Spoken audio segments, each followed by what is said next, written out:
Doko Ryan is the heavenly destroyer and master of Murim, who fell into chaos. He and his subordinates did terrible things in Murima and felt complete impunity. But one day, under unknown circumstances, the heavenly destroyer suddenly disappeared. No one knew where exactly. Thus, after a few years, his army also collapsed, because it was left without a ruler, and time has affected everything, unceasingly influenced. And thus, this story has reached the present. Some unknown man shouts in rage that he has been betrayed. He looks the best, looking like a homeless person. After that, the unfortunate man remembers all those who betrayed him. Hyolbi was one of those people. Then one more person immediately came to mind, who left him to his own devices, Hui Yong. After that, he remembered another man who always wore a bright mask. This is Mak Safyun, and the last person this unhappy, destitute man remembered was Huang Sa. All of them, without exception, gave him an oath to serve with faith and truth, and they themselves wanted to kill him. But even in his worst dream, he could not imagine that he would remain alive after all this. Traitors were punished. This untidy, and at first glance ugly man told the story to a certain boy, who almost fell asleep from it. A moment later, the man touched his sword and the boy woke up with the sound. This unfortunate grandfather taught this boy everything he knew. So now he must avenge his master and kill all these traitors. Having said this, the black boy turned to his master and asked if he had said everything correctly. He looked at his student in shock. This was the first time they had talked about it, so how could the boy know what he wanted to say? It turns out that the master has told this story many times, but does not remember it. The gray-bearded man looked at his student silently and suspiciously, trying to catch him in a lie. He sighed. When the boy punishes the criminals, he plans to open his dumpling shop and eat giant dumplings every day off. The gray-haired man is determined to reassemble the Sky Destroyers and lead them to the glory they once had. After that, the old man burst into laughter, while his student scratched the back of his head shyly. Suddenly, the man stopped laughing, but just silently looked at his student, as if trying to understand something. A few moments passed like this. It was as if they were playing a game and waiting to see who would speak first. A second later, the bearded man still starts talking and calls Kang Ryong. The man asks if the boy has studied all 12 sacred techniques of heavenly destruction. After that, the grandfather is again going to tell the boy a story about all that hatred and all that pain he carried in his heart. Time continued unabated, and shortly after, his master fell into an eternal sleep. And immediately after that, the young boy went to the Middle Kingdom in order to fulfill the last will of his master. The black boy was full of hatred for those 4 people who had once betrayed his master. Kang Ryong is determined to avenge his master, no matter what the cost.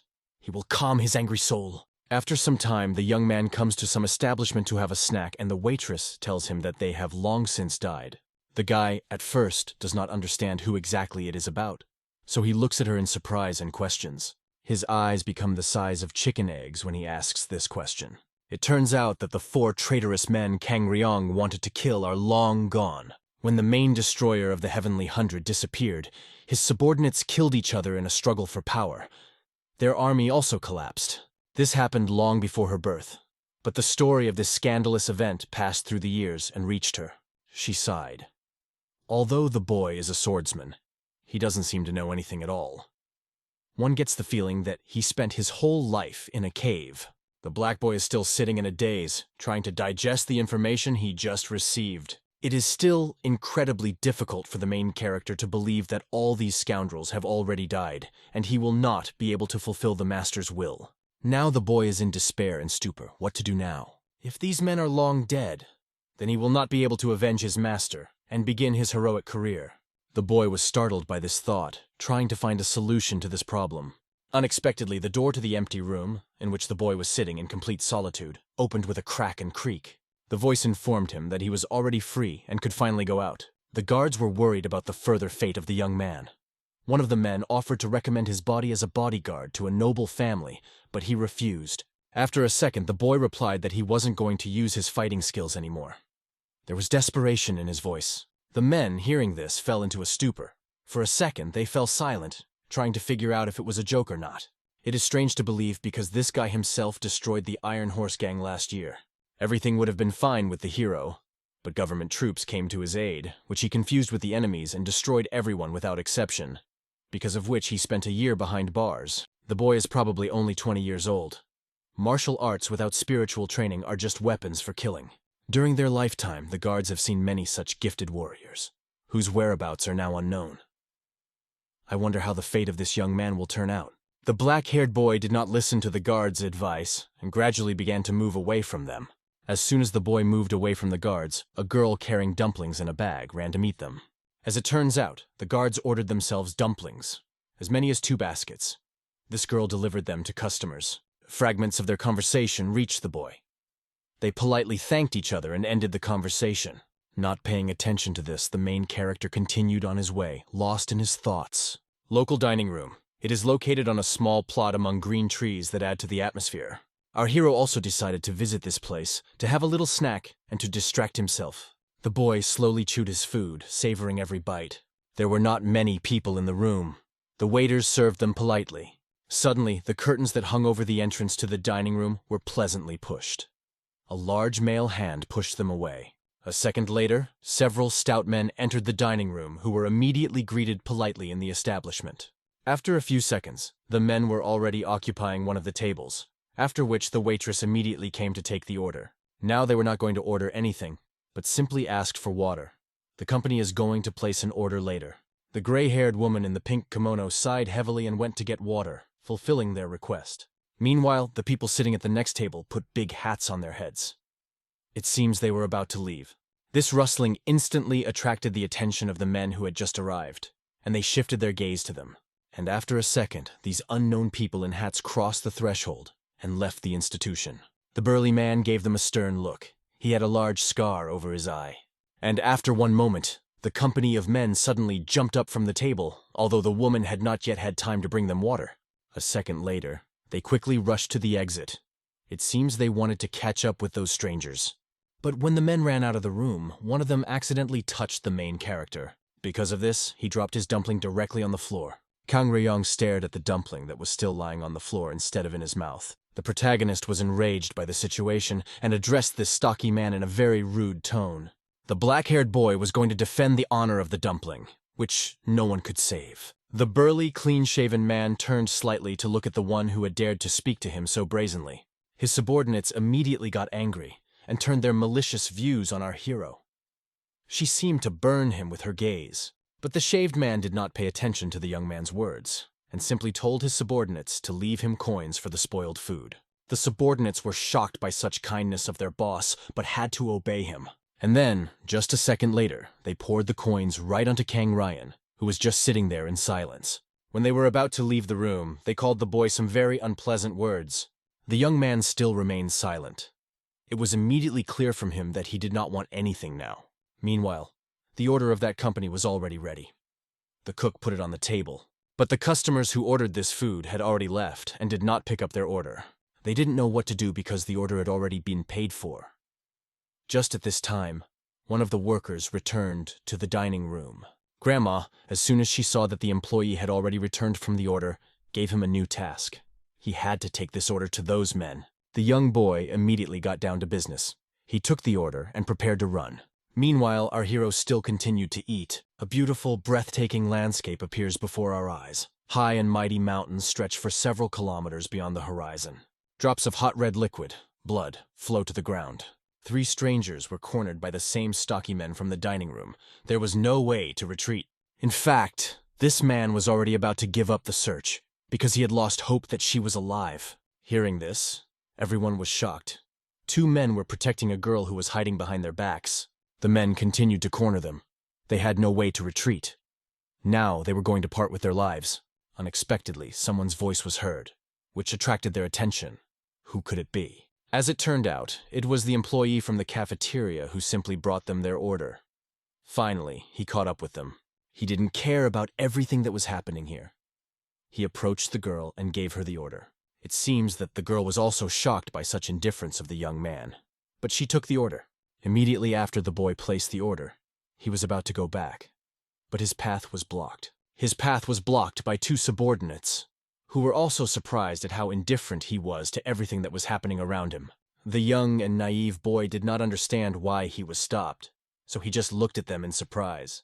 The face of one of the men has changed. An evil smile appeared, and he swung at the unsuspecting boy. But after a second, a gold coin flew into someone's face. She hit someone right in the nose, causing blood to flow. As it turned out, the coin hit the tavern employee in the face, who simply brought the order. The throw was so strong that the young boy fell to the ground and was apparently seriously injured. The main character became a little uncomfortable because of this situation, because he was aiming at the bastard who took out the sword. But he does not feel a strong sense of guilt, because this mistake saved the boy's life. The same terrible man turned his gaze to the uninvited guest who decided to disrupt their plans. Everyone present looked at our hero with interest. Only the worker did not understand anything, because a strong blow to the face made itself felt. The girl just stared in shock at the uninvited guest who so epically broke into their battle. After only a second, our hero continued to amaze and tossed a few more coins with his hand. And after a second, all these coins with a bell flew in the direction of his enemies. It was, so to speak, revenge for dumplings. The enemies knew martial arts, so they managed to dodge the coins. In addition to being able to dodge, they could even repel these coins with their weapons. One of the men wielded his weapon very skillfully and turned it like a propeller in a propeller. Kang Ryong was no joke when he saw that this attack of his didn't work, and he would have to come up with something else. The scoundrels immediately recognized the uninvited guest as the same guy from the cafeteria who had spoken rudely to their boss. Unexpectedly, their boss intervened in this situation. He sighed heavily and rose to his feet. The burly man noticed that the black-haired boy was quite strong for his age, so he decided to deal with him personally. The boy is a little sad that now he will break his oath that he will use martial arts for the last time in his life. After a second, a gambling smile appears on the young man's face, and he asks the enemies not to wait, but to attack all at once. The geeks are not jokingly shocked by the audacity of the young boy, and it clearly quickly drives them crazy. The girl is just watching with interest what will happen now. Her eyes are full of curiosity. The clean-shaven man, hearing such unbearable insolence, also turned wild. But just a moment later, this man received an incredibly strong elbow blow in the stomach. The blow was so lightning fast that the scoundrel didn't even have time to blink, as our hero was right in front of him. Sharp pain instantly covered the whole body, and blood spurted from the mouth. Excruciating pain prevented him from moving. The girl opened her mouth in shock and could not look away from what was happening now. The subordinates of this scoundrel also looked in surprise at their boss, who could not help but admire this boy. Meanwhile, the protagonist continued to strike. The next time he punched him in the jaw while he was still unable to regain consciousness. The blow was so strong that this freak could not hold her head and she woke up back, and blood gushed from her mouth again. In just 2 blows, he was able to put this burly man on the ground. Now he is ready to deal with the next. But, unexpectedly, a large man's hand wrapped around his head. It was so big that the head fit into it completely. As it turns out, this burly man was not finished yet because he was able to stand up and was ready to continue their fight. In fact, he was genuinely impressed with this young boy's fighting skills, so he even praised him. But, after a second, he applied all his strength and began to push our hero into the ground, preventing him from escaping. However, the young man continued to stand firmly on his feet. As difficult as it seemed, he still struggled. After that, the man told the boy a story about a strong warrior, whether the body is stronger than any diamond. As it turns out, this story is about him. He said what it is. He lifted our hero in his arms and pressed hard, after which a crunch was heard. And so, after a second, the boy stopped moving and hung from the hands of this scoundrel like a rag. And then, a second later, the big man threw the young boy's lifeless body straight to the ground like trash. These bastards only laughed at the death of this unfortunate boy, saying that it was his own fault that he died. Unexpectedly, someone's voice was heard, saying how rotten people these scoundrels are after all. This attracted the attention of the men, and they immediately began to look for someone who dared to talk to them so insolently. The shaved man just stood there in silence and listened to what he would say next. As it turned out, it was a cafeteria worker who said that the strong have no right to attack the weak, because it is not a dignified act. That is why the young boy decided to teach these scoundrels so that they know that they should not do this. Suddenly, one of these men naively tapped the boy on the head with his sword, clearly not taking his words seriously. But the young boy was not going to just tolerate it, and a second later, he delivered his first blow. It was so fast that they didn't have time to understand what happened. Everything in the eyes suddenly swam. Men couldn't even do it. And so, after a second, the men were unable to stand on their feet, because severe pain spread throughout their bodies. And after a moment, they completely fell to the ground, unable to get up and fight back against their attacker. Observers were shocked that the young man managed to put these two thieves so quickly. Meanwhile, the burly man who was watching this became enraged. It is difficult for him to believe what he saw. The girl who was watching this was horrified when she saw what happened and looked at the reaction of this big man.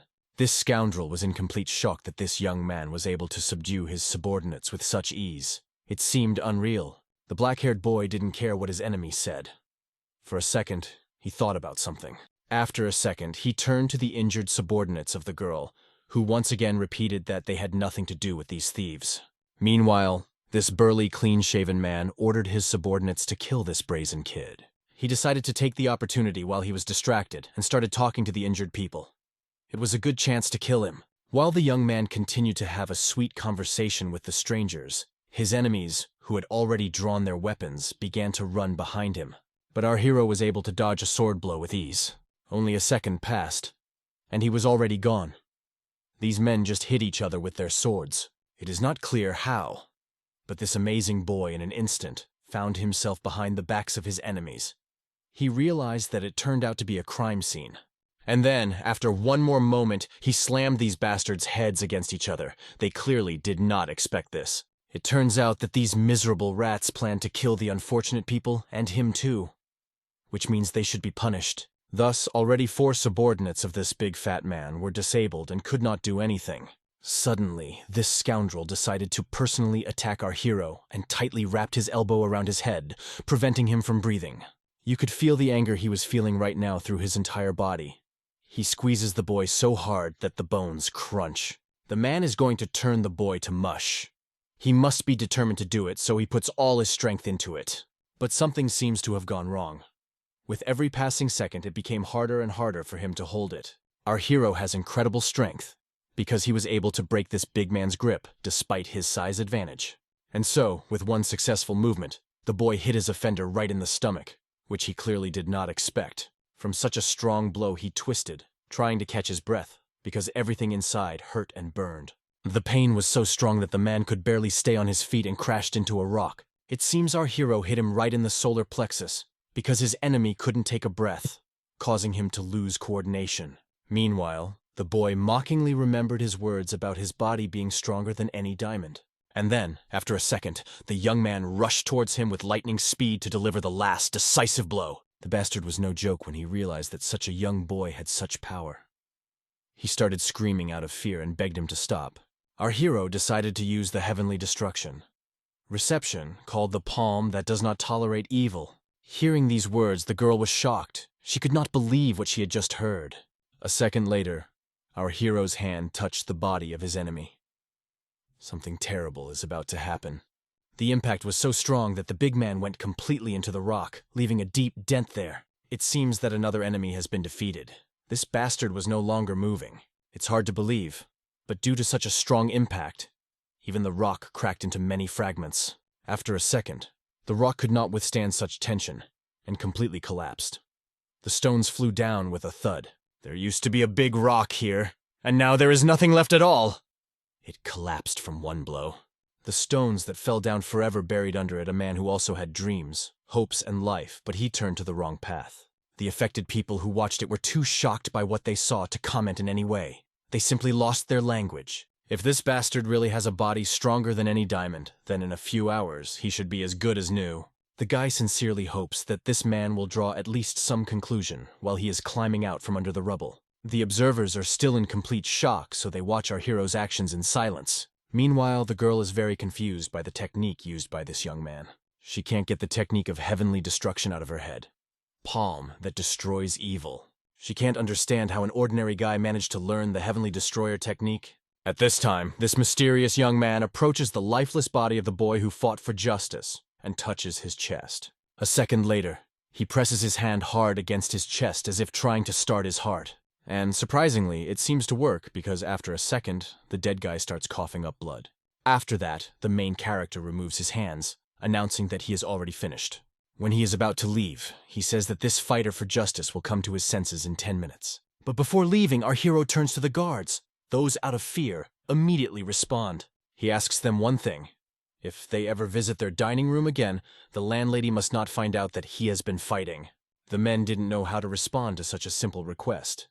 so they stared at the boy in silence. But after a second, the exhausted guards bow low in gratitude and promise to fulfill this request. Having said everything he wanted, the black boy is about to say goodbye and return, but the girl calls him. The girl really wants to know the name of their savior. In her eyes, you can see admiration and strong interest. But unfortunately, the guy can't say his name. He just awkwardly scratches the back of his head and smiles.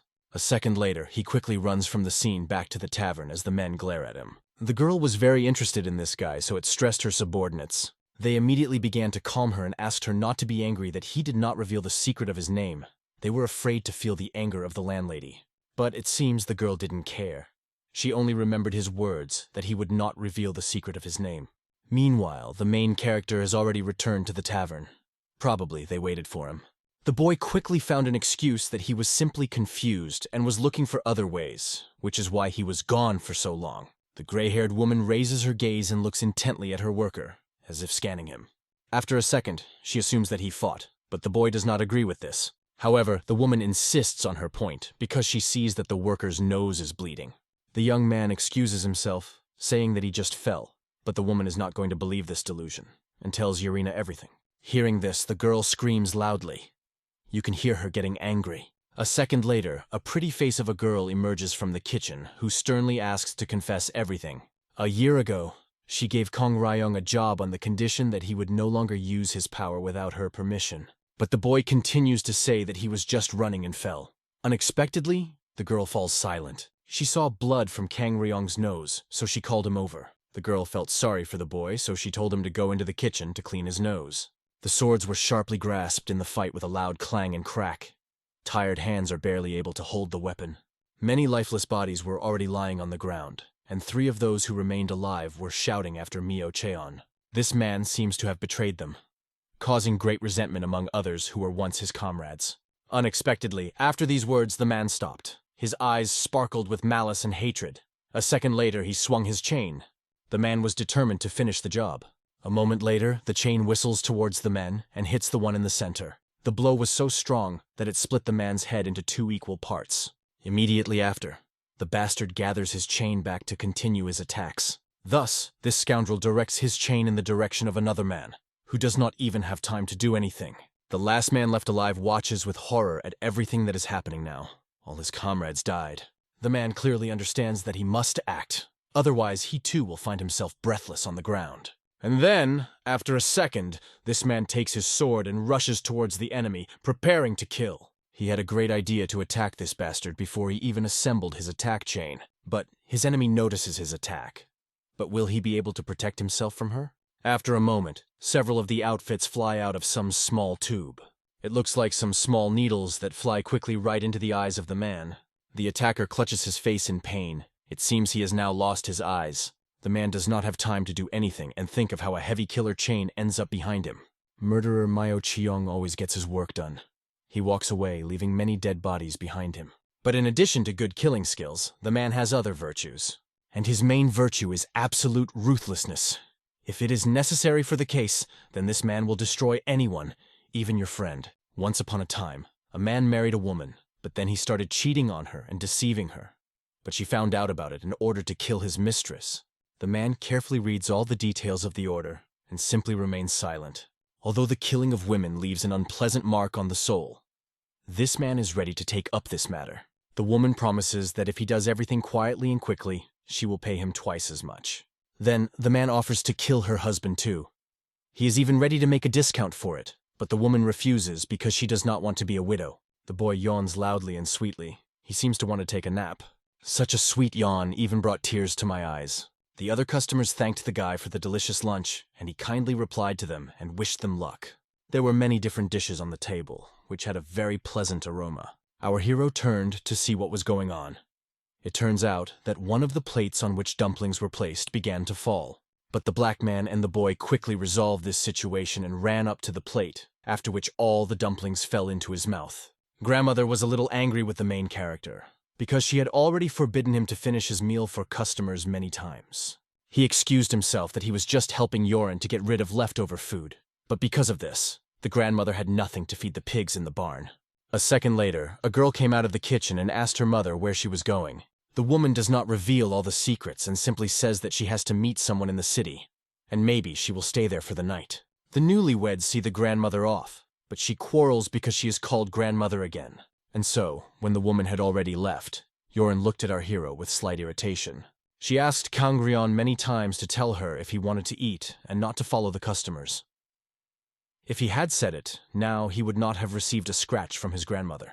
The girl decided to please the young man and cook him some fat ducks, so she called him to her kitchen. The boy is very happy about this, but suddenly he is distracted by 2 pigeons flying directly above them. They were carrier pigeons that brought takeout orders for the cafeteria.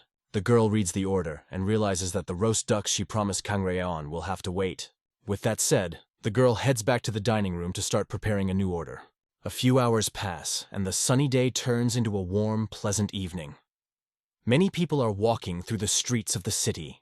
Our hero brought an order that their tavern recently received. All orders were delivered to the customer. He already received the money, but he still had 2 extra baskets of food. The young boy looked with appetite at the dumplings, which lay so attractively in the basket and seemed to beckon him.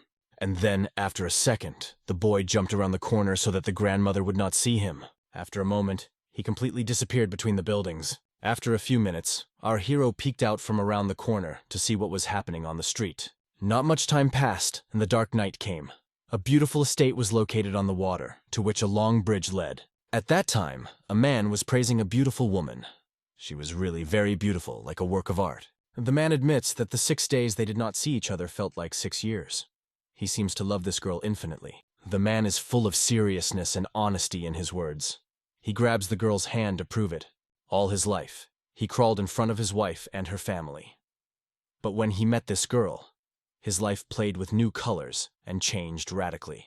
He loved this girl so strongly and desperately that he was ready to run away with her somewhere far away and be her faithful dog all his life. But if he did not ask, the girl does not agree to this and asks to remain friends with him. It turns out that the same man who was supposed to finish off this girl was watching them all this time. The bastard was incredibly annoyed by such sweet things about love and everything like that. He could no longer listen to them. He really wanted to kill this man, but he couldn't because work is work. Therefore, he just silently observed the interaction of this couple. It seems that they were really good with each other. Meanwhile, the thief was deciding how exactly he was going to kill this innocent girl. He didn't want to take out the chain for such an easy task, so he decided to deal with it only with his needles. And then, after a second, he spat them out on the right side of the girl, but someone's hand caught them as soon as they flew out. The man looked shocked at the one who stopped his attack. He was our hero. A second later, a young boy pulls out of this small cone the very needles that were supposed to kill the girl. Kronav and the young man looked angrily at these needles. He knew that this man was an unusual citizen. Kang Ryong immediately knew that this was a suspicious man, a hired killer, because he was oozing with bloodlust. After that, our hero amiably approaches the girl and greets her. As soon as he did that, the thief ran away. He abruptly got up from the table and got into a fighting stance. It seems that something will start now. The man realized that ordinary needles could not be dispensed with, so he decided to use a chain. He was still shocked by this young man's actions. What bothered him the most was that he didn't feel the boy's presence at all, even when he was very close to him. Kang Ryong quietly warned the girl that this man was going to kill her, and asked if she should be protected. But it seems that the girl was very angry and ordered our hero to leave here. Hearing that the girl reacted to it like that, the boy got ready to go home. But it seems it was too late, because the man began to attack. His killer chains were headed straight for the young boy while he had his back turned to them. But the main character managed to repel this attack without even turning to face her. It was really exciting. He did it with one foot. This immediately attracted the attention of all the visitors, and they looked around in fright. Everyone immediately noticed that now there will be a fight. Meanwhile, the man is shocked that this young guy was able to fend off his attack. He was puzzled as to how such a young lad was able to counter him with one of the strongest attacks, capable of developing any depth. The guy saw that the girl and her husband decided to leave the premises after all, realizing that it was not very safe here. The old man could feel the murderousness of aura coming from the girl. It seems that she was very angry that he interrupted their date. Meanwhile, the man did not give up and continued to attack with his chains. He had to hate. The chain was approaching its enemy like lightning. He called, and he looked like an evil viper. But it seems that this did not scare our hero at all, because he stood still and waited for the chain to be closer. As soon as the chain came close to the boy, he easily grabbed it by the end with one hand, and then, after a moment, he pulled the chain on himself with great force. The old man pulled him with such force that the man could not stay on his feet and also flew towards him. The villain was clearly shocked by what was happening now. This is the first time in his life. The black boy was very angry with this scoundrel and looked at him with his murderous gaze. He was angry because now, because of him, he lives from the world. After saying this, he hit him hard on the head. The boy hit him so hard that he immediately fell to the floor with a loud thud. But after a second, the entire floor in the room collapsed and cracked. This is all because of the blow of our hero. Kong Ryong looked embarrassed at what he had done and realized that he seemed to have overdone it a bit. He overdid it so much that after a second the building began to crack, and cracks appeared on its walls. And after a few seconds, it completely collapsed and its fragments fell into the water. No one understood what happened, but it was good that everyone survived. The ship was already here to evacuate people. A ladder was lowered from the ship, on which people who were still in the water climbed. When they got on the ship, they began to cough and get rid of the water that suddenly got into their lungs. Meanwhile, the man could not recognize his beloved, and she only told him to go home today. The girl quickly covered her face with her hands, not wanting anyone to see her. It turns out that it was a grandmother, the owner of their tavern. She lost her set jaw and all her makeup was washed off. She was very angry with her employee because she kept asking him to pretend they were strangers, and he didn't listen. If everything happened like this, and her secret was revealed, she wished her husband to love his wife and live a good life. The man seems to have been completely devastated by this news. It was as if his whole life had gone to waste. Meanwhile, our hero asked the woman not to tell anything to Yorin, but she was too angry and refused this offer. Then the guy offered a bottle of delicious herbal tincture for the woman's silence, and she agreed. Elite sorceresses are an underground collection of trap masters. Unexpectedly, an innocent mouse falls into one of the traps. She just wanted to snack on a grain. Immediately after that, several people run up to the large hole that was disguised to look. The mouse fell straight down and, most likely, died, because the height was very high. This trap was made by Hyokran. All the girls praised her, because even a rat's sense could not detect a trap here. Meanwhile, not far from here was another trap. She was simpler. When the rat went under the bowl, where the delicacy was lying, she immediately covered the animal and did not let it get out. The girl who made this trap noticed that the rat can be caught much easier, with one easy movement. After this phrase, all the girls silently turned their gaze to Hyukran, realizing that it was clearly unnecessary. A second later, the girl ordered the others to tie up the brat. She decided to punish her, and now she will starve. Enwi Dong came to them, and said that he wanted to protect his Golden Dragon Guild, and he himself was draining the last drops of blood from them. Even the professional trappers they hired couldn't handle him. Their failure turned against them. That is why they decided to turn to them. They say that there is nothing to be afraid of with them, even if they do not cope. The girl happily announced that they had come to the right address. They are real masters of arranging unfortunate situations in such a way that no one will understand. And so, as soon as the customers left the premises, the girl broke the table in half out of anger. Its fragments scattered across the room. She was very angry with the customers because she felt disrespect in their words, and it seemed to her that they wanted to humiliate them. The black girl firmly decided that her next target would be the Golden Dragon Guild. They will still regret everything. And so very soon, the girls went to the bridge that stretched across a deep gorge. The girls swept the tracks. It seems they are already getting ready for work. Thus, one trap was already ready. Her students applauded and praised their teacher. From the outside, this bridge looks as if it is capable of supporting an entire army. But she arranged everything in such a way that it collapsed under the weight of even the smallest chipmunk. The girls continue to praise their craftswoman, saying that it is a real work of art. The girl really likes praise. At this time, the girls decide to see where their target is right now. Suddenly, someone appears over the bridge. It was our hero who quickly ran across the bridge. The girls didn't even immediately pay attention to it. But when they noticed that something was brought near them with lightning speed, they were shocked. They couldn't tell if it was true that someone had just crossed the bridge or if they were hallucinating. The girls came to the conclusion that, after all, someone ran across the bridge, but it still remained in place. The girl could not understand how the bridge was still holding, despite the fact that a whole pig ran across it. After a second, she decided to check if everything was attached correctly and if her trap would work. And then, after a moment, as soon as the girl stepped on the edge of the bridge, it began to collapse with a crash. Meanwhile, a man was watching all this. Pink fur hung around his neck. Fortunately, the girl remained alive, although she fell down, but she wrapped herself in a rope for such a situation. The man watched this in silence. His face was full of seriousness and concentration. And so he, still saying nothing, drank something from his bottle. And when he took a few sips, he turned and walked away. He heard fragments of phrases that the girl was now unconscious, and it was necessary to get her out of the gorge as soon as possible. Meanwhile, our hero brought another order for the client. It was the grandfather for whom they always prepared vegetarian dumplings with mushrooms and vegetables. But suddenly, there was a loud knock on the door. Someone was desperately asking for the door to be opened for them. The people who were outside the door think that her grandfather has been with her for several days and want to come in, but he chases them away.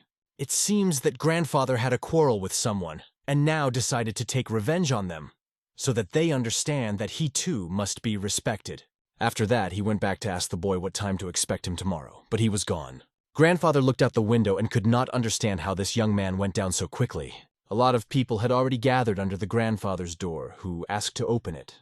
And at that time he broke his head. Our hero is just as interesting. Meanwhile, the girls prepare one more trap for their enemy. Now they are covering their tracks. Fortunately, the girl prepared another trap in his way just in case. Everyone praises her again. Unexpectedly, one of the girls comes up with a brilliant idea. She thinks that it was not a pig, but a Murim master who could have run across the platform. They have a special walking and running technique, and don't even leave footprints in the snow. But Yokran doesn't take this idea seriously. The girl cannot believe that this is true. The girl does not believe in such techniques. In her opinion, they were invented by some bandits to scare people. The girl quarreled with her students. It would be better if instead of thinking about inventions, they started developing new traps. After a second, all the girls stood in front of the master and apologized. Suddenly, our hero ran by the girls again and they looked in his direction with interest. Unexpectedly, Yukran shouted at him and asked him to turn back. The boy stopped and looked in surprise at the strangers who asked him to come.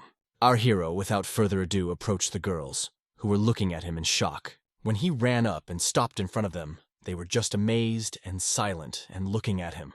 The head craftswoman could not understand how this was possible. A second later, she dropped a small pebble onto some area of the ground. And a second after that, you turned some stone slabs from under the ground. Our hero was shocked. This is what usually happens when you step here.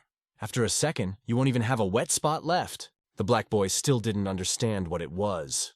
The girl was very angry about what happened. A second later, she grabbed him and started shaking him, trying to figure out who he was and why the traps weren't working on him. The girl furiously explained that these traps were meant for Nuedon, and he was bypassing them for the second time. Suddenly, someone's voice interrupted Hukran's desperate story, and she looked back at the speaker. A few meters from them was a tall, stocky man. His face was hidden by a shadow. It turns out that it was Nuedong, who had already eaten them and remembered what he saw recently near the destroyed bridge. His eyes filled with rage and blood as he realized they were trying to kill him. The girls were immediately horrified when they realized that this scoundrel had bitten them. Fear gripped the whole body. After a moment, they quickly ran away, leaving our hero alone. But, as it turned out, this bastard was not going to let the girls go. He was going to deal with them on the spot. The girls were very scared, realizing that this threatened their lives. I had to run faster! But the man could not be stopped.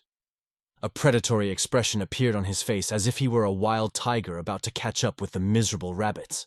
The black boy just looked in surprise at the trail of the girls, who still continued to run and did not look back. Suddenly, the sword almost hit our hero. It swept right in front of him. Our hero politely tried to avoid the conflict and said that the man must have mixed something up. He is not guilty of anything here. But the scoundrel didn't care.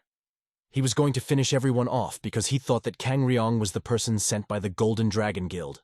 The black boy didn't want to get into a fight, so he only deftly dodged the blows of his sharp sword, at the same time trying to explain the situation. Suddenly, Kang Ryong crashed into the trunk of a tree that was behind him. Now he has nowhere to hide. A second later, the scoundrel came even closer to the young man and was about to deliver the last decisive blow.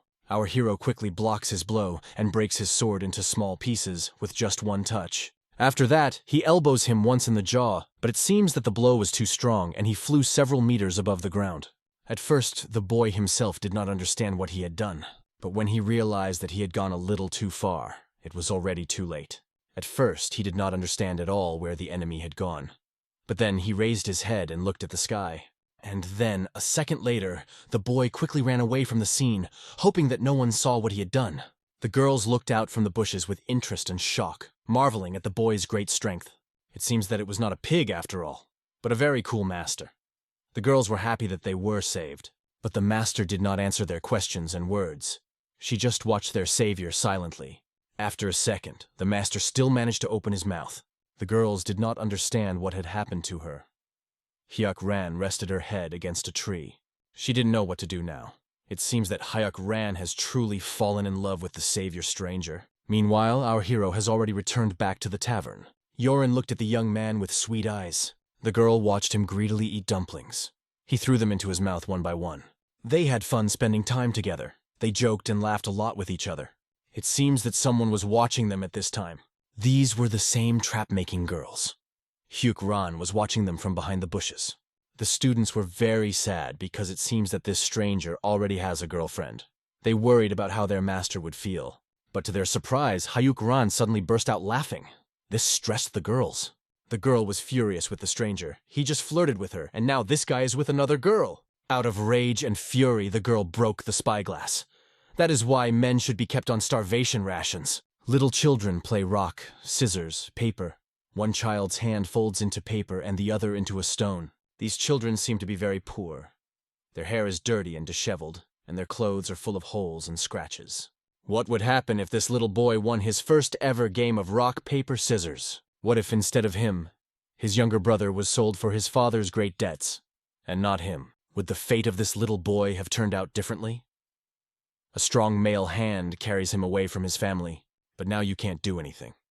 It remains only to fantasize and imagine how things would be differently. Of course, everything would be different, not so terrible and cruel. Yes, the little boy has turned into a brave man who is now battered and scarred. A second later, he gets hit hard in the face. Blood comes out of the mouth. Two men beat him hard and mercilessly in the face with sticks. They lack a sense of pity. The unfortunate man did not even have the strength to stand up. The whole body hurt a lot. After that, one of the men, who did not participate in the household, ordered the other two to come. They must not kill this man, because they are going to execute him anyway. And if they have already stopped, they plan to have a short rest. These men in hats seem to have a strong hatred for this unfortunate. One of them spits right in his face, but the man doesn't care anymore. Having done this, the three men go and sit under a tree in the shade, leaving the unfortunate man to bake in the sun. The man just looks at his co-offenders, but he can't do anything and just breathes hard. A big mighty tree hid from the sun. Since that day, the man has never lost at rock, scissors, paper. His eyes are full of rage. He still continues to look at these men who are completely indifferent to him. They drink and eat, debating how much longer they have to go to the castle. If they go at such a pace as now, then God forbid they will reach the dark, unexpectedly. A beaten and exhausted man found the strength to stand on his feet. This attracted the attention of the perpetrators. They were a little shocked that he was able to get back on his feet so quickly. A second later, in a low, trembling voice, he offered these scoundrels to play rock, scissors, paper. He set conditions. If one of them can win it, then he will save all of their lives. Having said this, he slowly walked towards them. None of the men took his words seriously. They just noticed that he was insolent. One of the men headed towards him. He perfectly understood that this unfortunate man's legs must be intact, because he still had to reach the castle. But hands are not necessary. Saying this, a chain appeared from somewhere above. It is not clear where he came from, but he tightly wrapped his arms around the head of this bastard. And then, after a second, some unknown force tore him off the ground and lifted him up. When the other two men looked up, they were shocked by what they saw. As if ghosts appeared above them. The beaten man just complacently watched his offenders die. The serious man did not say a word, but silently watched it. A second later, many other people appeared under the tree. These people freed the wretch from the chains in this trap. It turns out that these were subordinates of this bearded man. They are very happy to see him again. The man said nothing, only looked thoughtfully at his enemies, who were no longer breathing. His subordinates were shocked that only 3 men were sent to catch the boss. They don't seem to take them seriously at all. People were shocked to realize what kind of prisoner they were taking. One of these men who abused their boss, they still left alive. The mustachioed man was badly beaten and exhausted. He was breathing heavily, looking into the man's eyes. The bearded man still did not say anything, but simply looked into the eyes of his abuser. But after a second, he broke into a strange smile that drove away anxiety. After a moment, he leaned closer to his abuser and let out a strange laugh. saying that it would be difficult to keep the three of them alive. He sets conditions. If this wretch can win him some game, then he will let him go with a calm soul. The man was very scared, but asked what game they were going to play. The expression on this man's face made everything inside him shudder. He offered to play rock, scissors, paper. He was full of seriousness that if he won, he would live. His voice was frightening. From this, everything inside stopped. The unfortunate man only looked at the man with a frightened look. After some time, all three men were mercilessly thrown from the cliff. It seems that no one managed to win. After that, the boss asked if there was a tale behind them. Fortunately, there is not. The White Skull is a band of outlaws. They became famous for their cruelty and inhumanity. No other gang could boast of such wild preferences. There were strange rumors that Wang Ok, the leader of the White Skulls, was still tied up in one small village. But when three of them disappeared from his convoy, the rumors suddenly died down. Night fell on the city. The men were in some small huts in the middle of the forest. Voices and loud laughter are heard from this room. At this time, Wang Ok talks about how some girls made him drink. And when he passed out and woke up, he was completely tied up. This time, he miraculously managed to avoid death. He was incredibly lucky. One of the subordinates advises him to take security next time so that this does not happen. The subordinates were very happy that everything was fine with their boss, even though he suffered many unpleasant things. Some still couldn't believe that their boss couldn't give in to such Slovaks. Even though he was drunk, everyone around was discussing the situation.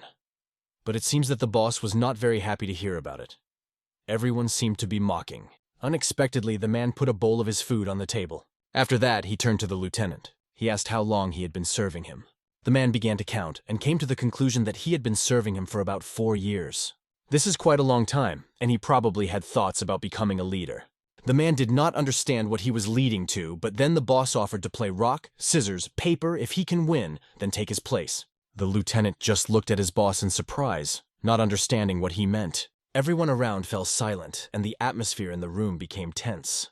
It seems that the man was not joking at all, or completely serious. Now, all the circumstances are in favor of the lieutenant, because the boss was tied up for a long time and now he does not obey his fingers. The man laughed embarrassedly, and still did not want to believe it.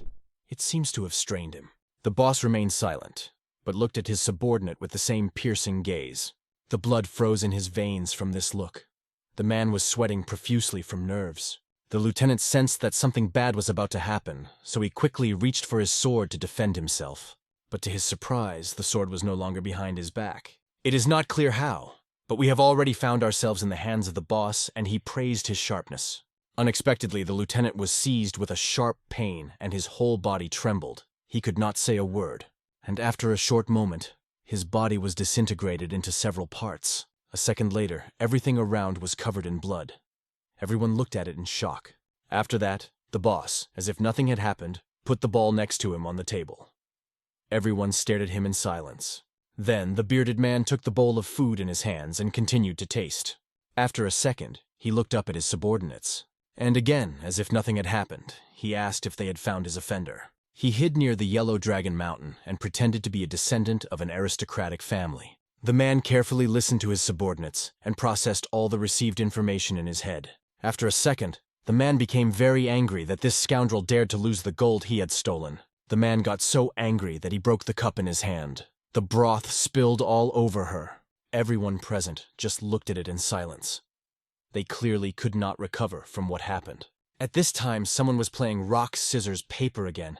Scissors beat paper. They were some men having fun while eating. They were in the tavern where our hero worked. The winner bragged about his victory.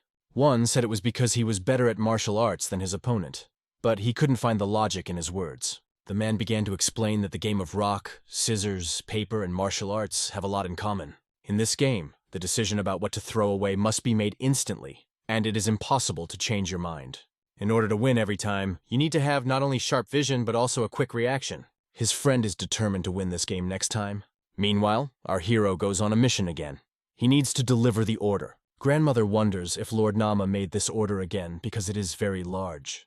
This is exactly the man who has very weak health, because of which he constantly sits at home and does not go out anywhere. The woman is burning with the desire to see this man at least one day, but her daughter does not understand her intentions, because he cannot even go out into the yard. Mother gave the example of chickens. When you eat healthy chickens every day, sometimes you want to visit something radically different. Meanwhile, our hero is running fast along the road through the rocks. A crowd of people who want to ask him for directions is coming towards him.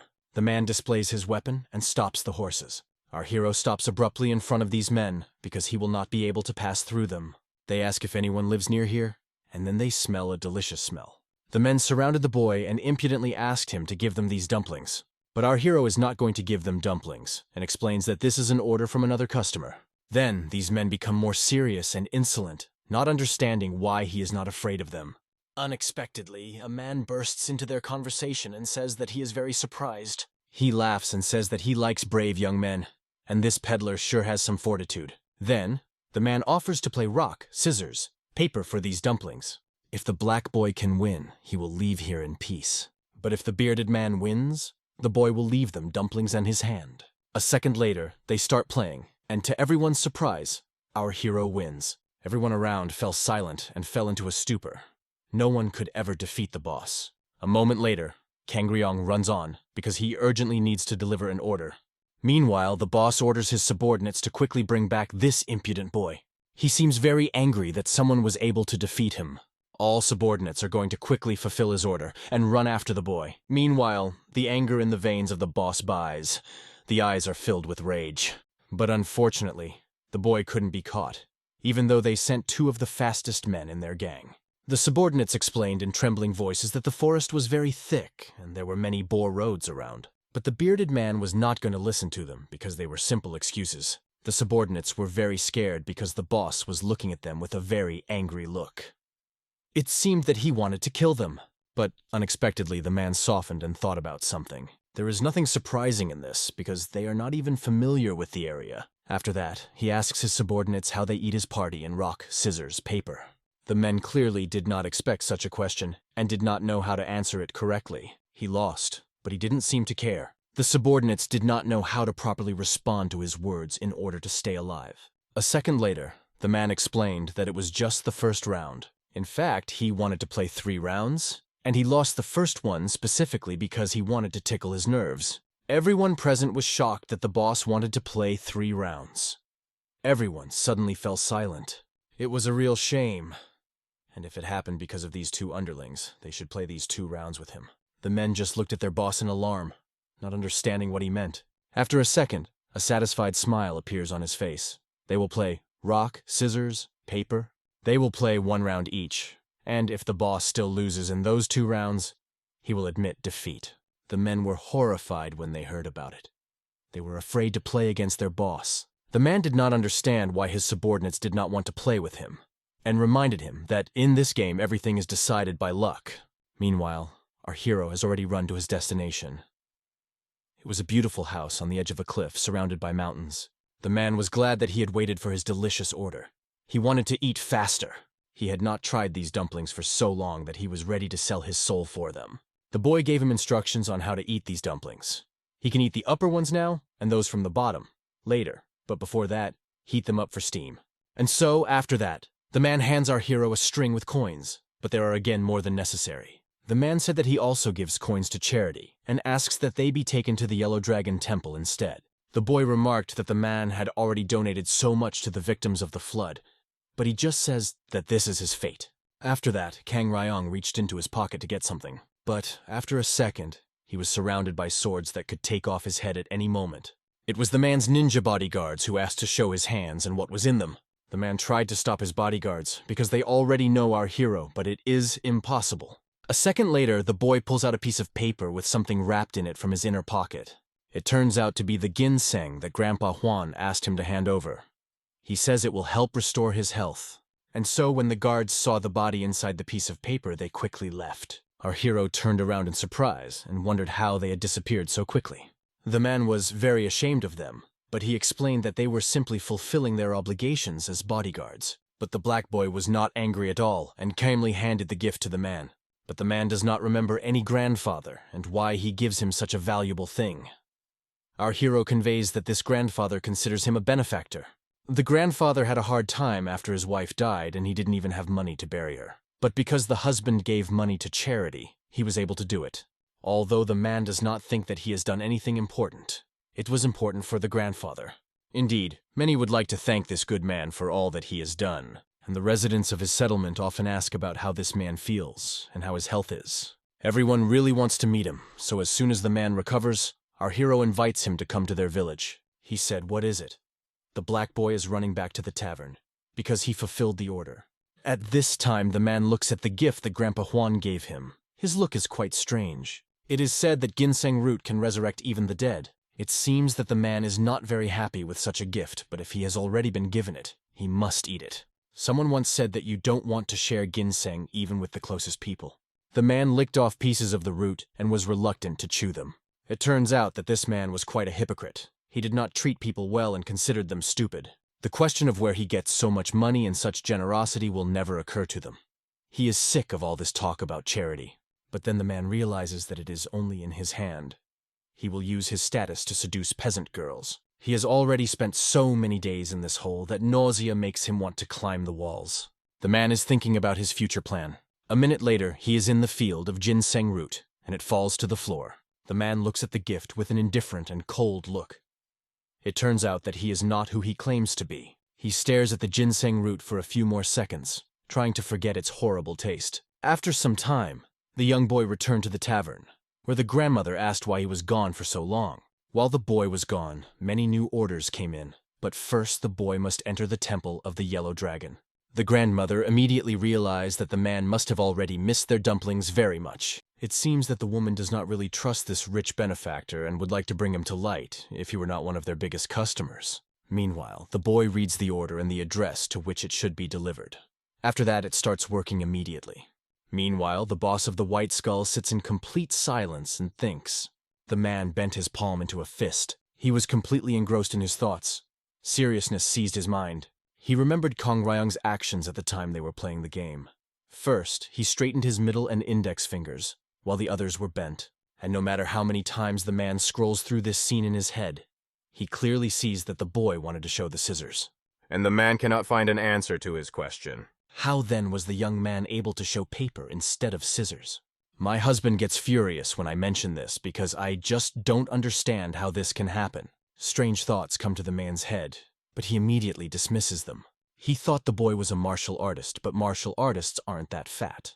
Unexpectedly, one of the subordinates calls out to the boss and snaps him out of his thoughts. A second later, he reports that the sweep is complete. The boss returns to check. In the room on the floor, there are many corpses. Everything is stained with blood.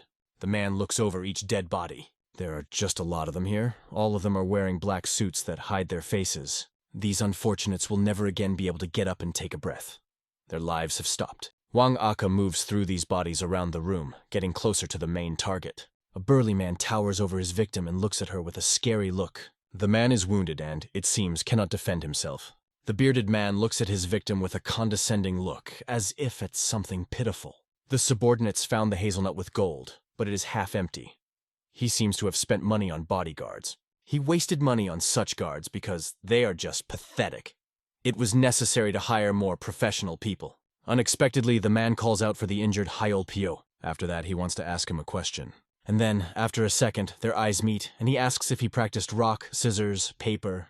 After hearing this, seriousness and tension appear in the victim's gaze. He recalls that he was the best opponent he ever played with. Once, he almost lost to him, and the boss sets conditions. If he succeeds in defeating him, he will leave him alive and fulfill his one wish. Actually, it makes the battered man laugh a lot. He laughs loudly, even though the swords are aimed at him. With a smile on his eyes and lips, he tells his boss that it's time to grow up. From these words, the man's anger boils more and more, and his eyes become bloodshot again. But just a second later, Wang Aka laughs hard and starts smiling strangely again. But now they are really going to play rock, paper, scissors. This seems to be the best solution for now. After all, it is very difficult to not be in your own skin. All his life he only did what he tried to survive. He left the gang because he couldn't live like this anymore. He could not find anything better, but still sat and was afraid that one day his comrades would find him ignored. But still, something in his life has changed. The peasants, who had always treated him well, immediately appeared before his eyes. Just the thought of them caused a warm smile, and the man sighed. Hyol Hyo didn't care what would happen to him. This is the best ending for someone like him. The man just wanted to play rock, scissors, paper with him, and he continues to say inexplicably what. He asks him to make a fist to start the game, but he refuses. The boss of the White Skulls is shocked by such impudence and at first does not believe his ears. For the first time in his life, a man feels such relief and does not want to spoil it by some game with a pathetic psychopath. A strong voltage sent the room. It seems the boss wasn't going to leave it at that. A second later, he exploded and shouted loudly for this wretch to raise his fist and play with him. He grabbed his head hard, trying to force him to play with him. He wasn't going to just leave it at that. Meanwhile, our hero is calmly shelling peanuts for children. The children could not open this nut for a long time, but our hero quickly helped them, for which they were very grateful. But when the children reached for the nut, the black boy quickly shook his fist. He wasn't going to give the peanuts away because one of the kids called him fat. The children looked at him in surprise and waited for him to open his hand. She wanted to call him fat again, but stopped in time. The guy clenched his fist with the nut even harder. After a second, the children changed their shoes and simply said that the boy had a broad bone. After that, the young man gently smiled and opened his hand with the nut to them. After that, they started whispering that they had to stand their ground until the end, because he is really fat. The guy was a little angry with the kids, and then one of them called him a cloud hayung. The black-haired boy looked sternly at the children and told them to try to repeat it again and think about their behavior. The children looked at each other, realizing that they would not get peanuts if they did not say this. The boy tried to take a nut from him and called him Fat Hyan, although our hero did not like it, but he was not going to mock the children, so he gave them a peanut. After that, he noticed that the children of the species are real traitors when they grow up. After a few minutes, the mother comes out of the house and calls the children to eat. All the children immediately pounced on the dumplings, like flies on a tent. It is very uncomfortable for the woman to take food from them every time, but the guy says that it is fine, because it is just leftovers. The woman offers her help in the tavern if she is suddenly needed. The guy thanks and leaves. After that, the young boy returns back to the tavern. When the young man approached the room, several men in uniform ran out of it. I immediately understood that these were government troops, but I did not understand why they were here. After a moment, the boy came inside. His grandmother and Yoren were already waiting for him there. It seems that our hero is not yet aware of the events that happened just recently. Bandits broke into Lord Nam's estate. They killed him and his guard, after which they burned the estate. It's hard for the black boy to believe that, because only recently he saw the Lord, he was fine, and now he's dead. Most likely these thugs were from the White Skull gang. Rumor has it that one madman from this gang plays cruel games with people for a living. She shows him a picture of this man. He always offers victims to play rock, scissors, paper. He promises to leave alive those who manage to win.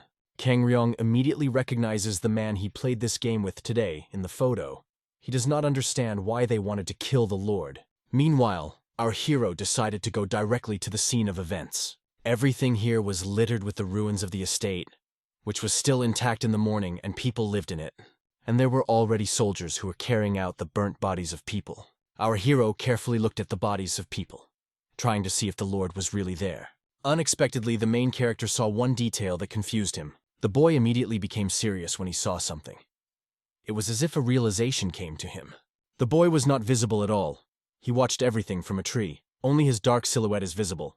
After a second, the silhouette of the main character disappeared completely. The black-haired boy ran somewhere. It is not known where, but his speed was incredible. He found himself at the foot of some rock, but immediately began to climb it. And after a few seconds, the young man managed to find himself on the mountain. The guy was very high above the mountains, and everything around him was like in the palm of his hand. Unexpectedly, his sharp vision spotted a small cabin in the middle of the forest, and there was even a light on in this hut. She immediately caught his attention, and the young man was even more surprised by the fact that people were even walking outside. Someone is definitely inside. It is not known what the boy wanted to do, but he was incredibly determined and serious. After a moment, he fell on the mountain and was ready to continue his journey. The boy quickly moved from his place in the direction of the house in which the light was on. He, like lightning, quickly passed trees and bushes. He walked a long way to get to the house. It seemed like several kilometers.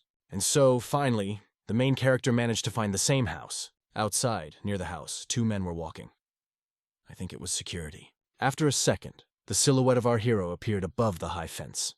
It seems that he was not afraid of anything at all.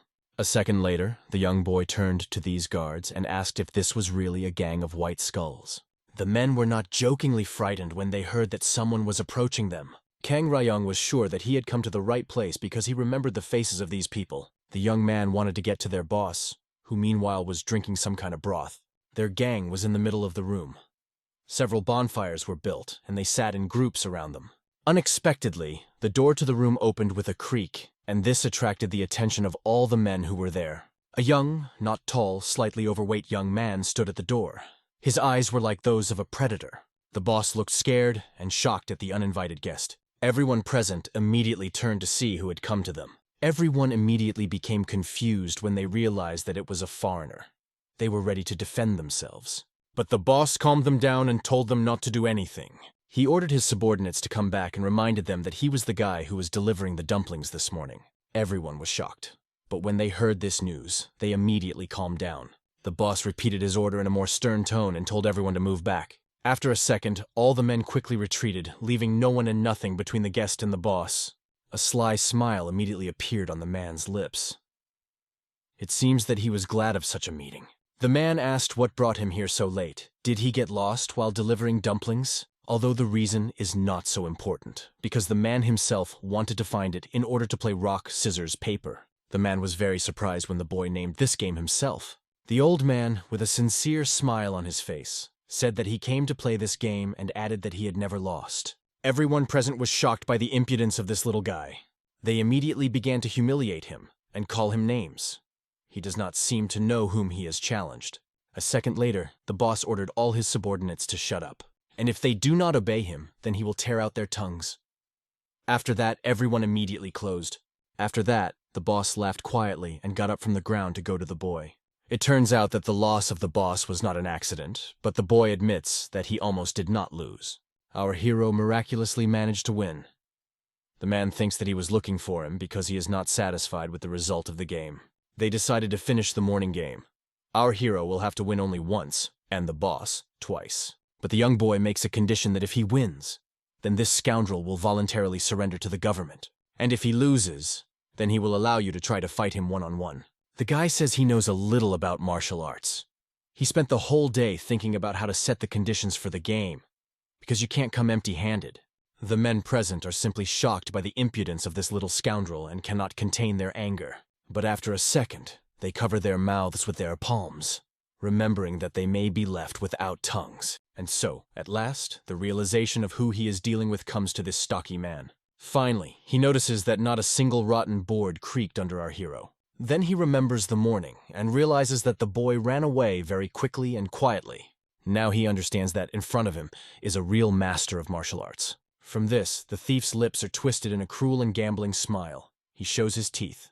And after a second, he seems to become crazy. The man gladly accepts the terms of our hero. And so, they are preparing for the start of the game. The boss snaps his fingers. This time, the man is full of confidence in his victory because the morning trick will not help. And then, after a moment, they already prepared their fists. The man had just begun to say the words of the game, and the young boy had already thrown away the scissors, although he had not yet finished. The scoundrel just shrugged and silently stared at his hand, which was showing the scissors. Everyone present also fell silent and could not take their eyes off the young man. The young man continued to stand motionless with the scissors in his hands until the boss could not move. He leaned closer and looked at his opponent's hand, not understanding what was happening now. A second later, he gets very angry, thinking that the boy is not taking him seriously. It seems that this unknown boy is completely mad, but Kang Ryong continues to stand still and look his opponent straight in the eyes. The man still cannot understand what is happening and does not know how to play further. About that, the black-haired boy continues to confidently look into his eyes, not looking away for a second. No one in the room could understand what was happening. Is this guy really that weird? The boss continued to just stand with his fist in his hand. Unexpectedly, the silhouette of our hero began to blur before the eyes of this scoundrel. The head slowly began to turn into tongues of fire. With every second, this abomination seemed to lose control and reason, and after them, common sense. After a second, he stopped seeing a person in front of him at all, and saw some kind of monster with a terrible face. Such a sight sent chills down my skin. The man is just a joke. Although it was incredibly scary, the scoundrel could not take his eyes off this monster. Cold drops of sweat quickly ran down his face, and his heart was beating frantically, as if it was about to jump out of his chest. The bearded man continued to stand motionless in front of his opponent, but after a second he slowly began to move. It seems he will make his move now. So, after a second, he makes a move. His fist turns into a normal palm that shows the paper. That is, the man deliberately walked with paper, regardless of the fact that the opponent put down scissors. Everyone who watched this was incredibly shocked. They stammered and lost their tongues. The young boy was surprised that his opponent so easily put the paper on his scissors. The boy raised his hand in surprise and realized that he seemed to have won, and yet so easily. After that, he embarrassedly scratched the back of his head, realizing that he had won.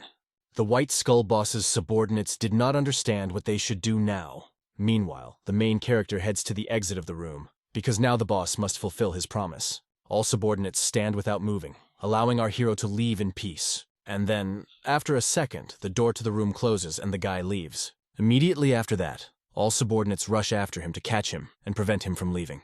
But the man, for some reason, cannot speak and move. He can only watch as subordinates run after him. He tries to tell them not to follow him because it is very dangerous. But after a second, he realizes that his voice has disappeared and he is not strong here. Suddenly, the door creaks open. A bright yellow light is visible behind them. It is so bright that it seems capable of blinding a person. The bearded man continues to stand motionless. Everything around begins to make noise and thunder, straining the ears. Cold drops of sweat run down the face from the fear of the future. The man closed his eyes. After a second, the bright light went out. Everything went black again. Only a moment passed, and the door began to open again with a quiet but unpleasant creak. The man approached the door and, despite the fact that he was very afraid, dared to open it. A big tiger appeared in front of him. He roared loudly and looked with his piercing eyes straight into the soul.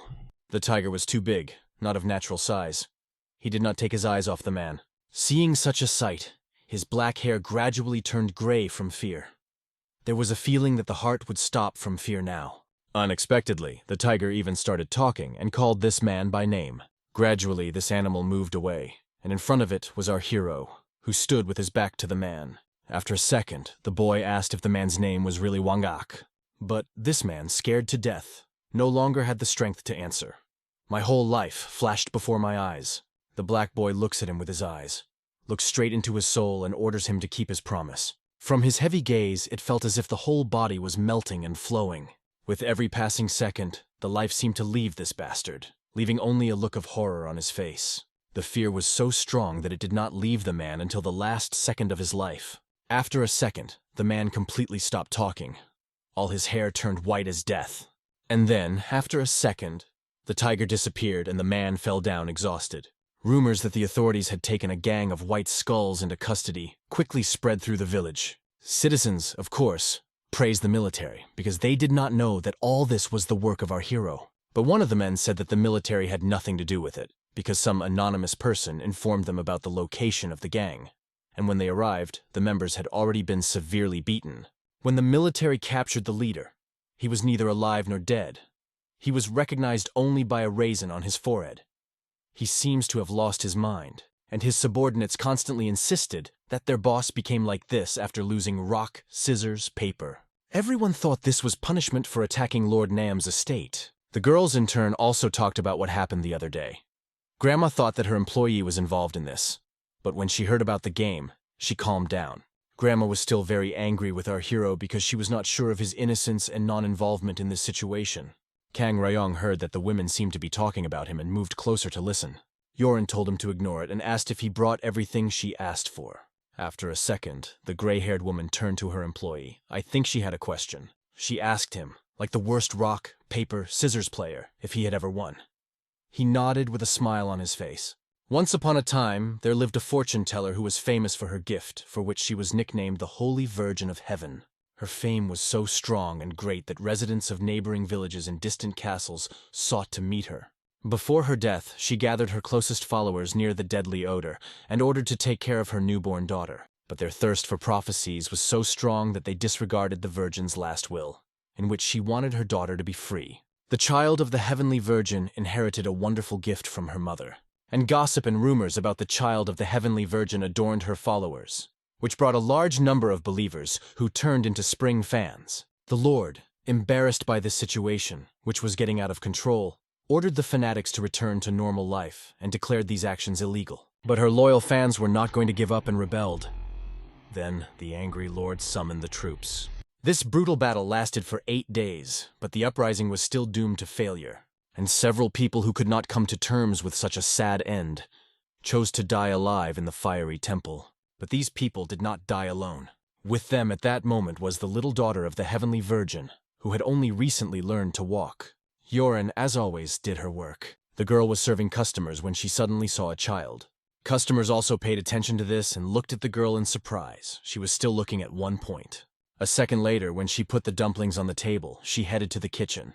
At this time, the interested men turned their gaze to the front door, expecting to see something there. There was no one else in the room except for these two customers.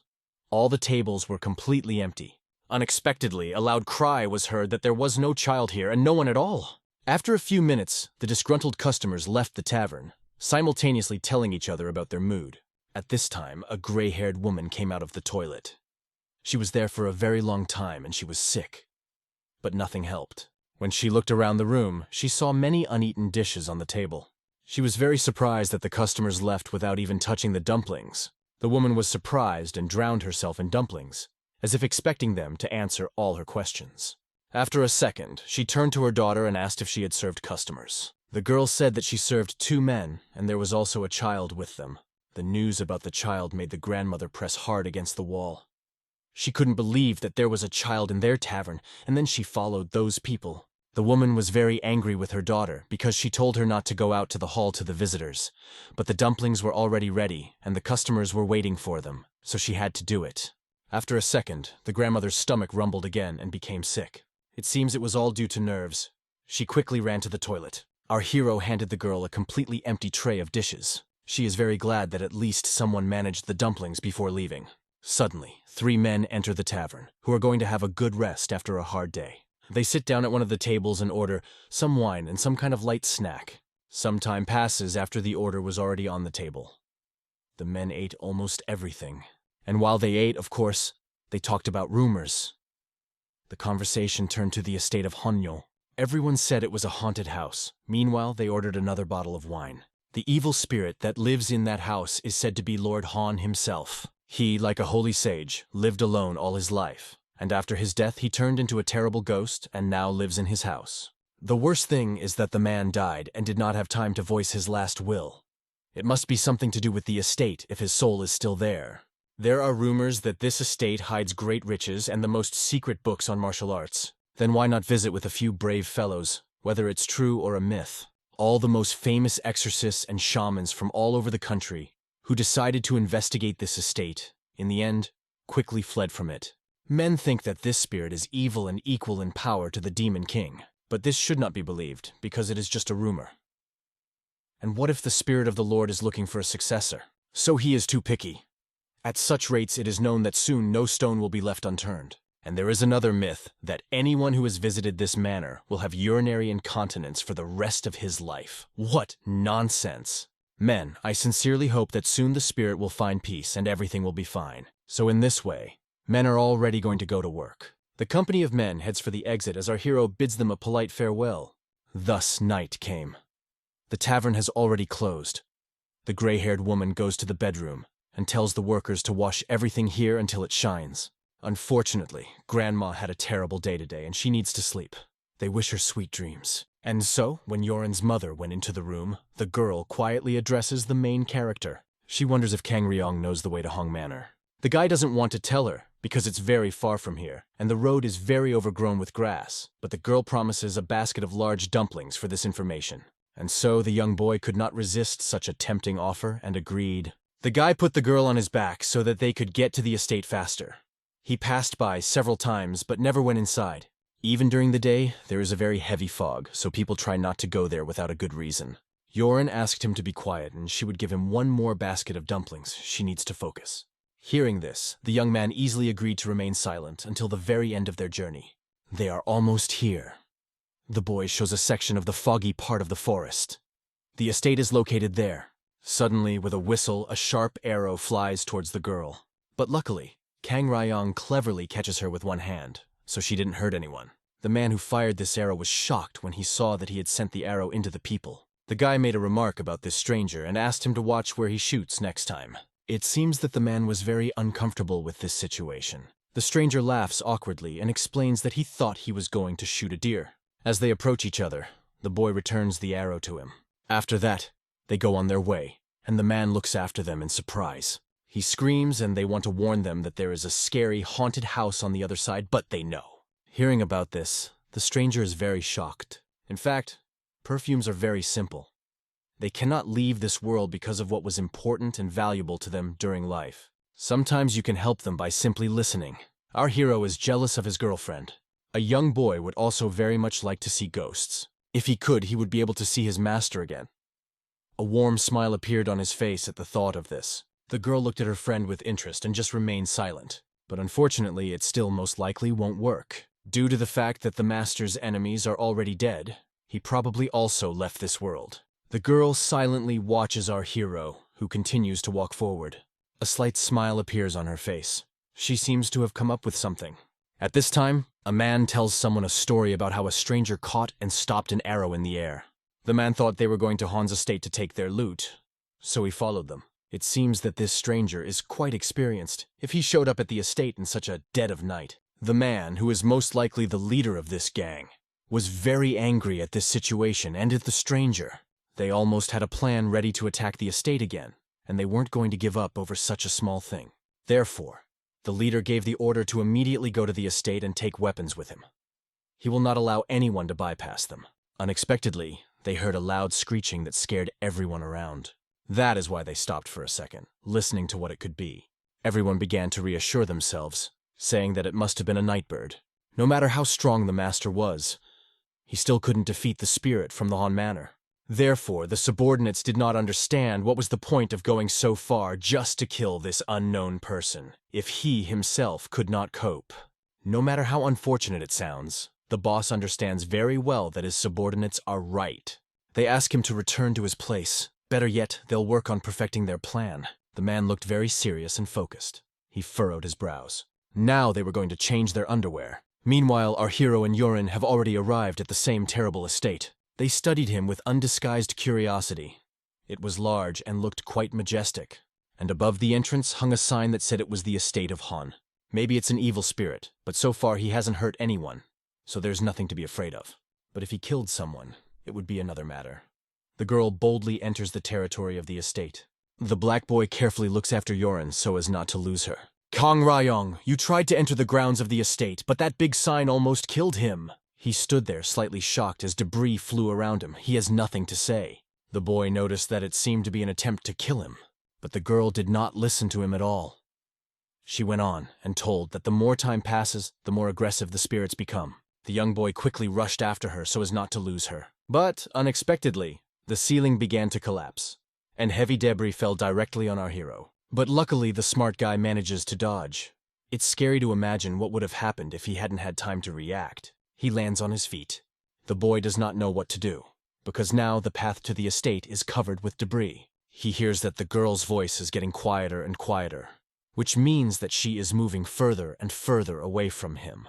The guy quickly turns around and rushes to look for the girl, worried about her. Everything around is covered in fog, and Kang Ryong can see absolutely nothing. It just seems impossible. But the protagonist continues to run around and desperately call out for Yorin.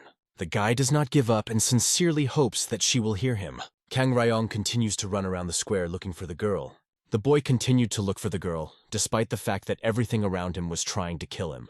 Everything around him was collapsing and trying to kill Kang Ryan, but he didn't care. He continued to look for Yorin. The young man searched for her for a long time and could not understand where she had gone. Did the devils take her away? Meanwhile, he was almost crushed again by the fragments of a stone pillar. The boy continued his search and looked around. Thus, he causes more and more destruction around him. It seems that very soon, nothing will be left of this estate. The boy climbed onto one of the wreckages and sat on it, trying to figure out what to do next. It seems that the boy was tired and wanted to go home, but first he had to find a girl. Suddenly he heard a rumble right behind him and looked around. He saw behind him a strong flow of wind. It all looked quite strange and suspicious. Finally, it got fed up with our hero. A slight smile appeared on his face. Meanwhile, Yorin has already got inside the estate. In addition, she even found a hiding place, which she immediately went to investigate. After some time, the girl got a chest from there. It was very heavy, so when the girl climbed out, they sighed heavily. When she rose to her feet, she was quickly shaking from the dust that had settled on her. And so, when she rose to her feet, she took in her hands an old chest, which was already clearly battered by time. It seems that she was now talking to a spirit and listening to what she should do with this chest. After that, the girl headed for the exit from the estate and promised that she would definitely do it. Suddenly, very loud and strange sounds were heard. The girl stopped and began to look around to understand the source of the commotion. Everything around began to shake and make noise. The girl did not understand what was happening. Suddenly, the ceiling began to collapse, and the debris fell directly onto the floor. And after a second, one of the walls completely broke. It turns out that it was the main character who was desperately looking for a girl. And after all, I found it. He was very happy to see Yoren again. It seems that the girl was not at all surprised by what happened. With her was the same spirit that everyone talks about. At first, the old man did not understand what had just happened and just opened his eyes wide. And after a second, this ghost completely disappeared. The boy couldn't believe his eyes and just kept staring. It was hard for him to believe what he saw, so he decided to wipe his eyes. And when he did that, he looked ahead again. He decided to ask the girl who was next to her. The girl calmly replied that it was the same spirit that everyone was talking about, but now he was gone and would never return. Kang Ryong is very surprised and at the same time happy that ordinary people can see ghosts too. But it's not about abilities at all. He could see the ghost because he was a very powerful spirit. After that, the girl added that according to the spirit, our hero is very scary. Kang Ryong wants to know the reason for this, but the spirit didn't say another word. When they finally got outside, the fog was gone. He just disappeared. After what she saw on the street, the girl's view immediately changed and everything became clear to her. When she saw so much destroyed everything around her, everything fell into place. It became clear why the spirit considered our hero scary, but he excused himself that he barely touched these houses. They are simply very old. People say that vengeful spirits often do bad things to others. Is Yoren not afraid of them at all? The girl explained that not all vengeful spirits stink. Most of the stories about them are just fiction. In half of the cases, frightened people misrepresent their actions and often make an elephant out of a fly, just like now. The boy listened carefully to Yoren, but it seems that he did not take her words seriously. In addition, her mother is always by her side, so no, even the strongest spirit can harm her. The black-haired boy is surprised because he thinks that it is about their landlady. But it is not so. Yoren meant her biological mother, because the landlady is the woman who raised her, and the girl meant her own mother. The main character just looks at the girl with interest, waiting for what she will say next. She was told that her mother was a famous fortune teller. The girl has always felt her presence for as long as she can remember. After that, she wonders if the landlady told him that she is not her own mother. The boy remembers and realizes that his grandmother really told him about it. The main character remembered the day when the woman said that Yoren was not her own daughter. But that day he did not pay much attention to it because he thought that it was her great-granddaughter. This greatly offended the woman, and she punished our hero by pushing his face into the dumpling. After that, she told a story about how, despite the age difference, she is her sister. That is why they decided to pretend to be mother and daughter, and, as it turns out, Yoren is also an older sister. This fictional story then completely turned the boy's life around. He was greatly relieved when he learned that it was a hoax. The girl wondered why they were standing and not moving anywhere. If they are even a little late, she won't have time to steam the dumplings before Mom wakes up. Hearing this, the young boy ran at lightning speed. He could not allow this. And so, when they returned back to the tavern, they immediately began to think about what could be inside the chest. The spirit told the girl that the blacksmith who made this chest died many years ago, and the key was lost. That is, if they had a key, they could easily open this chest, but the girl thinks that it is not important at all. They have another task. The spirit of the Lord asked to hide this chest away from the estate and human eyes. It is best to bury it where no one can get it. Even if the chest falls into the hands of strangers, it is okay, because no one will know where it is from. And while the girl was telling about it, she heard a loud crunch. It seems that our hero did not wait and open this chest. The guy said he got a bar key to the chest, although he probably opened it with his bare hands. But there were no valuables or jewels inside the chest, only books. These appear to be the same manuscripts that customers were talking about. They are talking about martial arts. It tells about the martial arts that men practice together with women. While the boy reads all about it, the girl consults in the kitchen and starts making dumplings. In this book, it is also written that these arts are practiced without clothes. The girl asks the boy to bring the plates if he has already finished milking. The boy does not respond to her request. After that, the girl peeks through the curtains to see what our hero is doing there. Then she hides again behind the curtains and continues to fight in the kitchen. The boy is still silent. After a few minutes, the girl comes out of the kitchen and approaches our hero. A young boy continues to read a book. He seems very interested in what is written in it. And so, finally, the girl approaches the boy to find out why he does not listen to her. The boy jumps up in fright. He was so interested in the book that he did not notice how the girl approached him. He instantly covers the book with him so that the girl does not see what is written there. The boy is as red as a tomato after reading it. His facial expression is as serious as possible. The girl asks him to collect the books and follow her.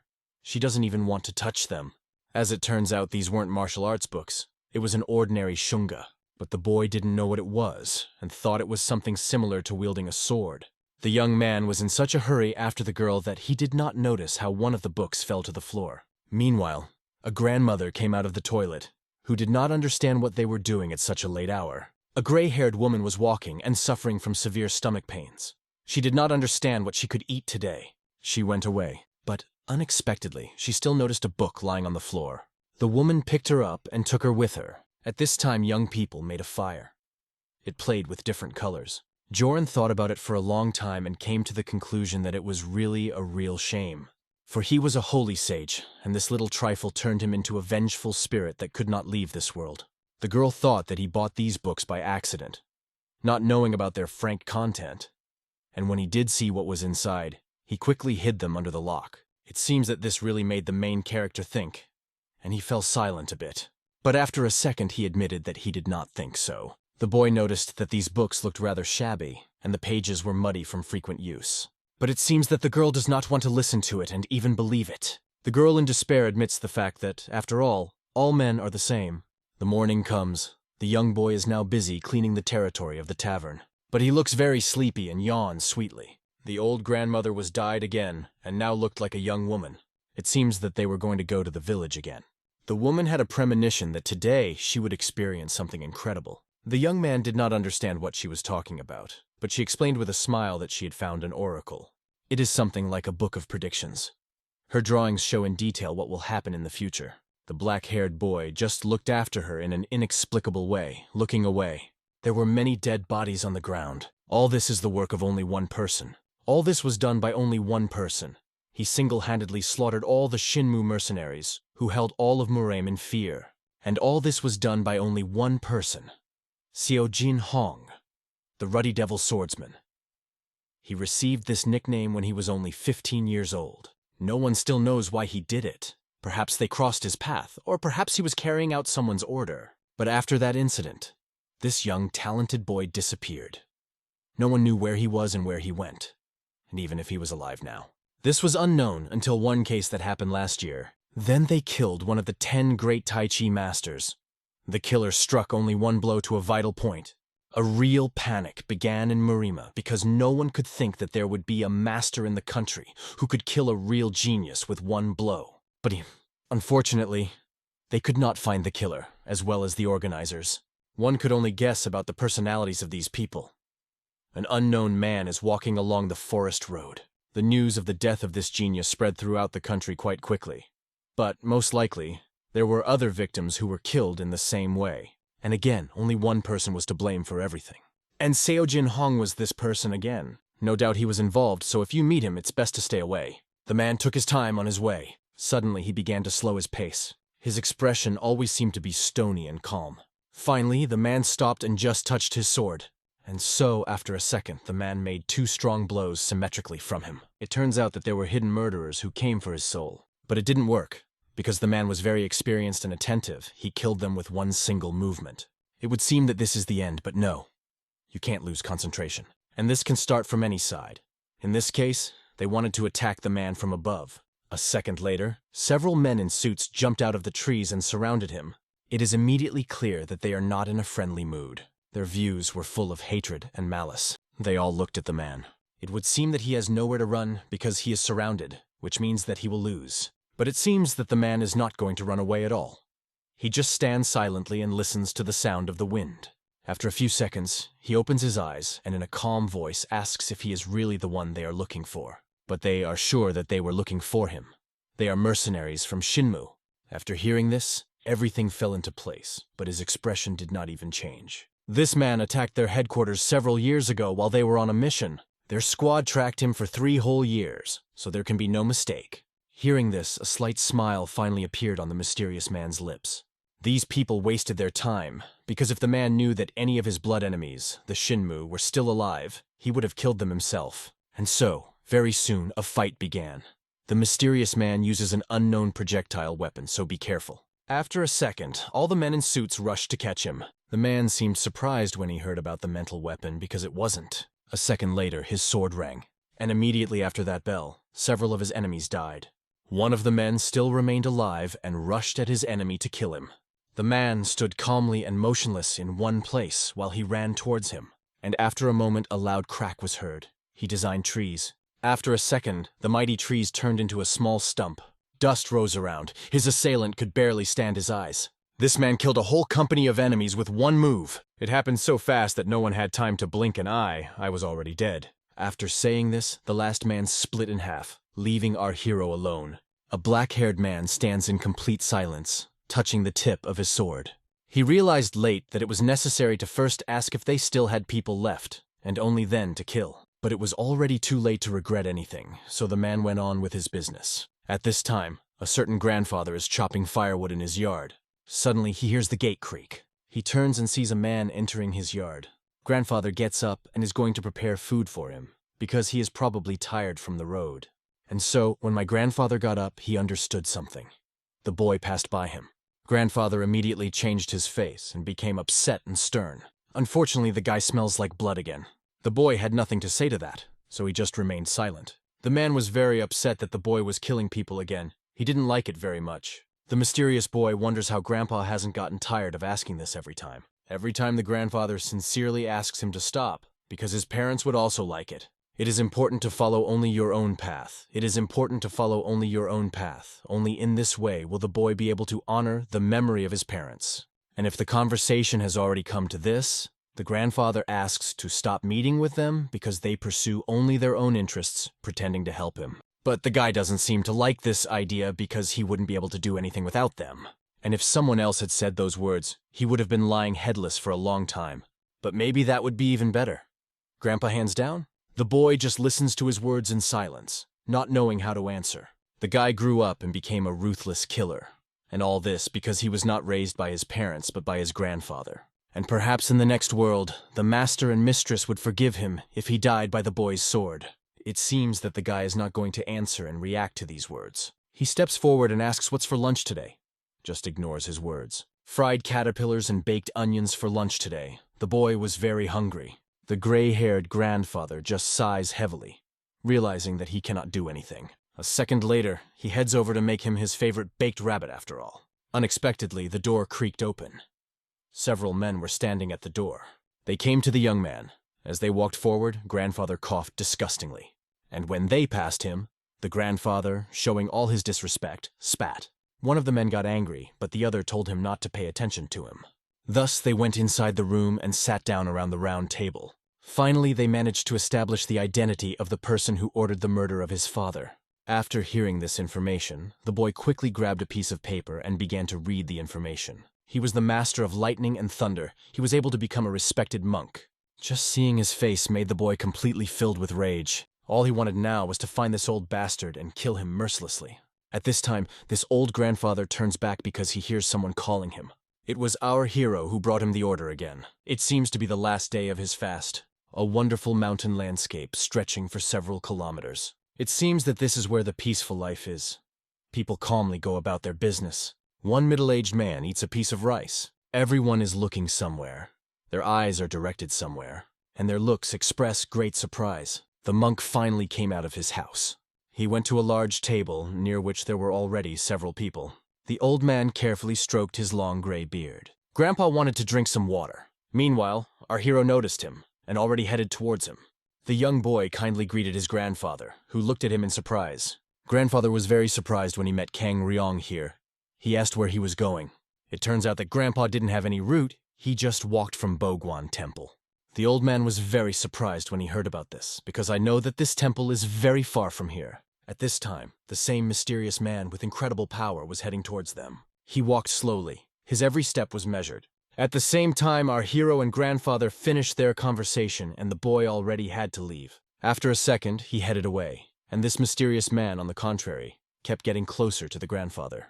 Not far from here, children were fighting for the right to drink from a bottle first, although their mother taught them to share with each other. Our hero watched this unhappily. And so, happened what had to happen.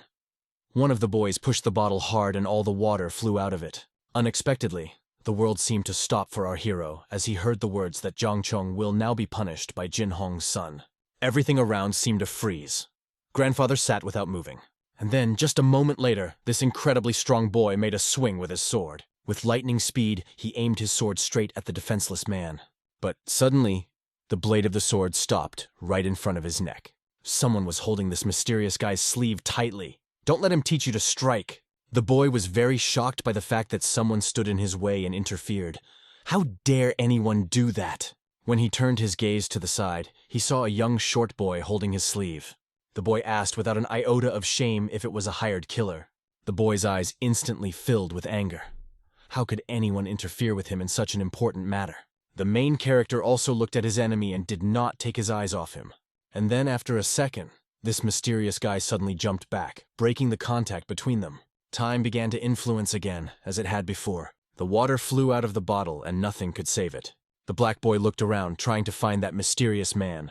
The gray-haired man also began to look around to understand what had just happened. At this time, the main character catches sight of the same mysterious boy. He deftly landed on the branch of some thick and old tree. Kang Ri-yong kept his eyes on him. The black-haired boy is still shocked that someone would dare to disrupt his plan. Kang Ri-yong was still staring intently at his enemy, never taking his eyes off him. In turn, this mysterious guy looked at our hero without looking away. The black boy stares at Kang Ryan, as if trying to memorize every detail of his face. And then, after a moment, this unknown person disappeared. Meanwhile, the old monk tried to remember where he had heard anything about Seo Jungwoo before. Our hero noticed that the grandfather was just a hair's breadth away from death, but he doesn't seem to care. It looks like Grandpa is going to be killed, so Kang Ryan asks if he knows the reason for it. Grandpa doesn't understand. The black-haired boy became very embarrassed, because he himself did not know what and why someone might want to kill his grandfather. The main character sincerely asks the old monk to be attentive and careful. It turns out that his hand was slightly cut. The boy realizes that the killer who is chasing the gray-haired grandfather is very strong. You really have to be careful with him. But it seems that grandfather missed all his words through the ears. Who found a job thanks to him, which means that his head is still worth something. The gray-haired man asks the boy not to worry about him, but to hurry up so that the dumplings don't get cold. Our hero is about to leave, but still asked to note his words and take them seriously. At this time, the children were still fighting over the water bottle. The mother tries to calm them down, but it goes very badly. The older brother apologizes to the younger and promises to catch a lizard as a sign of forgiveness. Unexpectedly, a bottle of water appeared on the baby's head. He looked up in surprise. The children were very happy that now they have water again. Our hero left her and quickly ran away.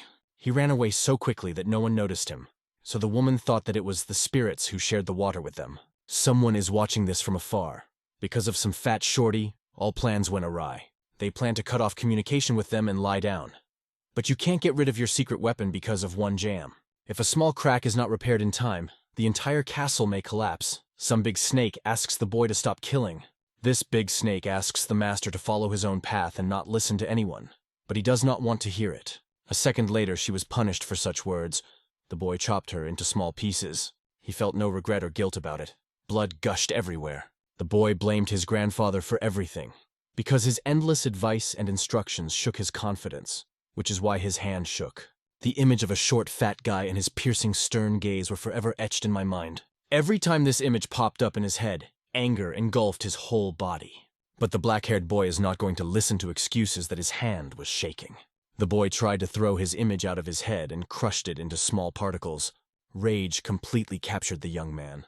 All he wanted now was revenge. His eyes turned red and he stopped behaving like a human. The boy could not understand how this stranger dared to look at him so brazenly and piercingly. Anger mixed with a thirst for revenge, the boy clenched his teeth tightly and promised that he would turn Kang Ryong into mincemeat. If this stranger is trying to protect Zhang Cheon, it turns out he is with him, so he deserves to die too. Unexpectedly, our hero's eyes are wide open. He looks very confused. He just woke up. However, the boy could not understand what was the reason for his sudden rise. He did not understand where he got the feeling that he had forgotten something important. And so, after a second, the boy realizes that he has forgotten. He didn't eat his dinner! A dark night fell on the settlement. Everyone was asleep for a long time, but only one house had a light on. A human silhouette could be seen on one of the roofs. The raincoat fluttered calmly in the wind, but after a second, the silhouette disappeared, as if it had never been there. The light was still on in one of the rooms. There were many statues of different deities in the room. Inside was an old monk. It seems that he was praying now, or to be precise, he was reciting a mantra. The man was completely engrossed in his thoughts and continued to recite the mantra. Suddenly, the door to the room opened with a soft creak, and a human silhouette appeared on the threshold. It was the same mysterious man whose eyes burned with a thirst for revenge. But Grandfather didn't care. He continued chanting mantras and didn't even notice him. Grandfather continues to play small instruments and recite mantras. This instrument left a pleasant, unusual sound in the air after impact. Unexpectedly, the gray-haired man put this unusual tool in front of him. He continued to sit before the fire, his great shadow spreading across the floor. His killer was already standing behind him. The man's gaze was predatory, like a beast looking at its prey. The boy continued to look at the master's back. It seems that the master felt someone's gaze on him and addressed the boy by name. Grandpa seems to have realized which Seo Jungwon he was talking about and asked if it was true. Hearing his name, the boy was sure that his father died because of this grandfather. No matter how much the grandfather strained his memory, he could not remember anyone else with that name. After a second, he asks if the boy knows the master he was talking about. The boy answers with a smug smile that he knew him. It was his father. It is said that he loved his wife and was overcome with grief when she died during an epidemic. Not a year passed when he was gone. After hearing this story, everything inside the boy turned upside down. After his death, their clan was exterminated by some gang of mercenaries. But this is only a rumor. Suddenly, it dawned on the black-haired boy that it was all a trap. Mr. and Mrs. were poisoned if Shinma had not dared to attack the white fans. The master fought with his last strength, covering the way to retreat. But the poison has already done its job. After that, he died. A smile stretches across the boy's face. The guy doesn't believe it and thinks it's just to stop him. In this case, it would be better to set traps. The gray-haired man just looks at him in silence. Yes, it seems that we are talking about that brave man. There is some truth in Grandfather's stories. Saying this, the boy touches his sword. The boy blames his grandfather for the fact that the Shinmu gang, which he commanded, attacked the white fans. There was silence in the room. The man was simply silent and did not know how to react to such accusations. The gray-haired grandfather just strokes his beard and realizes that it seems that the boy really needs someone else. At an early age, he was given to be raised by monks from the Temple of the Yellow Dragon. He was always a monk and knew no other life. Suddenly, a stranger appears and tells him that he killed people. Such words make the guy propose. After a second, the grandfather notices that the boy has the eyes of a man who has committed many murders. It is impossible to count how many lives he took under the cover of this lie. Actually, Grandpa was going to let him go just by talking, but I realized that won't work. The guy immediately tensed up. He watched his every move carefully. In an instant, Grandfather became serious. Their wild eyes met. They kept their eyes on each other. But after a second, the boy starts his movement. He slowly walks towards his grandfather. He admits that he was able to shake his resolve with a few words. A second later, he began to draw his sword and told him to save the notations for his friends in hell. Unexpectedly, the boy is simply chopped into several pieces. He can't understand what just happened. Everything is in the blood. The young man didn't even have time to do and see anything, as he was left with chopped pieces. He didn't know what kind of equipment his grandfather had, but after a second, everything became normal again. When he looked at himself, he was whole. Everything in the boy's head turned upside down from surprise. He silently looked up at his grandfather and just stared at him. At this time, Grandfather sat without moving. His expression froze. The black boy furrowed his brows, thinking that the grandpa was just mocking him. Suddenly, after a moment, a bright blue light played behind him. The guy didn't understand what it was. He had almost drawn his sword and was ready to do so. And then, in the reflection of his sharp sword, he saw a human silhouette. I think it was a boy. His gaze was predatory and determined. He immediately understood that this boy was the source of such a powerful wave behind him. It turns out that it was our hero who was watching it from the roof of a nearby house. Kang Rayong came, just as this assassin expected, although he began to doubt. The main character was very angry that the murderer dared to enter the holy temple, so he wanted to expel him as soon as possible. But the boy's eyes only filled with rage, and he looked at his enemy. Unexpectedly, the voice of the grandfather was heard, ordering to sit down. Now he will make this murderer feel all the murders he has committed on his own body. After a second, the grandfather falls silent and begins to concentrate. But at this time, there is no one left in the room except for the grandfather himself. He looks around and realizes that this guy has decided to do other things. Meanwhile, the boys are quickly brought through the trees and bushes, and so fast that they hear a whistle. Our hero looks at his enemy, who still wants to kill him. And the killer in turn looks at our hero. The killer's eyes again burn with a thirst for cruelty and revenge. This is the only thing he wants now, but he cannot concentrate properly, because his grandfather's words keep popping up in his head. The guy simply cannot believe that Mr. and Mrs. were poisoned. With each phrase he remembers from his grandfather, he starts to get angrier. And after a second, he can't stand such stress on his brain, and screams in desperation and asks him to shut up. And then, after a moment, the guy can't stand it and decides to start an attack. He rushes up to the main character and takes out his sword in one deft move. Fortunately, Kang Ryung was able to quickly dodge his punch and jump up. The boy quickly jumped aside, but the killer is not going to give up, although it annoys him. At this time, our hero stands in a special stand. His enemy continues to strike with his sword, but the nimble boy quickly dodges each one. Parabok continues to deliver lightning strikes at his enemy. The young man still skillfully evades, although it seems very difficult. He jumps and bends from his blows. After a second, the main character will again jump to the side, and his enemy will develop a tree. After that, the black boy leans against the tree and looks at his enemy from top to bottom. This seems to annoy the killer. He looks at him with an annoyed look. Our hero is a very slippery type. No matter how much this guy slashes and stabs, Kang Ryan manages to dodge every time. Now he's confused by the only question, who the hell is he? Where did this guy come from that doesn't even look like a human when the side starts?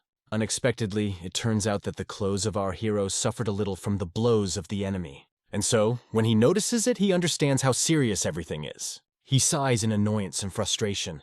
The young man hoped that he could manage everything without even harming his enemy.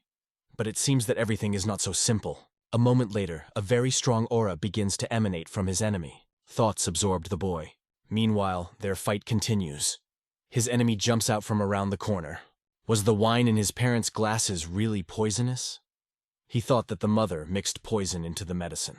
While the boy is thinking about all this, their fight continues. Grandfather apologizes and explains that he got it wrong because it was a long time ago. At this time, the fight continued. These words are not a joke to stress the guy. He couldn't understand how wine could be confused with medicine. The fight continued. Our hero jumped and continued to dodge his attacks. Then he recalled the words that his grandfather had been under the upbringing of monks since he was a child.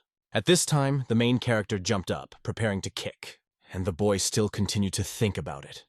About the grandfather's face when he was accused of the murders. At the same time, the black-haired boy struck.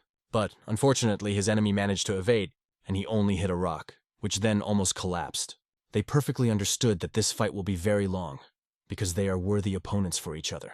Our hero was not going to give up, and after a second ran to the enemy again. The boy grabbed his sword again and began to strike. This fight was like a fight between two lions, and neither of them was going to back down. Unexpectedly, Kang Ryung slowly began to disappear, breaking into pieces. Seeing this, his enemy was shocked, not understanding what was happening. But after a second, the boy appears behind his enemy, and he is immediately felt. They changed the position of the battle. The main character quickly looked around to look at his enemy. He had a pretty good reaction, because he quickly started turning and swinging. He drew his sword and wanted to strike again, but something went wrong. He covered himself with the scabbard of his sword from the blow of our hero. He was too strong, and he could barely stand on his feet. But by the expression on the boy's face, one could understand that this was far from all. And it was his cold facial expression and look that made me afraid. Memories that he wanted to forget came back into his head. He remembered how each time his grandfather asked him to be careful. In his imagination, our hero turned into a nimble lightning shadow. He repeated that the boy could fast Shinmu, and there was no need to even doubt that they were his sworn enemies. Meanwhile, the protagonist continued to move like an elusive shadow, but they were never able to find out who was behind Shinma, so they asked the boy for help. Due to the fact that the boy was constantly distracted by his thoughts, which did not leave his head, the first blood was spilled. He remembered the words of his grandfather, that he should not trust the Brotherhood of Paradise Bushes. Suddenly, the killer jumped away from our hero. But grandfather also taught that you should not take revenge on them because they helped you a lot. It was because of this that the first blood was spilled. The boy was already wounded and could not stand his thoughts.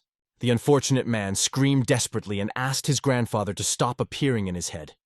Just disappear. He will train him and give him advice when their fight is over. It seems that the black boy was on the verge. He shouted loudly. A second later, he launched his attack. He moved like a fish in water. And then, after a moment, he approached our hero and made a blow with his sword. He dodged, but the drops of blood were recognized. The enemy continued to strike endlessly, like lightning, but still could not hit. And then, suddenly, he saw that Kang Ryong had opened up. It was a great opportunity to strike. Then, the boy seemed wild and quickly approached that place. A second later, his A still pierced our hero through the heart, chest, and a little below. But as it turned out, it was not his enemy, but only his clothes. The boy stopped for a second, not understanding what had just happened. In fact, it was a diversionary maneuver from our hero. Now he was at the bottom and close to him. A second later, Kang Ryong got close enough to grab his arm. Then he put his hand to his chest and pressed hard. A crunch was heard. From such a blow, the boy began to cough up blood. But it seems that our hero was not going to stop there. His blow was so powerful that his opponent was thrown several meters back. After a few seconds, he flew out of the forest thicket and into the gorge, as if it were some kind of waste. The boy's whole life flashed before his eyes, but the look still remained predatory. It fell down with the branches and grass. The main character quickly ran after him to make sure everything would be fine. The boy did not see the cliff, but luckily he was able to stop right in front of it. Kang Ryong is very surprised when he sees a cliff here. This was clearly not part of his plans. From below, he sees many rocks in the water hitting them. A young boy jumps down and lands on one of the stones. It was some kind of mountain river, the flow of which was incredibly fast. The black youth began to quickly look around. In fact, he did not plan to kill his enemy. He remembered the moment when he struck and remembered that he had time to cover himself with his sheath. But even this could not prevent internal damage. It turns out, he just ran away. The boy began to scratch his head in irritation because he did not want to lower his opponent. At this time, a frog with yellow eyes appears. She teaches that there will always be someone better, and even the strongest masters have worthy opponents. She reassures, saying that you should not worry about one program battle. The boy is still quite young, so don't try to jump over your head. It will be an experience for him. A tired guy is coughing from water. He is all wet. He climbs out of the river onto the shore. He is all wet, tired, and swallowed water. The boy leans on his sword, agreeing that the frog is right. After a second, he stands up, realizing that the grandfather is telling the truth as always. But sometimes I forget my own words, and then he says something completely different. But now he was wrong, because the boy has not lost yet, because the fight is not over. Especially since they attacked him together. First the monk, and then this fat man. He's still confident he can take them out in one hit. The boy is breathing hard. It can be seen that he is exhausted, but he continues to walk. He promises himself that he will definitely come back for them, but only after he eats a little of his grandfather's strip and rests. The boy walked slowly towards the house. He came and opened the gate. They opened with a familiar creak. The young man stopped for a second, gathering his strength. After a second, he sighed in despair and irritation. He understood that his grandfather would be teaching him that night, so he doubted whether he should go inside after all. But unexpectedly, something catches his eye. There are some people inside the house. They complain that their grandfather never revealed the secret of the hovering blade technique to them. Grandfather was brutally tortured to find out information, but he endured it and did not tell anything. These people are going to quickly clean up here and go away. When suddenly, just behind their backs, there is a crack. When they turn around, they see a boy standing in the doorway and not moving. With his eyes, he finds his grandfather, who was badly disfigured before his death. So strong that it is barely recognizable. The guy cursed. It was as if something had broken inside him. The face showed no emotion. Childhood memories immediately appear in my head, about how he sits among the sedges by the river. His grandfather approaches him and asks if he is thinking about his parents again. The boy sadly admits that he thinks about them, but I can't remember their faces. Grandfather gently laughs and says that there is nothing like that because he was still small then. Grandfather picks him up and says he will tell what they were like. His father, Master Seo Jung-won, was surnamed the Lonely Swordsman. He was a very popular man in Union Castle. The boy remembered a heavy rainy day. The day the heavens wept. There was a heavy downpour. And from this heavy downpour, they hid with their grandfather under the bridge. Grandfather gently pressed him to himself, covering him with his own body, so that he did not get wet and did not get sick. Then he recalls his childhood training. He remembered how he learned to wield a sword on a stuffed animal. He remembered winter evenings when a blizzard ruled the streets. On such cold winter evenings, they sat at home, and the little boy studied. He needed to learn all the moves and know their meaning in order to be able to use them during a fight. And when he can finally master these techniques, he will finally be able to fight against enemies. And the boy listened to him. He continued to study hard. He hardens the body and spirit, no matter how difficult it is. The boy remembered how he was sick, and his grandfather took care of him, and took care of him. He remembered how he trained on the water, how he practiced his skills. The boy remembered how they walked together in the woods, and grandfather told him all kinds of stories. He also mentioned his tiring or training. He remembered those feelings when he got everything right. He remembered the image of his grandfather, which immediately evoked warm memories. He remembered how he always greeted him with a warm smile and called him young sir. Now, his eyes are no longer filled with life. They are empty. Now grandfather will never look at him again, smile and call him young master. There was no emotion on the face. Something broke. The boy just looked at his grandfather in silence. I looked and thought. Meanwhile, the men in black suits were confused by this situation. The boy stood silently in front of his grandfather for some time. After a while, he sat down and put his sword by his side. Those bastards who did all this immediately drew attention to this. They saw that the boy was not looking at his sword now, so they decided to take the opportunity and grabbed him with their tools. After that, they suddenly pulled on themselves. The man was pleased with himself, because now the boy has no sword and is unarmed. Seeing this, everyone immediately relaxed. After that, they took out their weapons, but they directed her in the direction of the broken boy, who sat silently and did not move. These scoundrels say with sarcasm that they are sorry that everything turned out this way. After that, they demand a book on the art of hovering blade from him, but he doesn't have it. As soon as he learned another technique, he would tear out a page and eat it. Hearing this, the bastards were shocked and hated the grandfather even more for his intelligence. Meanwhile, one of the assassins carefully examines the scabbard of the sword, but he is shocked and horrified when he realizes that there is no sword inside. He quickly shouts and tries to warn his brothers that the boy has a sword, but it is already too late. He tears them all apart with one movement. Now there is only one killer left, one traitor. The boy is still silent as blood sprays all around him. The tip of the sword touches the floor and makes an unpleasant sound. There were even more pools of blood on the floor now. The only one who remained was very scared. The guy can't understand only one thing. Why? He quietly says that they should have helped him. They should have been on his side. He couldn't figure out why they did it. Why did they act so cruelly? This bastard tried to take his sword to attack, but it was too late. Blood gushed from him too. While he was trying to get the sword, his leg was already cut off. Strong, unbearable pain gripped the whole body. The guy did it without any feelings. He didn't care. He pointed his sharp sword in his direction. The victim looked very pitiful. The man sat and trembled with fear. The boy was desperate. It seemed that his life was destroyed. Even before the attack on the White Fan clan, the Shinmu made enemies in the form of the Paradise Bush Brotherhood. The Brotherhood did everything possible to help him find and destroy his father's surviving enemies. That's what they told him. And now the boy is only interested in the question of what was true from their words. And was there any truth at all? Is that old monk really his enemy? And all the others whom he killed before were his enemies at all? And in general, were the Shinmu at least once sworn enemies of the Brotherhood of Paradise Bushes? The man was silent and breathing heavily from the pain. The boy towered over him, emanating great fear. The bastard knew that the boy would kill him anyway, no matter what he said. The boy was slowly approaching him, holding a sword in his hand. He promised that he would spare his life if he told the truth. The abomination trembled from fear and pain. He did not believe his words and thought that they were trying to deceive him. The boy was not going to say anything more and somehow prove it. A second later, the victim confesses that Seo Jung-won, the fifth leader of the White Fan clan, had no children. Hearing this, the young man froze on the spot. He looked piercingly at the victim, trying to understand whether it was true or not. At that moment his heart stopped. What? This single grain of truth makes the following questions meaningless. If he does not believe him, then he can go to the native places of White Fans. It will be easy to find out information. The boy digests all the information received, realizing how blind he was.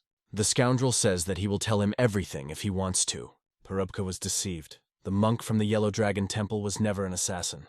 In fact, this man was always famous for his good soul, and was called the living embodiment of Buddha. He crossed someone's path, so they were hired to kill him. They, in turn, sent brainwashed weapons to the task. The fact that he was called a brainwashed weapon made his blood run cold. The same can be said about all his victims. They were anything but White Fan killers. Unexpectedly, the bastard felt something strange. He looked up and almost died of fear when he saw the boy's wild face. And then after a second, blood splattered. The boy cut his hand, and he began to writhe miserably in pain. The man tries to get away from him, but it makes no sense. The man whimpered pitifully about the fact that he guessed that the boy would not keep his promise. But it turns out that the boy does not believe that this bastard is telling him the truth. He shouts in despair that he can check it himself. His words are pure truth. Denial will not make the truth any less true than it really is. The guy agrees to keep his word. But before that, he wants to hear the answer to the last question. Where is the headquarters of the Brotherhood of Paradise Bushes? Hearing this question, the man held his breath and tensed. He coughed violently and writhed in pain, but he was not going to reveal their location, and asked to kill him immediately in such a case. The guy looks down on his victim. He warns that he will beg for his death, and he will only stop when he knows the answer to his question. The blood froze in his veins from fear. I have a bad feeling about what will happen next. Between the two rocks was a great chasm filled with thick fog. There was a structure on one of the rocks. Two silhouettes could be seen on this building. It seems that they were observing the situation that was around. Suddenly, they noticed something. It was a flare, a sign that they are back. A second after the rocket took off into the sky, it exploded and flashed a bright light. The guards thought it was the 5th squad of Punishers who came and ordered the others to raise the bridge. After a few minutes, the bridge began to tighten with a loud creak to allow them to enter the headquarters. After some time, the bridge completely rose. This long bridge connected two rocks. And then gradually, someone's silhouette began to appear from the fog. Turns out it was that guy. On his face was the mask of their brotherhood. It was all stained with blood, but it wasn't his blood. It's time for revenge. The guy still managed to get into their headquarters. The ground was full of dead bodies. Everything around was destroyed and cut by his mighty sword. It was hard to believe that one person did it. Corpses lay at every step. There were many of them. And the further you went, the more corpses you saw under your feet. And that was just the yard. Inside the room is even more so. There was not a single meter on which there was no pipe. The corridors were filled with dead bodies, and in the locked room there was a sharp smell of metal from blood. Everywhere you looked, an act of cruelty was visible. It seemed that not a person had visited here but some wild animal. A beast that mercilessly destroyed everyone. Loud screams were heard, after which, as a rule, blood splattered. It is very easy for a boy to clear his way. It seemed that no one and nothing could stop him. There were heavy scratches on the walls, as if from claws, but it was all done by the sword. The young boy was breathing heavily. A sense of revenge clouded his mind. All he wanted now was to kill. He wanted to get rid of this anger, take it out on someone. At this time, a stocky man with a red mask on his face was sitting in one of the empty rooms. He sat and was silent. The man did not understand how this monster got into their headquarters, and what confused him the most was how he was able to do this completely alone. At this time, the boy walks through one of the empty corridors and passes a room in which people are hidden.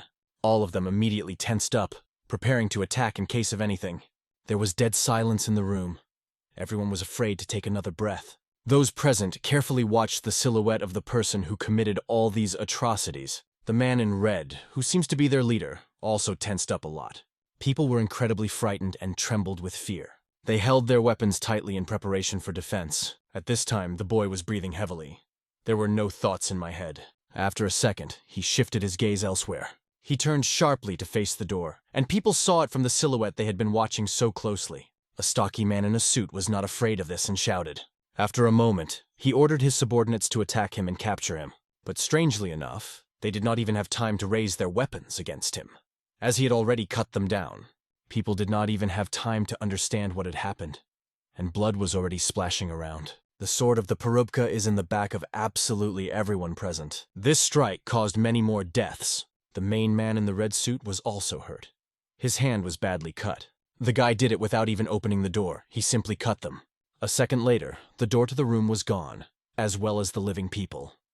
Now everyone was lying on the floor. The black-haired boys slowly walked towards their leader. The man in the red mask was breathing heavily. It felt like he was looking death in the face. In his eyes, the boy looked very majestic as he walked towards him. The man realized that he was a real fool to think that this guy was just like all the other secret weapons. Because this guy is an unusual person. This is a real monster. This is a masterpiece, the best that was created by him. It seems that the man has already come to terms with his death, because now he does not care. He says that all their actions were coordinated with the grandfather, and they agreed to handle all ends in case of defeat. Therefore, if he has any problems, he should deal with his grandfather, not with them. The boy is silent and looks into his eyes with his murderous gaze. A stout man is breathing hard. The guy doesn't believe him because he sent his underlings to kill Grandpa and now he's saying things like that? This scoundrel is deeply mistaken if he thinks he can beg for mercy by brazenly deceiving him. By this, he only made him angrier, and it would have been better to just talk about mercy. The man was surprised that the grandfather was dead. It seems he didn't know that.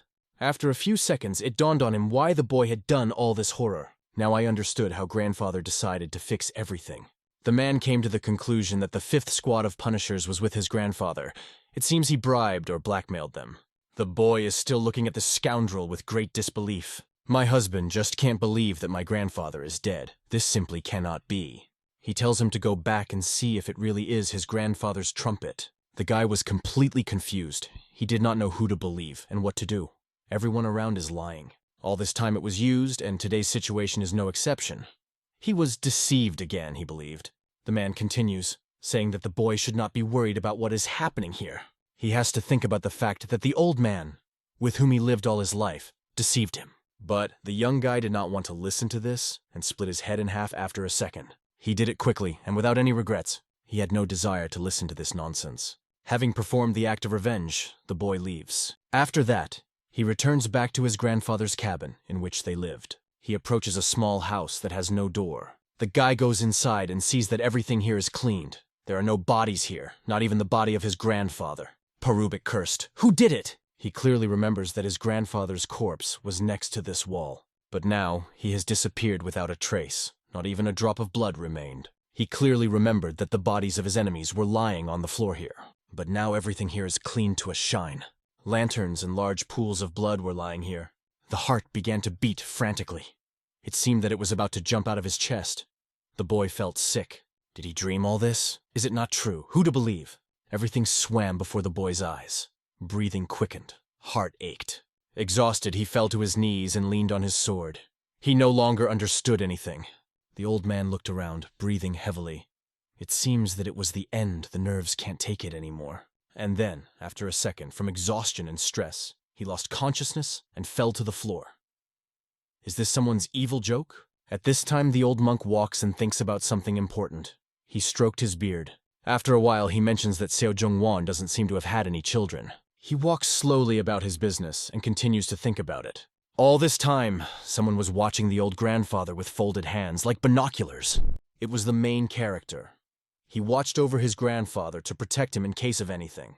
It seems that today was quite calm. The guy regrets that he was not able to catch his enemy right away, but now he has to wait for him. After some time, the young boy returns back to the tavern. As soon as he walks in, the women look at him with surprise and interest.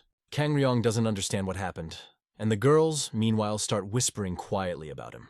After a minute, the grandmother asks if anything has been bothering her employee lately. She notices that the new moon looks like walking death. Bruises are visible under his eyes. He looks like he hasn't eaten in days. The girls are worried about him and ask him not to make fun of himself. Kang Ryong is as sad now as he was the day he first came to them. There was a heavy downpour outside. It seemed that the heavens were weeping, mourning someone. Cold drops dripped from the roof. A broken guy sits in an empty room, alone. Complete silence, only the wind whistling. The guy has apathy. I don't want to do absolutely anything. Neither breathe nor live.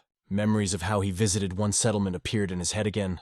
He still decided to find out the truth from people, and everyone insisted that Seo Jung-won had no children. The guy is desperate. It would seem that life has lost its meaning. Unexpectedly, the door to the room opened with an unpleasant creak that broke the silence. 2 men were standing on the threshold, water dripping from their hats. Finding strength in himself, the boy raised his empty gaze and looked at them. They entered the room without permission and stood silently looking at him. Their faces also showed no emotion. They stood in silence and looked at the shattered boy. He did not react to them at all. But, after a second, he told them in a commanding tone to leave while they could. One of the men got angry at this, but the other quickly calmed him down.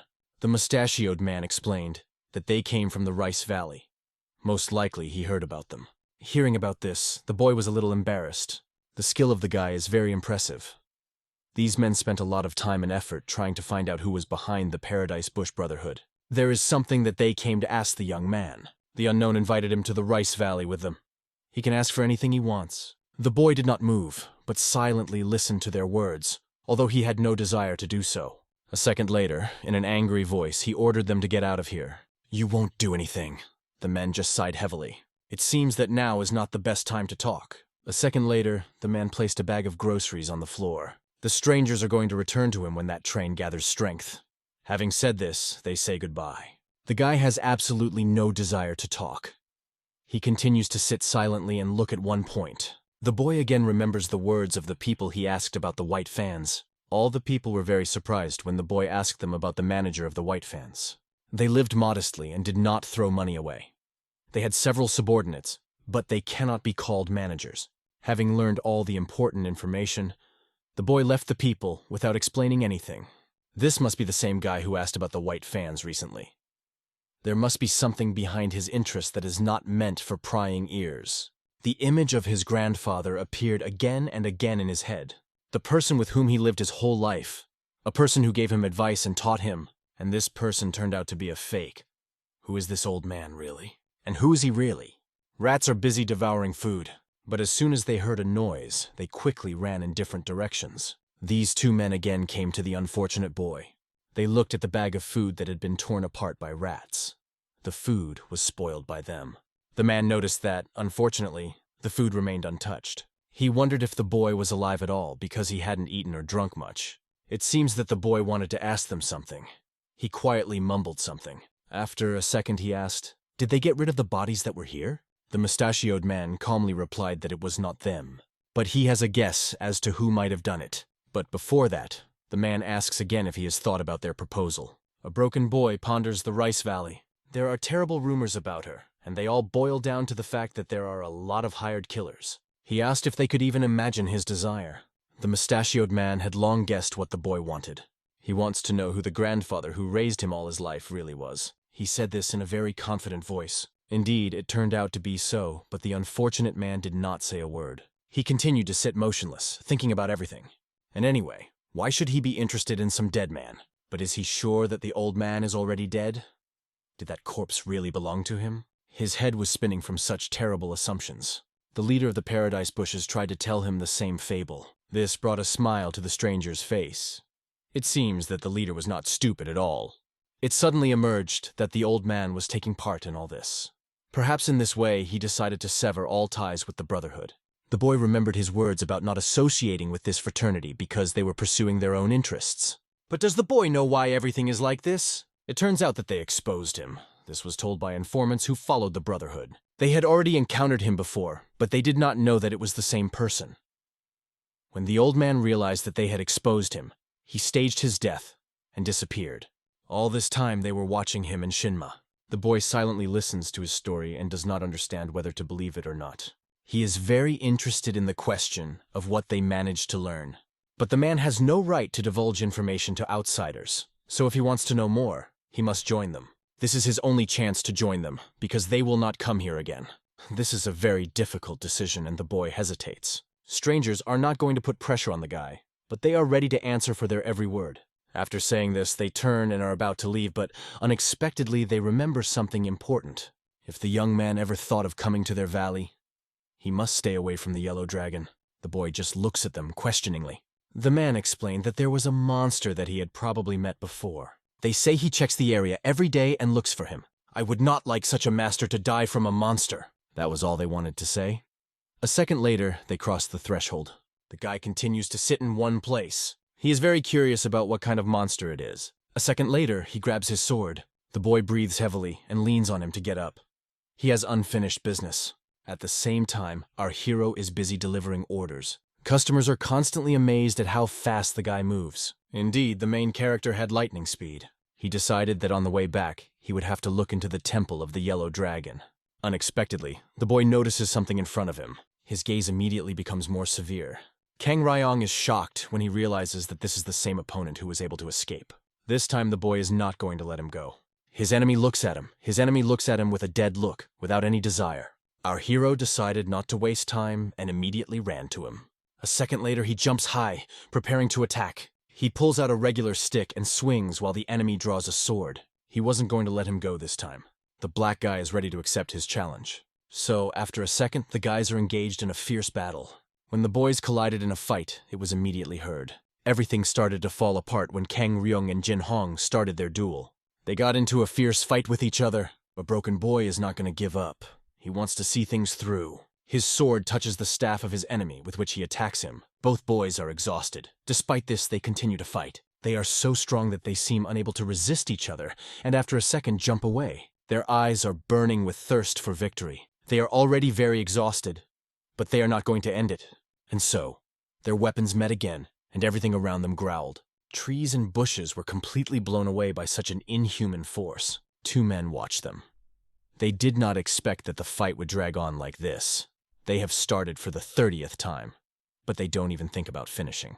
Who would have thought that a hovering blade technique could be so powerful? And it is not known where the grandfather learned this, but this style of wielding a sword is really beautiful, especially considering the fact that it is incredibly difficult to learn martial arts only from a book. He had never seen the hovering blade technique in action before, but I can confidently say that Jin Hong is an excellent swordsman.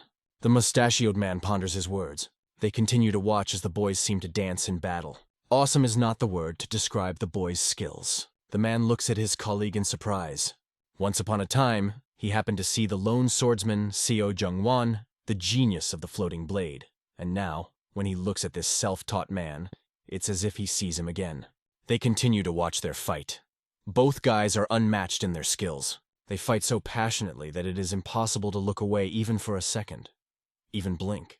Jin Hing even surpasses Seo Jung-won in terms of speed and strength. It is simply unsurpassed. The guys continue their brutal fight, not giving each other time to rest. The guy spins with lightning speed, so fast that the wind whistles around. After that, he directs his attack towards our hero. It was a very powerful attack, and Kang Ryong had to be very careful to avoid it. But the main character is also not a failure, so they are preparing to repel this attack. It is as concentrated as possible. And then, after a second, he dodges all the blows, and also repels them with just one stick. Soon, there is another small explosion as they collide in a fight. The man is impressed that the young man has achieved such skills at such an early age, when Seo Jung-won was already an adult. Now he understood why their lady wanted so badly to lure this lad to them. As expected, the monster from the Yellow Dragon Mountain is easily able to counter a first-class master. But the mustachioed man does not think that our hero will fight him easily. He seems confused. He is embarrassed by the fact that for the first time he met a truly worthy opponent. And both of them feel anxiety and impatience, because they cannot defeat each other. They continue to hit each other endlessly, and they continue to deftly dodge each other's blows. I wonder who the forces will leave first. You would very much like to watch this show again, but they don't have time. It seems that the scales have already tipped. But our hero is still full of energy and strength. But the strength of his enemy is leaving him. It's actually a miracle that he can still wield a sword.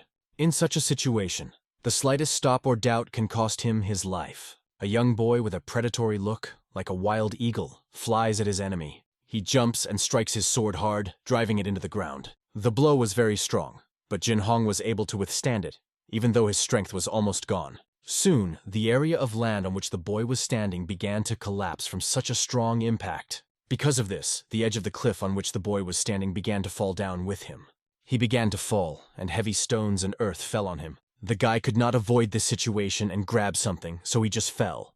And so, after a moment, the stones fell into the gorge, covering the enemy of our hero with them. One of the men was very embarrassed when he saw that everything had turned like this. Everything seems to have quieted down for a while.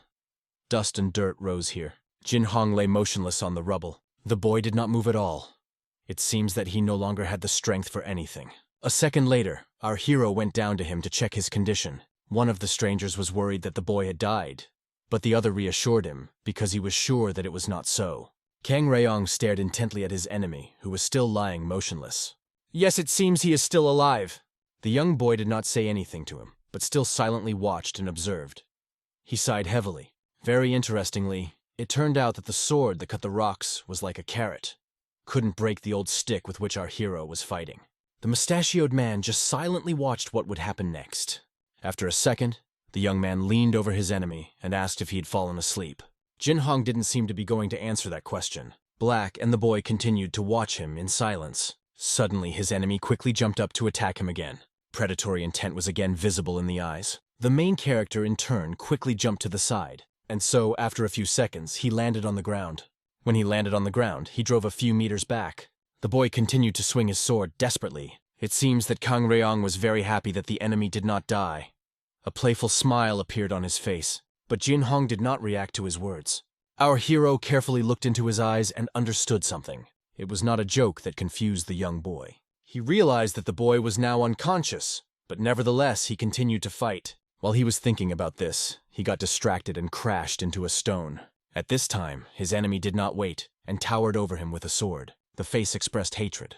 Men's mouths fell open when they saw such a result of events. Is now the end of our hero? Jin Hong put all his strength into this punch. The sword cut the stone against which our hero leaned. And, unexpectedly for everyone, the blade of the sword was finally able to cut the stick. Kang Reong looked up in confusion. He watched as the sword cut his staff. And then, after a second, the stick was cut in half. And then, after a second, this guy delivered a strong blow and split the stick into 2 equal parts. Soon, blood splattered. Is this the end? The stick fell to the ground with a thud. But surprisingly, our hero was no longer there. Jin Hong could not understand where his enemy had gone so suddenly. Did he run away?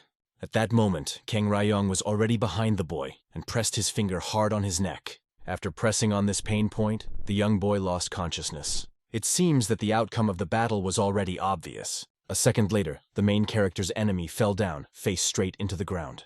When the young man won, he did not say anything. He just stood and stared at his opponent. The boy sighed heavily, realizing that the fight was finally over. But, after a second, a small thin stream of blood flowed from his head. This seems to be the first time our hero has been so badly injured in battle. Now he was standing and breathing heavily, trying to regulate his breathing. The master said that when he was in power with all the sacred techniques of heavenly destruction, no living soul could defeat him. But if he wants to fight with someone on an equal footing, then those 4 scoundrels will do. But no one will be able to touch a hair on his head. That's what the master said when they were training. Kang Reong remembered how the master liked to talk during training, and he asked him to stop and not distract him. And after that, the master constantly grumbled. He once admitted that he was lonely. He could not even talk and have fun with anyone. Probably, this is the fate of all invincible masters, and soon, our hero will find out for himself. The boy stood over his enemy as he bled. The young man was still breathing heavily and watched him silently. It seems that his master was very mistaken. No one knows how many other incomparable masters there are in the country, like his today's opponent. The men at that time were still standing on a tree branch and watching the development of events. It seems the fight is finally over. Didn't they miss anything? The mustachioed man noticed perfectly the moment he completely lost sight of Kang Ryan. Now they have nothing more to do here. They have to go back. The stranger asked the question, are they just going to dump him here? It will be very bad if such weapons fall into the hands of the authorities. If the guy goes to jail or dies, it will be purely his problems. If he cannot get to the Rice Valley by himself, then he is not suitable for them. The man sighed and smiled, adjusting his hat. The stranger wonders why he tricked him into hiking to the Yellow Dragon Mountain, because the way here is quite far. The man did not think that Jin Hong would respond to such an easy provocation and swallow the bait. And he did this provocation because the boy behaved too brazenly when talking to them. Our hero carried the wounded and exhausted young man to the old monk's house. Due to the fact that the boy did not eat for a long time and starved himself, he lost a lot of weight and became weak. Grandfather was treating the young man's wounds. He has small internal injuries and severe exhaustion. He just needs to rest and eat and he will be good as new again. In fact, our hero wanted to hand him over to the authorities, but his grandfather began to look after him. It was a simple misunderstanding. The boy must have confused him with someone else, saying that he had killed his father. So this boy is not a hired killer? This greatly surprised our hero. Of course he's not a hired killer. Who would come up with the idea of hiring a hitman for a miserable grandfather? In any case, there is nothing to worry about. God willing, he will be able to sit with him in such a state, and he will not be able to do any harm. This boy was so weak from hunger that another person in his place would not have been able to lift a small stick, but he was brandishing a sword. The main character is very shocked when he hears that people in such a condition cannot even lift a stick, but he lifted a sword. Meanwhile, the young boy returned to the tavern. He hid behind the rock and watched what was happening there now. Kang Reong carefully checked his head once more, making sure that there was no blood coming from it. The boy combs his hair, realizing that most likely a scar will remain there. The old man found a stick that was very similar to his old one so that no one would suspect anything. Well, it's time to go to the tavern, he sighs heavily. During this time, while he was gone, many new orders came in, which he will now run to deliver. Meanwhile, the events are transferred to the Rice Valley. Here, in my opinion, on the rock, is the estate of the Lady of the Rice Valley. A fragile female hand takes a small bowl with some food. She listens to the story of her subordinates about this talented Jin Hong. The woman always knew that he was a real diamond. But there is one problem. They lost the old man, and they don't know where to look for him. It is obvious that he went to the bottom. It seems that no news will be heard from him for a long time. She's put nets all over the place, so now all they have to do is wait. The mustachioed man nodded. Having said all he wanted to say, the man is about to leave. But unexpectedly, the woman asks his opinion about this situation. But the subordinate does not quite understand what she is asking about. She reminds him that in the past he was one of the sky destroyers. The woman asks if the guy Jin Hong fought is worthy of being the successor to the supreme ruler. There was silence in the room. The man says he doesn't have enough experience to judge such things. But he can give his opinion. An expression of disgust appeared on his face, and he replied that the boy was very fat, and it was disgusting to even look at him. The woman looks at him with her piercing gaze. Very sorry. After that, she finishes another cup of tea. In this case, they will simply supervise him. Sooner or later, he will be forced to show his true face. These words of the lady made the man a little tense, but he did not answer. At this time, the old monk brought a bowl of warm porridge to feed the exhausted youth. But there was no one in the room, only an open window. It turns out that he ran away, despite such circumstances. Because he had no strength, he was able to escape. Every step was very difficult for him. The boy was breathing heavily. There was severe frost on the body and cold sweat. At the same time, Kang Ryong was busy delivering orders. So when he ran up to the tavern, a strange premonition appeared in his chest. It seems that the boy felt something. An elderly man smiles kindly. But, unexpectedly, after a second, his face changes dramatically. Many people sit and smile sincerely. Suddenly, their faces also change dramatically. They always have the same reaction. People immediately change their faces when they learn about the history of his past. People are seized by panic, fear, and horror. They feel disgust, contempt. A man watches with interest how a spider wraps a butterfly in its web. He hears fragments of a conversation that if the buyer is not satisfied, they will return the money. It seems that some kind of contract is being made at one of the tables, which needs to be sealed. The goods should be delivered within 2 to 3 days. When the deal was concluded, the buyers and sellers said goodbye to each other. After that, they went their separate ways. Men communicate with each other. The man is very embarrassed, but he admits that it was just wonderful. The guys were able to close 3 deals in one morning. It was simply an outstanding result. Then, the man asks if he learned anything new. The man is very embarrassed, but he admits that he has not yet learned something. The man does not argue with him, but on the contrary, tells him not to rush. You have to learn little by little, but every day. These 2 men are merchants, but unlike those traders who sit at fairs, they adhere to a new strategy. Their customers can buy goods without leaving home. This method is called address delivery. This method is based on the active creation of the client's needs. In other words, their job is to convince the buyer that they need to make a purchase. They offer very different goods. Basic necessities such as salt, medicines, or even carts. This strategy was developed when small traders created their own coalition. They always have small samples with them, which they usually show to customers. If the buyer is not thinking of buying something from them, they sign a temporary contract with him. After that, they send it to the product collection point of one of the branches, which through the network of contacts sends its purchase to the client. And the most important thing is that for each transaction, you will receive 10% of the profit. This is the end of the training. The man says to repeat the slogan of their company. And the slogan of their company is quite simple. I will sell my soul. After a second, everyone repeats after him and loudly shouts the same thing. This man has been working here for a month, but unfortunately he could not sell anything. It is difficult for him to communicate with people, so he can hardly introduce anything to them. His manager was very unhappy with the result, so he sent an experienced mentor to help him. The man gets the impression that he will be kicked out very soon if he does not make at least one agreement. Unexpectedly, the mentor asks what this boy's name is. The boy nods awkwardly and says his name is Ubok. It turns out that the man has a wife and 3 children. The mentor advises him to work harder for the sake of his family. The man himself understands this perfectly, and often blames himself for the fact that nothing works out. In fact, men are very concerned about their children and that they are fed. The money he was leaving has probably already run out. At the same time, 3 children run to the tavern and call our hero. Someone's big fat hand sticks out from behind the curtains. The children stopped abruptly, trying to understand who would now appear before them. A second later, a big fat man appears at the door of the tavern, looking intently at the children. Children are immediately afraid of such a greeting. Fear completely gripped the children's minds and the children backed away. Suddenly, from behind this big man, a painfully familiar voice was heard, asking him to visit the tavern again. After a second, our hero peeked out from behind this fat man, who greeted the children with a smile. The children were very scared of this man, so they jumped on the nearest table out of fright. Kang Ryong didn't understand why they froze. A woman heard the cry of children, and it attracted her attention. It turns out it was their mother. She asked the children to wait for her at home, but they did not listen. The children look at this woman in surprise, and cannot recognize her as their mother. And when the children finally realized that it was their mother, they screamed loudly in surprise. The woman laughed hard, seeing the reaction of the children. She explained that it was their mother. Nuna simply painted it.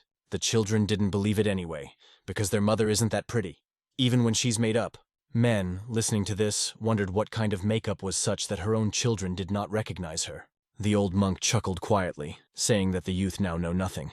He tells about the fact that Nunim has been famous for its skill in the field of makeup for a long time. The men don't understand who they're talking about. And Grandpa wants to say it's Seongcho, but unexpectedly a glass of water breaks on his head. It was an old woman who was now being painted as a young woman. She didn't want anyone to know her secret.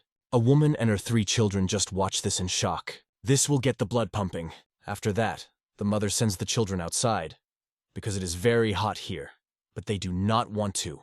And so, after a few minutes, the children turn to our hero and attract his attention. They say they are very bored, but the guy can't help.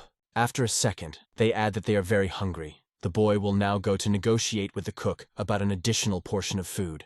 And so, after a few minutes, there is a large plate with delicious aromatic dumplings on the table. Children are very happy to see such a large portion. They immediately pounce on the dish. Before that, he thanked the girl. Unexpectedly, the girl grabs the protagonist's shoulder and stops him. A second later, she is tugging at his clothes. Although, in fact, it was not clothes at all, but fat that hid under it.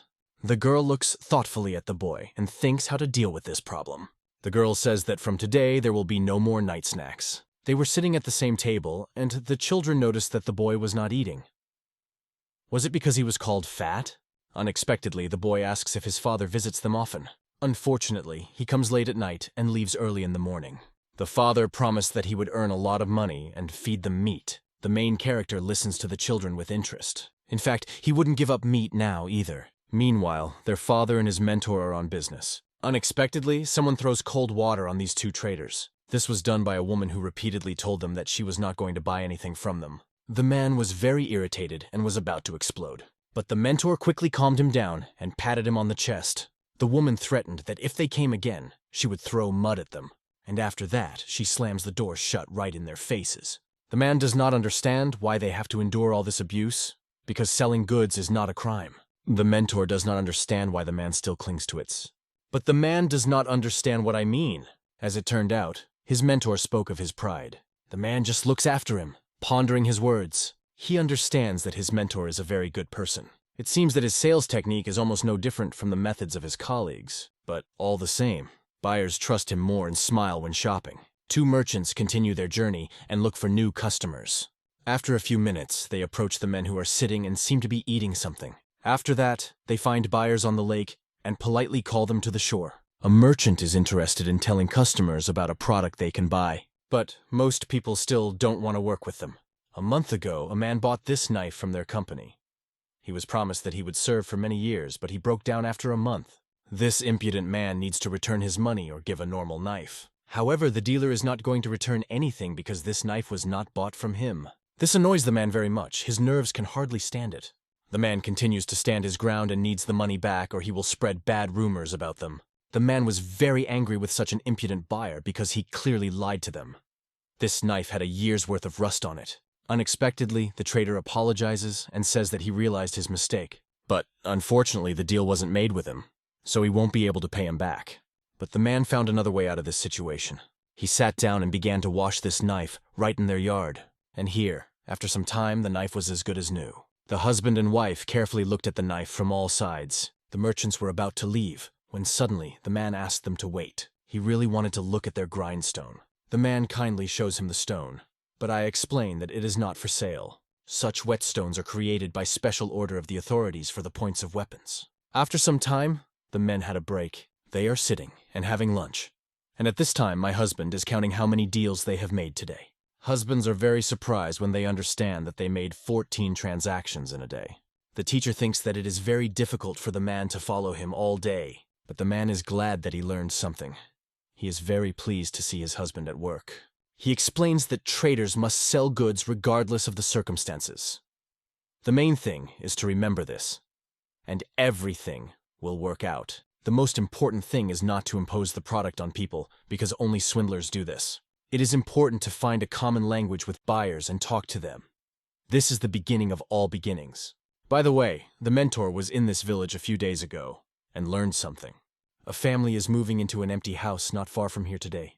They should arrive any minute. That is why they are here now. When the family arrives, the men will help them settle in. It seems he doesn't really understand what's going on. The mentor feels enthusiastic. As long as they help them, they can find out if they need anything. For example, change old furniture. You have to get used to watching what is happening around you. If the neighbors quarrel and hit the dishes at night, you need to remember how many plates were broken in order to sell them new ones in the morning. It seems that it has just reached the man. He is shocked by how many new and useful things he learned today. At this time on the road, a bus is going. It appears to be the same new family that is moving in today. The teacher asks his student to keep the contracts with him for the time being. And at this time, he is already running quickly to meet his new family. The man just looks after him in surprise. But after a second, he sighs and puts these pieces of paper inside his kimono. He runs up to the family and begins to ask how long they have been in these parts. The evening is coming. A family couple listens carefully to the traders. The men were really kind enough to help them move. The merchant handed them samples of all the items they might need. The man says that nothing bad will happen if they don't want to buy anything. They can just look. A family couple looks at the assortment of goods with interest. The man watches with interest how his mentor works. Several hours have passed, and night has come. The children went to bed. The merchants still managed to conclude a contract, and before leaving, they said that the goods would arrive in 2 or 3 days. After that, the men went home. A man follows his mentor and is inspired by the way he works. Unexpectedly, fragments of the couple's words come to him. It turns out they didn't want to buy what they bought. The second trader looked at him so much that the man thought that if he refused, he would blow up their whole house. At first, it seemed to them that they were just good neighbors, but everything turned out to be wrong. The man just silently looked at the house, which was getting further and further away. He seems to have felt lousy after that. Unexpectedly, the man noticed that his mentor was doing something strange. They walked in silence for a long time, until suddenly the mentor first spoke to him. It seemed to the man that he had imposed this purchase on the family. It turned out very badly, and so, after a second, the man begins to spoil and crush this contract. And after a moment, the man throws away this piece of paper altogether. He falls into the grass. The man does not understand such a strange behavior of his mentor. The man asks why they didn't just go back and cancel the contract. If they did, both they and he would feel very uncomfortable. And if the goods are not delivered after a few days, they will understand that they were wrong about their account. And when they meet their colleagues in the future, they will not think of them as bandits. It is important to remember that there can be no coercion in this case. This is the same as selling your conscience. Only if you listen to your conscience, you can wear the title of merchant with honor. The man listened attentively to every word of his mentor. Thereafter, the teacher said that he no longer had anything to teach his student. Here their paths diverge. The mentor goes to the right and the man to the left. Ubak is sincerely grateful to his mentor. He says goodbye to him. The man looks at him with a smile. He remembered an important phrase about the fact that pride can be reconciled, but he must listen to the voice of conscience. In fact, such phrases embarrass him very much. But, be that as it may, from tomorrow he will have to put aside his pride. Suddenly, the man notices many pieces of paper peeking out from his clothes. It turns out that he forgot to give him all the contracts. At this time, the contract that the mentor threw away is all that is lying in the grass. Suddenly, someone's hand lifts him back up. After that, men's hands open this contract again. The man carefully reads the text of the contract. After that, he hides it in his pocket. It was a mentor. Suddenly, he felt someone's gaze on him.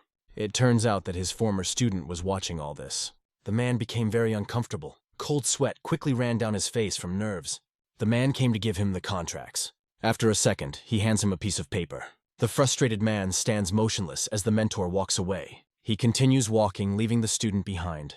It seems that Wubok has stopped believing in everything and is just calling.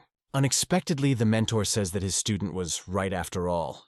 If he made contracts every day, he would soon become a millionaire. He always treated everyone the same, but he barely managed to make even one contract during the day. But today, people seem to have gone mad. They bought absolutely everything, as if it was meaningless. Clutching this piece of paper tightly, he says that conscience is important. But more important for him is his family, which believes in him no matter what. Having said this, he shoves all contracts up his sleeve. Before walking away in disgrace, he says that Bach had nothing to learn from him in the first place. Yes, the mentor moves further and further away from the student. The man just looks after him. He is just silent, thinking about everything that happened today. He looks down. Then he raises his head and looks at the stars. He still thinks that he is still very far from his mentor. A lone man stood on the bridge and looked into the distance. After a while, he turned his gaze to a small house that stood under the bridge.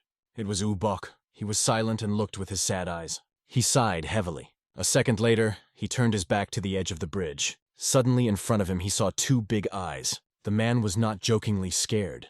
He hadn't expected to see anyone else here at this late hour. The man is very surprised that the boy takes the order so late. Kang Ryong explained that he had just brought his children home. Now his wife works in their tavern. The guy explains that they have already put the children to bed, and his wife, most likely, is still awake. They stood and looked at each other. Our hero wondered why the man wasn't going home yet. He was getting ready soon. Hearing this, the young lad went away on his business, leaving him alone. The man stared at him. It seems he wanted to say something. Unexpectedly, Bach still called the young boy, and he stopped. The man sincerely thanks the young man for everything he has done for him and his family. The boy just turned back but said nothing. He said goodbye and went about his business. Bach continued to look after the boy. Suddenly memories appeared in my head. Memories of their first meeting. When our hero learned the man's story, he didn't even blink. He remembers his look, his eyes at that moment. That day, the man wanted to kill the boy. Anger boiled in his veins. The man is very glad that he did not kill such a wonderful fellow that day. Thus, a new day has dawned. All traders gathered for a meeting before starting a new working day. A second later, all traders raise their fists and loudly shout their slogan. The man stands still and watches all the other traders go to work. He is upset that his mentor, who never missed work without a good reason, didn't show up today. Maybe it's because of yesterday. The man decided to find out where his mentor lives and go to visit him. A small cabin is located through a green forest. The teacher lies on the mattress and does nothing. Unexpectedly, his wife calls him. The woman opens the door and says that her husband has guests. The man does not want to, but he must open his eyes. At the same time, Bach wanders through the forest in search of his Sonbei's house. He was told that the house was located at the very edge of the forest, and there were no houses nearby, so he would find it immediately. The man continues to search, and finally he notices something. He seems to have found his Sonbei's house. Two stout men are standing in his yard. Bach does not understand what is happening here. The men thought that he would buy a large estate with the stolen money and live a normal life. And he bought a barn. The man looked broken. He persuaded them not to do anything. The husband swore that his wife and children knew nothing and were not involved in anything. This scoundrel silently looks at the man and thinks about how pathetic he is. He doesn't have an iota of compassion because he says work is work. Suddenly the men hear some commotion outside the door. With every second, the clamor is increasing. These screeches and screams attract the attention of freaks. They look around to see what's going on. After a few seconds, the door to the room opens with a loud creak. A man appears on the doorstep.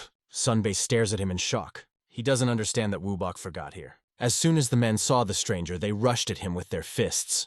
But the man quickly dealt with the scoundrels. He threw one of them out into the street and grabbed the other by the throat.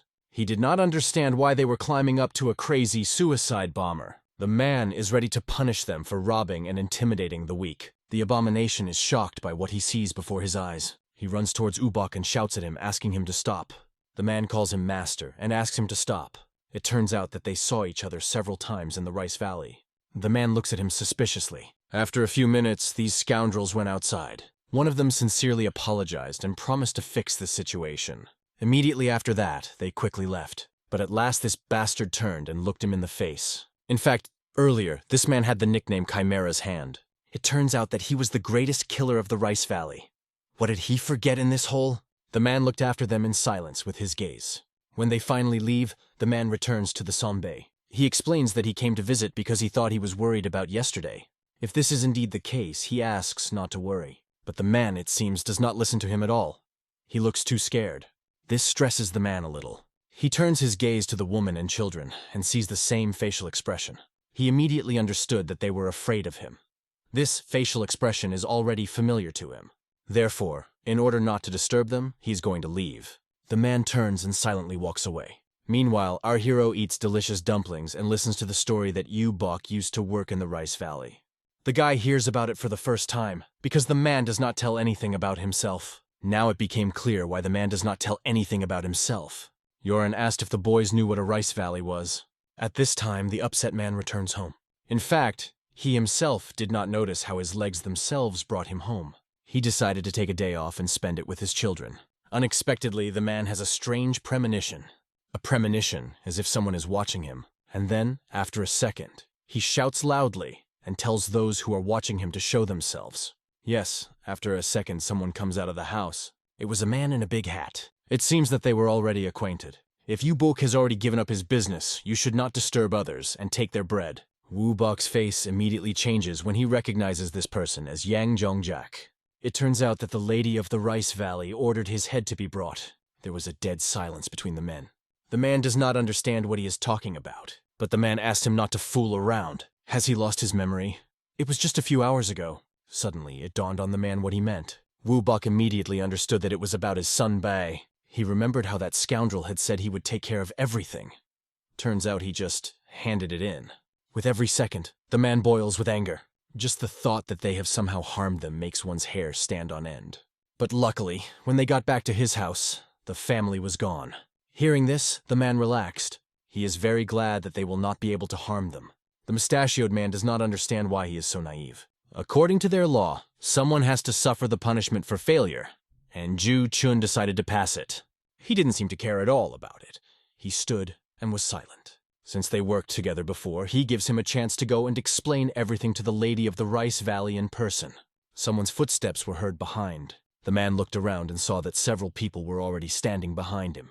It turns out that they tried to surround him so that he would not escape. The lady is cruel only in words, so if he explains everything, everything will be fine. One of the subordinates held a rope in his hands. The two men approached Bok to tie him up just in case, but you could tell by the man's face that he was not going to do it. Just a second later, he hit those two men hard. Mustache simply watched what was happening but did nothing. From such a strong blow, these two flew in different directions. Everyone present watched this in silence and did nothing.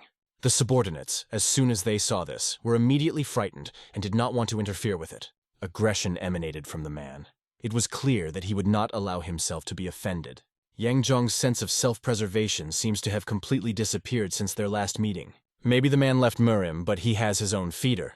That is, they have the right to stick their noses in his feeder. But he cannot push them away? Bok tries to end their conversation peacefully and say goodbye before no one dies. And if the scoundrel still wants to get his head, then let him not be covered by subordinates, but go out into battle himself. All subordinates immediately raised their weapons against the man. They were ready to defend their master. Soon the mustachioed man sighed heavily. It would have been much easier if he had gone with them and told their lady about it. Unexpectedly, the man hears a familiar child's voice. He recognizes him out of 1,000. A second later, a man comes out of the hut holding his son. These scoundrels lied to his family and said they were his father's friends. A moment passes, and the bastard presses a finger against the boy's neck. Yes, after a second he loses consciousness. The man's blood is boiling in his veins. No one dares to touch his family. The bastards began to calm him down, saying that he was just asleep. But it may not be for long. Hearing this, Bok nearly exploded. His enemy's gaze was cold and empty, as if he was not human at all. The man was confused by only one question. He could not understand when the Rice Valley fell so low. But they only used the most effective method possible in this situation. A second later, the chains are right next to the man's head. Immediately after that, he falls to the ground covered in blood. The bastards surrounded him and just watched. The man was severely beaten and lost consciousness. These bastards had no remorse. They were completely indifferent to the fact that they were destroying human life. At this time, the children and mother sat and trembled inside the house. They had heard that the bastards had decided not to touch them. As soon as they heard that the bastards had left, they immediately ran outside, but unfortunately the father was not there. Only the brother who lay unconscious. The family immediately rushed to him to help. He doesn't seem to be injured. Mom will take him home. The younger sister cried a lot because she was worried about her brother. The eldest son was very worried about his father because he was not here. He took a few steps and saw something that broke his heart. There were many drops of blood on the ground. My heart nearly jumped out of my chest from fear for my own father. Meanwhile, everything was quiet in the tavern. Our hero yawned sweetly from fatigue. The black-haired boy sat and did not worry about anything. It seems he was resting. Suddenly, he saw someone running very fast on the road towards him. This is someone of small stature. Most likely it is a child. A boy runs and stumbles, but despite this, he tries to get up. After that, he continues to run again. And then, when the child raises its head, Kang Ryong sees a crying, dirty face and recognizes Woo-bok's eldest son. Our hero quickly gets up and goes to meet him. The boy sobs and throws a tantrum, telling him everything. Kang Ryong is his last hope. The black-haired boy is shocked by his story. Because of such loud screams, grandmother and Yorin come out. They look at the boy in shock, not understanding what happened. Everyone is shocked. The main character listens carefully to the child, trying to understand his every word. He understood that some scoundrels had kidnapped their father. Rice Valley, this is not a net with fish for you. Our hero will pay a lot if he underestimates his opponents. But Yorin doesn't take everything to heart. The girl is sure that the guy went there only to talk and resolve everything peacefully. But it is obvious that the grandmother does not think so. A second later, she suggests that she bet their last bet. The grandmother's gaze was filled with excitement and confidence. The girl just silently glanced at her mother. The woman offers her daughter to up the ante if she is so confident in the boy, but she refuses. Meanwhile, our hero is looking for a way to the Rice Valley. There is a small building here, which does not inspire confidence because it looks very unreliable. 2 guards were sitting here, making sure that no one ran here. Suddenly, one of the guards opens his eyes and sees someone. He saw a young man stepping onto the bridge. It was the main character. He strode confidently across the bridge. A sharp male voice shouted and ordered him to stop. Civilians can't be here, so he advises him to go home. But Kang Ryong wasn't about to go back. He heard that you can get to the Rice Valley only this way. The man sighed heavily, realizing that someone had once again messed up the secret information. Orders are being placed near those mountains, but Kang Ryong isn't going to order anything. Hearing this, the guards tensed a little. They looked at the stranger in surprise, assessing him with their eyes. The boy bluntly said that he came here because the people from the Rice Valley took his friend away. The guards, hearing this, immediately tensed up. An unpleasant feeling appeared in his chest.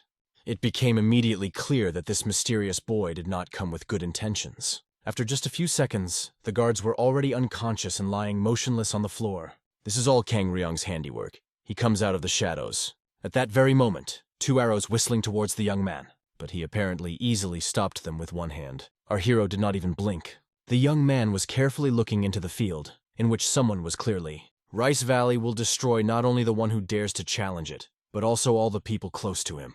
But the main character does not care about this. He is going to return the father to the children. The boy gritted his teeth hard. This is what a Rice Valley is. A landscape opened before his eyes. A large field and mountains. There is a wooden viewing tower on the edge of the rock. Inside it are 2 men who must monitor the situation around. Suddenly, they hear some strange sound. A giant killer wave appears in front of the tower, ready to demolish everything in its path. The wave is moving right at them. The men do not understand what the hell is going on here, because this has never happened before. In a few seconds, this wave will crash right into them! It was too late to do anything, because the destructive wave had already hit the ground. The wave was so powerful that it carried away and destroyed everything in its path. People who were in their huts would not have had time to escape from such a pressure of water.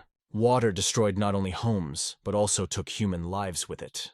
The wave passed through local villages and has already reached the forests. If nothing is done, the wave will destroy everything around. It floods the forest with lightning speed. And so, gradually, the killer wave begins to fade. There is no green left here, only damp earth. All this is the work of our hero. The young boy is incredibly angry about what happened. Kang Ryong is breathing hard with rage. The black-haired boy looks around, quickly studying the area.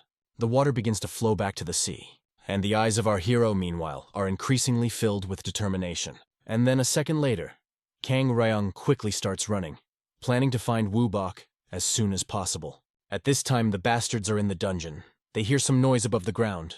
They brought the man to prison and threw him to play. They hear a commotion coming over the ground and think it might be an earthquake. The lieutenant looks back and looks at the stolen man. His pulse is getting weaker every minute and he won't last long without help. But it seems the man does not care at all about this. With any luck, he won't die. If they have already finished putting on the handcuffs, let them get out of there quickly. And so, the lieutenant got out of prison. When he saw what happened on the surface, he just froze in place. The man does not understand what the hell happened here. The scoundrel looks over the horizon. He does not understand why there is so much water around. Everything is destroyed. Suddenly, in the distance, he sees someone's silhouette. It is a short young boy who steps straight towards him. The man is confused when he sees him. It seems to be the same monster from Yellow Dragon Mountain. The bastard doesn't understand the only thing that this devil forgot in their lands? Meanwhile, all is relatively well at the Lady of Rice Valley estate. A woman sits in her apartment and calmly drinks tea. But they also hear some strange sounds from the street, and it stresses them out. The woman thinks that something has happened. The sound came from the side of the swamp. Subordinates will do everything as soon as they find out what happened. The woman asks not to distract her because of all sorts of little things. Because she has an important conversation right now. The woman is no joke annoyed by the fact that her subordinates distract her with all sorts of little things. The man just sits silently across from her. The mustachioed man looks at her with his calm, cold eyes. All commanders are ordered to reconnoiter the situation and immediately take the situation under their control. And the units that refuse to carry out the order will be severely punished. Now the whole Rice Valley is on the ears. Everyone is going to confront the force that has so suddenly invaded their lands. People are preparing for the defense of their homeland. Some have already gathered on the edge of the cliff to look at the situation. A familiar guy is sitting in one of the rooms. It was none other than Jin Hong. At the same time, our hero confidently walked towards the enemies. The boy will definitely bring Wubok home. They don't know how many are left. Jin Hong listens carefully, trying to digest the information. That is, the man wants to say that the grandfather has 2 more twin brothers. This is not quite true because they are not twins, but twins. The mustachioed man asks the boy to think carefully now. Is the boy sure that the same person lived next to him during these 20 years? Did the boy never have the feeling that his grandfather had changed? That he had become someone else? The young boy seriously thought about it and seemed to remember something. The image of his grandfather immediately appeared in his memory. From the expression on the boy's face, it was immediately clear that he was doubting. Disbelief was immediately visible in his eyes. If he finds out that they decided to make all this up just to get him to join them, they will pay. Somehow the man had never heard a boy say such things before. Suddenly, another man comes out from behind him and says that it is familiar to him. This voice seems very familiar to Jin Hong, so he immediately cheers him up. But the man remained silent because he did not consider it important. Now everything became clear. After a second, one more man comes out of the shadows, who also says that he did not say such things when he was present. The guy was completely confused when 3 identical men came out to him. It was more like some kind of bad joke. The guy can't tell them apart at all. The boy's nerves can't take it at such a pace. A second later, the man loudly claps his hands, and then someone completely different appears behind them. Now he looks exactly like his missing grandfather. His appearance hasn't changed, but the question is, who is Jin Hong seeing now? The one he is so desperate to find. It seems as if the young man is going mad. Then, after a second, the man snaps his fingers, bringing the unfortunate young man back to reality. For those who know the basic techniques of illusions, it will not be difficult to perform such a trick. It is very easy to fool such a stubborn guy like him with such a trick. The 5 organs of perception are not at all efficient and unimproved. It is impossible to grow a master of this level from a dumb puppet. But a weapon with a bright personality and brainwashed by us is an ideal tool. For example, the Brotherhood of Paradise bushes. Did they have even a drop of self-awareness? All of them were puppets, ready to throw themselves into fire and water at the first call. The old man was surrounded only by meaningless weapons. The young boy is in a stupor and listens silently. As unfortunate as it sounds, but these are the results of their research. The man leaves the boy alone so that he can think about everything and decide what to do next. Having said that, the man leaves the room, leaving him alone. A few hours pass, and another man enters the room and asks how long he is going to sit here. He informs him that a monster from the Yellow Dragon Mountain has visited the Rice Valley. But even when the boy heard about it, he did not move and did not react in any way. The man was waiting for at least some kind of reaction. But it seems that everything was in vain. A second later, he quickly left the room and slammed the door. Everyone was wondering what kind of monster from Yellow Dragon Mountain it was, but it was just their captain's joke. Jin Hong continued to sit still, brooding in his thoughts. At this time, the Rice Valley army was ready to destroy our hero. But it is obvious that they did not succeed. The main character skillfully dodged and removed people from his path. The young boy moved forward without any difficulty. Even such a large crowd could not contain his power. He continued to clear his way, clearing people. It seemed that no one could stop him. With each step, he got closer to his goal. People screamed loudly from pain and from the fact that they were without strength. No one could contain his fury. The black-haired boy left behind only a lot of wreckage and exhausted bodies. The boy was not going to stop. He continued to step confidently forward. Of course, Kang Ryong didn't kill anyone. He only stunned. That is why the people who were lying on the ground moaned unpleasantly in pain. At this time, the men who were near the prison had no idea what was coming. They were afraid to leave these men alone with the prisoner, but they had written orders from the captain. As soon as the men left, strangers entered the prison. They approached the exhausted Woo-bok, who did not look like himself. They towered over him like predators that had trapped a little lamb. The abominations scoffed at how pathetic Woo-bok looked now. One of them suggested that the man looked dead. He shows no signs of life. The man just stares at his body in silence. Even if it is true, it will be better that way. If he met the lady of the Rice Valley and told her how it really was, he would be in awe. Suddenly, the scoundrel took out a well-sharpened weapon to make sure that Woo-bok was dead. Meanwhile, Kang Ryong continues to step forward. When the boy reached the right place, he stopped. His long hair blew in the wind. He only said that it made no sense. If they decide to attack him, they will get a lot of wounded soldiers. And if they want everything to end peacefully, they need to bring Woo-bok, or call the Lady of the Rice Valley. His enemies, who looked down on him, certainly did not take him seriously. The warriors thought they were attacked by a whole army of enemies and were shocked to see only one young man. It is immediately clear that our hero is an unusual person if he has gone this far, but he will not be able to go further. A cruel enemy, I can already imagine how they will break his arms and legs, after which they will throw him to the pigs. The main character is upset that they did not agree to his proposal to resolve everything peacefully. After a second, several men jump out of the trees. After a second, they become several times more. They fly away like birds, and after a few washes, they surround our hero, leaving no way to retreat. The black-haired boy just sighs in annoyance. He was trying to negotiate a good deal with them, so he wasn't going to give in when they rejected his offer. A second later, all the enemies attacked our hero at the same time, but the young man was not worried about it at all. He had everything under control. He mustered all his strength to fight back. The boy used Heavenly Destruction, which was a furious thunderbolt. It seemed as if one guy was being attacked by at least 100 enemies, but that wasn't a problem. From this blow, everything around trembled and hummed. Well, the enemies almost completely captured the boy. After a moment, they completely covered him with themselves. But after a second, our hero began to emit a bright white light. It was the same mad thunderbolt. Soon, this white destructive wave spread throughout the Rice Valley. It caused a lot of destruction. After a few minutes, everything around was covered with a strange fog. It seems that a real earthquake has begun. People did not know where to hide. The Rice Valley estate also felt such a strong shock. The woman looked frightened at the swinging chandelier. Is this the end of the world? At the same time, Jin Hong was sitting alone in a separate room. Of course, the young boy also paid attention to this noise. After that, he remembered those men's words that a monster from the Yellow Dragon Mountain had come here. It seems that now the enemies of our hero do not look as confident. They can't understand how such a young boy could give in to such things. From such a strong shock, one of the scoundrels falls directly onto Woo-bok's exhausted body. Unexpectedly, the man turned out to be alive. He grabbed his hand. Of course, this bastard did not expect this, so he was not jokingly scared. The beaten and exhausted man finally remembered. He remembered that Ju Chun stepped into the Rice Valley just because you like to kill. These words scared the man very much, and then, after a second, he seemed to go crazy.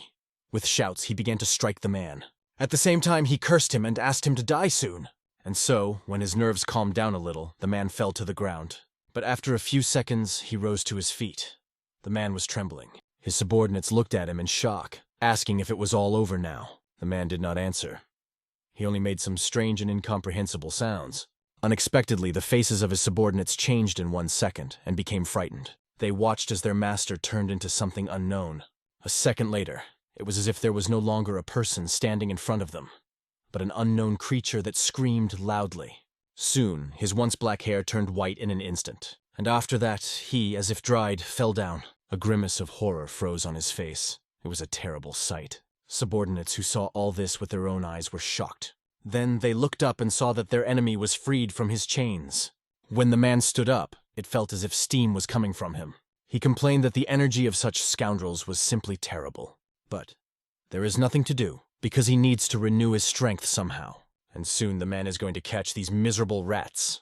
Now something extremely strange is happening here. Rocks are collapsing. Stones fly straight down. People just watch it in amazement, not understanding how to cause it. Their faces have a rather frightened look.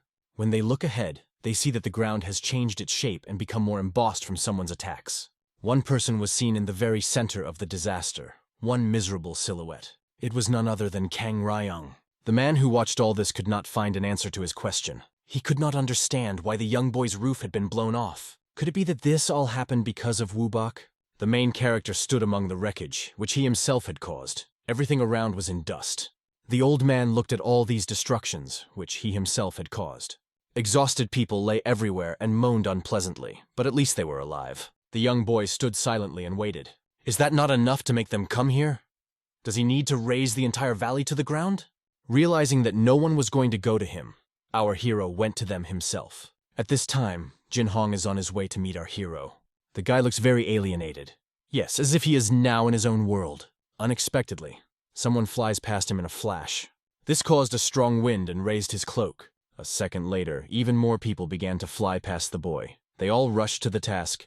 The men were focused, so they had a hard fight with the boy because he was standing right on the road.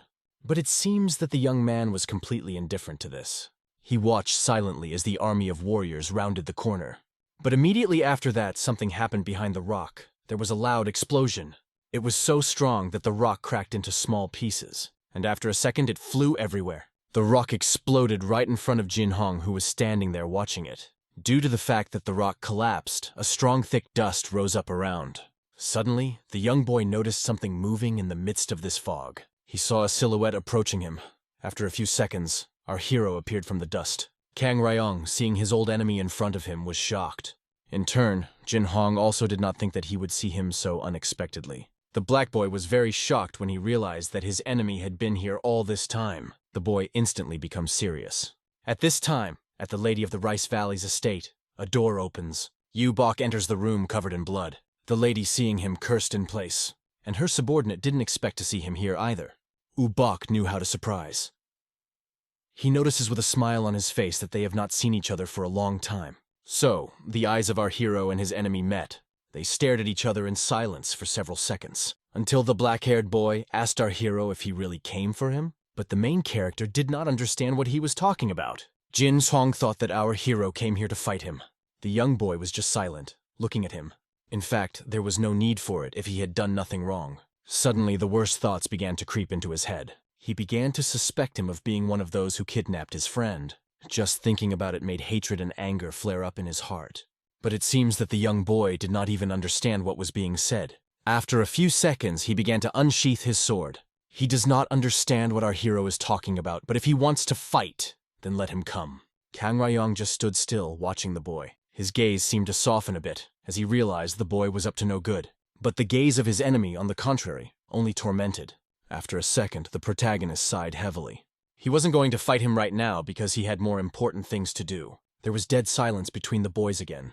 Unexpectedly, a strange premonition arose in his chest. This premonition appeared not only in our hero, but also in Jin Hong. Suddenly, a commotion was heard behind them. The main character immediately tensed up, realizing that the enemies had come. The black-haired boy did the same and was ready to draw his sword. A second later, someone unknown attacked them, pointing his weapon in their direction. But none of the attacks hit the boys. Their chains only hit the ground and the trees behind them. And a second later, the enemies already pulled them back. Many enemies with chains rose before them. The boys just watched them and their behavior in silence. The enemies recognized almost immediately that our guys are not weak. But news reached the captain that there was only one enemy, and here, there were two of them. Someone in the crowd says that the guy with the sword was recruited by their lady personally. The boys just listen silently to what they say. The captain didn't understand why they just stood there and didn't fight. Then the men began to decide what to do next. Without thinking for a long time, the captain gives the order to take them alive. Our hero is indignant and sarcastically says that there is a sense of camaraderie here. After a second, the black man and the young man say that they are not friends for him. Meanwhile, the captain gives orders to capture these two alive if they can. Our hero immediately concentrates on their situation. Immediately after his order, the squad starts running at their enemies, swinging their weapons. But after just a few seconds, all the enemies of our hero are already lying motionless on the ground, and the boy gradually disappears in the fog. Jin Hong just glances at him. The young boy is silent, thinking about the situation that has just happened. At the same time, Woo-bok visited the lady's estate. Her eyes are wide in shock. It seems that the man was greatly relieved by such a reaction.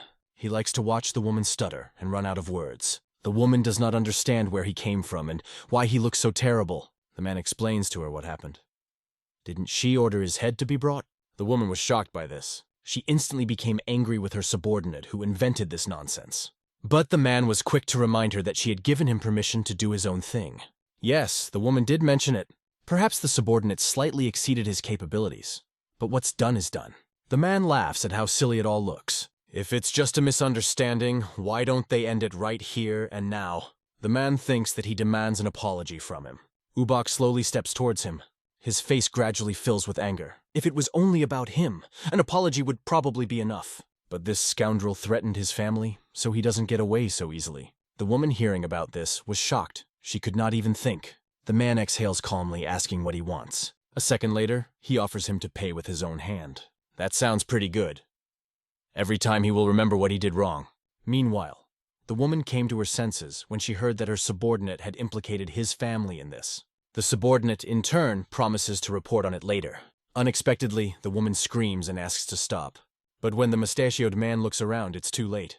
At Bok, he jumped at his enemy with all speed and strength. His eyes were filled with rage.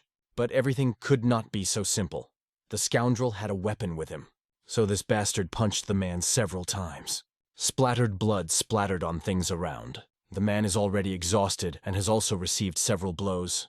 The man did it without any regrets. The woman screams loudly and orders not to kill him.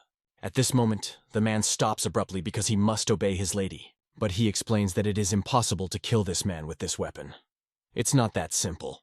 And while he was soothing the lady, Woo-bok's strong hand grabbed his cloak. His grip was quite strong. The bastard, of course, tried to free himself from her. Nothing happened. Then the bastard decided to use his weapon. With all his strength, the man pierced his palm through. Again, he did it without any emotion. But he was shocked that the man could withstand the blow. Woo-bok continued to stare at his enemy with a cold gaze. Unexpectedly, he grabbed him by the neck and squeezed him tightly in his jaws. The man immediately had a bad feeling. And then, after a second, he firmly grabbed his jaws and began to pull him down. It was incredibly painful. The man writhes in pain. Above him tower Woo-bok with a predatory expression on his face. He looks like he could rip his jaw off right now. With every second, life seems to leave the man, and he dries up. The hands become like a skeleton. This is all because Woo-bok is draining his energy. And so, after a few minutes, life completely leaves him. Furious, Woo-bok stares at his body. When the man raises his head, he sees someone else in front of him, and he is very shocked by what he sees in front of him. His eyes cannot lie. It can be read that he is confused. What is Yang Jung-hak doing in front of him now? The man does not understand anything. Suddenly, everything starts to melt before his eyes. Are these hallucinations? His eyes blur strangely in an unnatural way. Woo-bok squints, trying to come to himself, clenching his teeth. Then, he turns his gaze down. Someone's hand reaches out to him from below. A second later, the man screams loudly from nerves. He is lying on the floor, and in front of him, at this time, is a severed hand. Bok is breathing heavily, trying to regain his composure. The man looks at him indifferently. Bok gasps for air, laughing a little. Now he understood on his own skin what the technique of illusions is. He is very curious how long ago he learned this. The man takes it as a compliment on his account. A second later, he pulls out his dagger and asks how much longer he's going to sit there.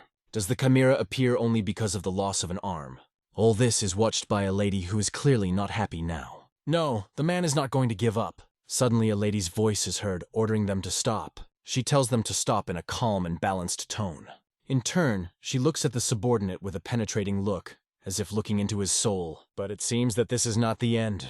Woo-bok is ready to fight on, and tells him to turn on the illusions some more. The mustachioed man just smiles at such an offer. Well, after a second, the man rushes right at this scoundrel, and he in turn prepares to defend himself. The lady doesn't like that at all. After a second, the woman's nerves run out, and she loudly orders them to stop. After that, the floor under her feet is pushed down. Small fragments of the floor fly to the sides. Very soon, the whole room is covered with dust. A bright white glow emanates from the lady. Woo-bok is sitting on the floor in the middle of a ruined room. He is breathing very hard. Unexpectedly, he notices some changes. The man looks and sees that his hand has reappeared. The man is frightened and cannot understand how it happened. He looks up, trying to find answers to his questions. Was he under the influence of an illusion all this time? The mustachioed man looked at his lady with admiration. This woman was able to dispel all the illusion around her with just the power of her own ki. The woman will not allow them to continue the fight. Ubok watched closely what would happen next. A strict woman addresses her subordinate. She asks if it is true that he dared to use his family for blackmail and intimidation. Yes, it was indeed true. The angry woman almost destroyed him with a look. The man withstood her hard look at himself with dignity. He will have to explain very well everything he did. But a little later, the man bows and says that he will definitely do it. After that, the woman turns to Ubok. He looks up and listens carefully to the lady. The woman planned to contact him in the future, but she could not have imagined that everything would turn out like this. The man was just silent and listened. The woman sees Wubok's blank and cold look, which causes her to tense up a little. She explains that she would never touch his family in her life. The woman mentioned her family. She watched his children play outside. The woman was inconspicuous when she did this. Kang Ryong loved to play with his children. The woman watched them silently, but her eyes showed maximum interest. That guy's face was very well imprinted in my head, only from the realization that her subordinate cheated. He really involved Wubok's family in this and forcibly dragged him to their estate. The room fell silent, but the atmosphere was quite tense. Now everything became clear to her. This is no ordinary anxiety. Now she wanted to find an answer to her question. What kind of monster got into the Rice Valley? Bok does not understand who it is about, and just looks at her questioningly. At this time, our hero continues to bravely fight against enemies. A young boy rushes alone into a crowd of enemies. It seems that the intervention of Lord Dungan is inevitable here, but my husband does not pay attention to it, because he thinks that it is ordinary anxiety. So it was, but the situation got out of control and everything went awry. And where do the 12 Zodiacs look, if such a thing is allowed? The 4 best squads out of 7 have already been broken. Dangan is shocked by this news. But even that didn't make him move. He is too lazy to deal with it. But the people who could deal with this are not here now, because they are on a secret mission. Lord is too lazy to get up and deal with these problems. The Lord wonders what is the number of their opponents, because of which they are suffering such heavy losses. When they tell him that their enemy is one person, he does not believe it. The man looks ahead in disbelief, thinking it's a bad joke. An impregnable rice valley was almost gutted by one man. After hearing about this, the man was still interested and came out of his shelter. He looked around and saw that the valley was indeed almost destroyed. From what he saw, Lord Dangan froze on the spot. How can this be? He saw a fight in the distance. Their men surrounded the enemy, but after a second, they were all lying on the ground. It is difficult for a man to believe his eyes. Our hero continues to crush everything in his path, leaving nothing behind.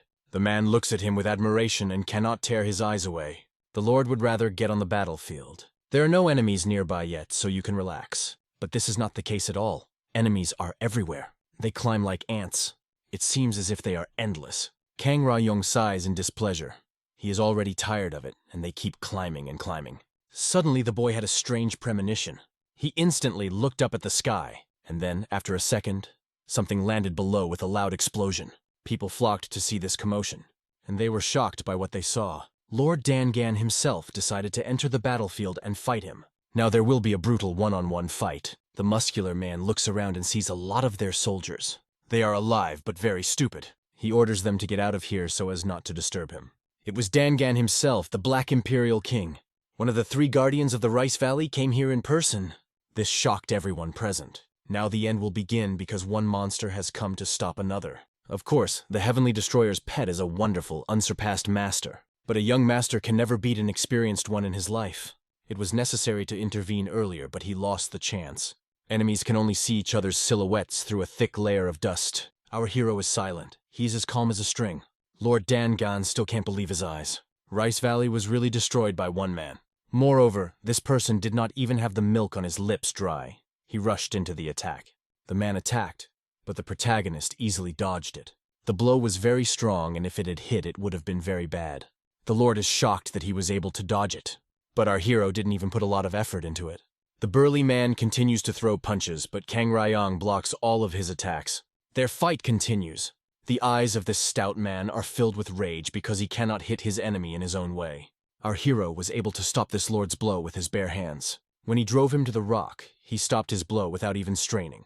Of course, this blow was incredibly strong, but our hero coped with it. The man looks at the boy carefully, as if analyzing. Such a strong impact left deep cracks on the rock, and after a second this rock completely collapsed. After this impact, many fragments of stones and trees remained on the ground. The main character flew back a few meters from such a force. The Lord looked at his enemy with anger and interest at the same time. So, a second later, our hero was walking straight towards him. This surprised the man even more. How does this young lad stay on his feet after one of his best attacks? A second later, the boy asks if this man is the leader of the Rice Valley. This question put him in a stupor. Turns out this kid came here for their lady. But does he not even know that the leader of the Rice Valley is a woman? This relieved the man a little, and he laughed. He wanted to understand why the boy was here. The black-haired boy raised his eyes and looked at the enemy. After a second, he admitted that their misunderstanding was entirely his fault. But he's not going to apologize for getting this far because they started it first. Kang Ryong wants only one thing, to get his stolen friend back. Here finally it reaches the man. Finally he understood what the meaning of his visit was. But the Lord will not allow him to leave here without punishment. The man deceives him and says that he has just been executed. And if our hero wants, he can take his body. As soon as the man said this, our hero seemed to have even more strength. The man watched him with admiration. A second later, he asks if he really killed his friend. The man cannot understand where the boy hid such powerful key. The Lord is even sorry to kill this little one because he is very strong. Now nothing could stop our hero. Unexpectedly, blood splatters. Lord did not even blink his eyes. The main character deftly jumped over it, and before going further, the hero said that today the Rice Valley will be wiped off the face of the earth. And all because they killed an innocent father and laughed about it. Thus, a large hole appeared in the man's chest. Unbearable pain covered the whole body, blood splattered. Our hero walked away from here, leaving him to suffer alone, the main character to take revenge on everyone. A second later, the body of this big guy fell to the ground. He no longer showed any signs of life. A black-haired boy with an indifferent expression on his face continues. He moves on, leaving behind the corpse of the Lord. Kang Ryong is serious about avenging his friend. Well, the young boy is about to go to the estate when suddenly he hears a voice behind him. It turns out that was not the end. Lord Dan Gan appears behind him. The battle is just beginning. The man throws a punch, but our hero miraculously dodges it. After only a second, Kang Ryong jumps back. The ground where the Lord hit cracked violently. Despite the extra weight of our hero, he is very agile. Suddenly, the man feels an unbearable sharp pain. And then, after a second, the big man falls to his knees, clutching the ground. He lowers his gaze. Lord Dan Gan sees a waterfall of blood begin to flow from him. The man begins to cough, suffering from pain. Our hero just watches this in silence. Kang Ryong promised some people not to use deadly techniques anymore. Therefore, if the Lord does not want to suffer pain, feeling how his veins twist inside the body, he must not move for a while. All he has to do is sit here and watch the Rice Valley disappear from the face of the earth. The pain is so strong that in order not to scream, one has to clench one's teeth.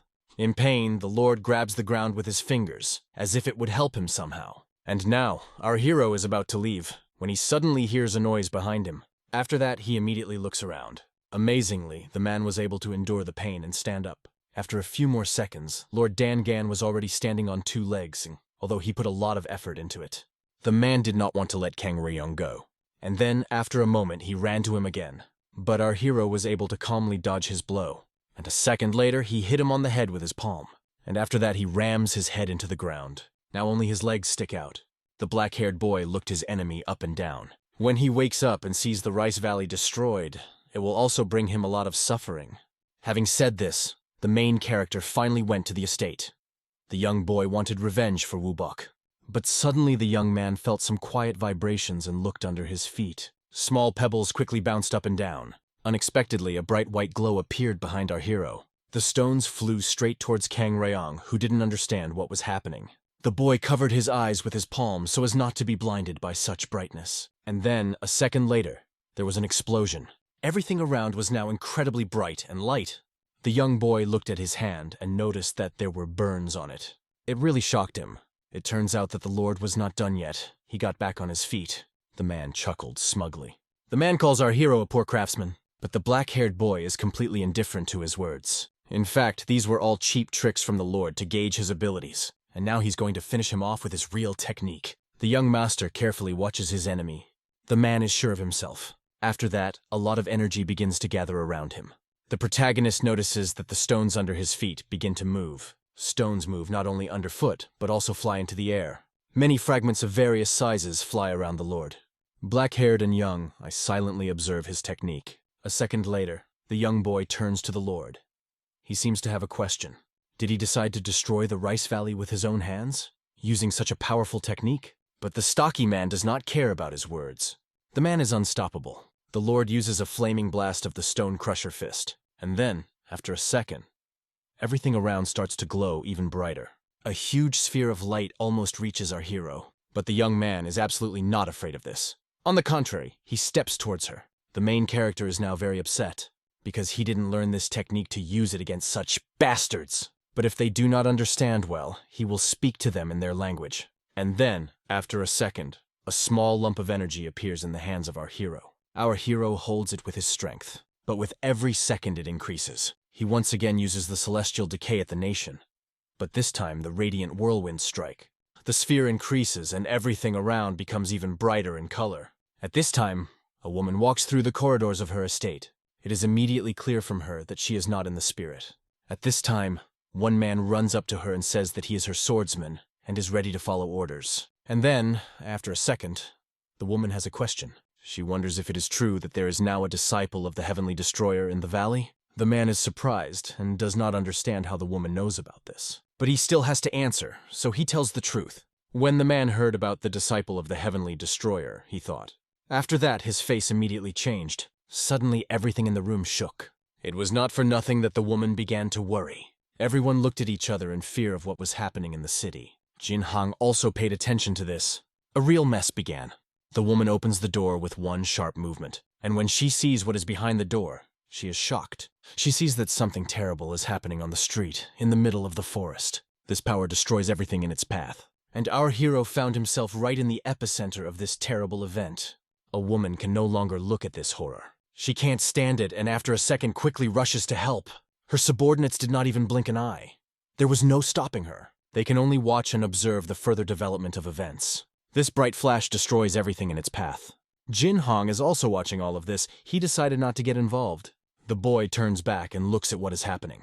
The flash had almost overtaken him. He can't just ignore it because he might get hurt. That is why the boy covers himself with his sword. All the people are shocked by what is happening in the rice valley. A grimace of horror froze on their faces. It seems that everything is gradually coming to an end. One of the subordinates suggests that it is a flaming blow of a stone crusher fist. Wu Bok listens to all their guesses in amazement. But one of the men immediately rejects this assumption. In fact, it was a Heavenly Destroyer's sacred technique. Is the Black Imperial Scorpion on the rampage? The situation is becoming increasingly comical. The Lady of the Rice Valley stepped on this land. She goes straight to the scene to see with her own eyes what was happening here. All squads were waiting for orders from their mistress, but the woman did not respond to any of them. The soldiers advise the woman not to approach there, but she does not listen to them. She becomes very worried when she realizes that Lord Dan Gan might have been hurt. The woman quickly rushes forward. A woman is trying to find at least someone in this thick dust, and suddenly she notices something.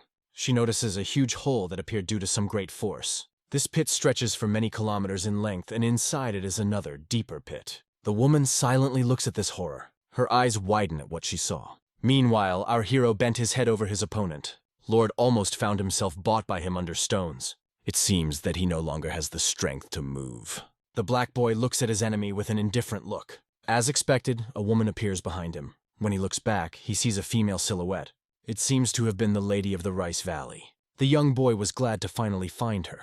At the same moment, other enemies rushed towards him. None of those present could believe that the Lord had been defeated so easily. Oh, they don't tell a woman to move away, and they will deal with it themselves. The young boy looks in their direction in surprise. But, unexpectedly, the woman says not to attack the boy and to leave. They don't get it the first time, so the woman repeats it again. When all subordinates obeyed her, she came to the fore. The woman looks at him with a frightened look. The boy had finally found the main person in this valley. The only question that confuses the woman is whether the man with whom he fought is still alive. The young man does not answer, but remains mysteriously silent. The woman seriously says that if this man is dead, she will personally finish him too. Finally, our hero found the main one. The woman starts screaming and asks again if the man is alive. The main character continues to be mysteriously silent. It seems as if the woman is about to explode from nerves.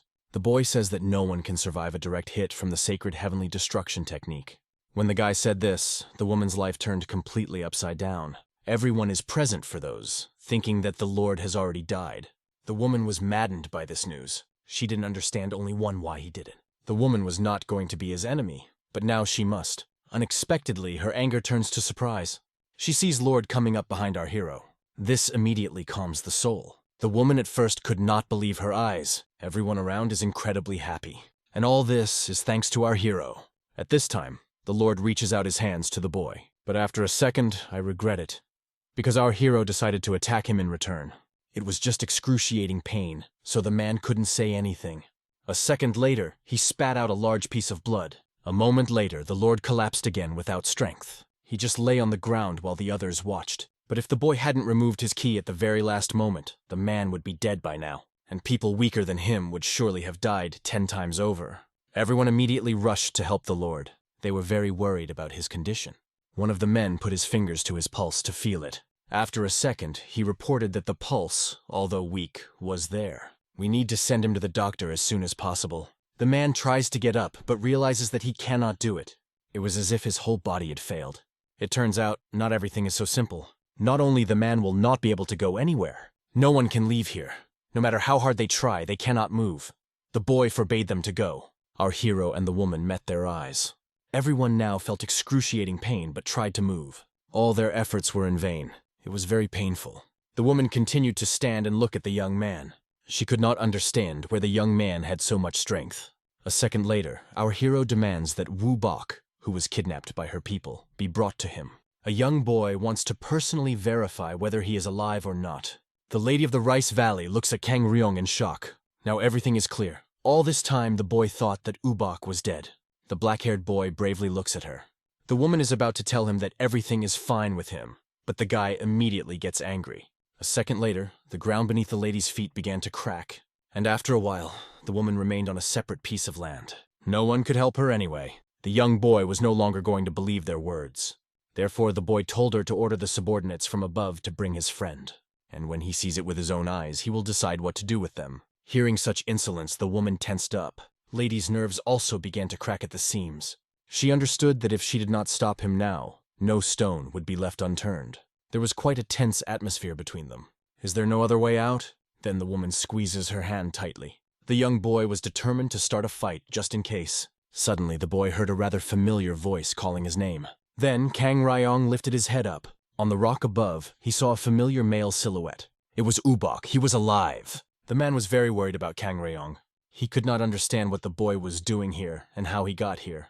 Unexpectedly, the expression on the man's face changed a lot. A second later, he grabbed one of his subordinates and started calling him names. The man thought that because of him, they dragged an innocent boy into this. Suddenly, our hero gently called him. The young man sighed with relief, and a slight smile appeared on his face. Perubok said that his wife and children are very worried about him. A second later, Kang Ryong smiled sincerely and gently. It's time for them to go home. Wu Bok looked at him without looking away. The woman also silently observed the situation. Unexpectedly, the realization of everything that happened came to her. Finally, our hero allowed people to move around. One of the subordinates grabbed his throat, trying to normalize his breathing. The Lord was still lying motionless with his face on the ground. Everything ended on such a note. At the same time, the mother put the children to bed. Suddenly, the eldest son began to call his mother loudly. He was shouting and asking her to come outside. Their dad was back. The whole family immediately went outside and ran to their father. The children hung around Ubok's neck while his wife stood by. She watched the children joyfully meet their beloved dad, and this brought tears of joy to my eyes. Their reunion was also watched by the main character. At this time, Wu Bok felt someone's gaze on him and raised his head, but there was no one on the bridge. The man stared at one point on the bridge. Then, the man remembered the words of one of his subordinates about the disciple of the Heavenly Destroyer. That was the name of the monster that almost completely destroyed the Rice Valley to save it. The man thought about it in silence. He guessed that the boy had a rather high level, but he could not even think that he was a student of the Supreme Ruler. The evening came. Our hero calmly returns back to the tavern. There are rumors that the girl is going to go somewhere. Grandma reassures her, saying that the sun is already setting, but it's even better this way. And then, after a second, 2 women come out of the building, Yoren gathered somewhere. Yoren opened her eyes wide when she saw the boy.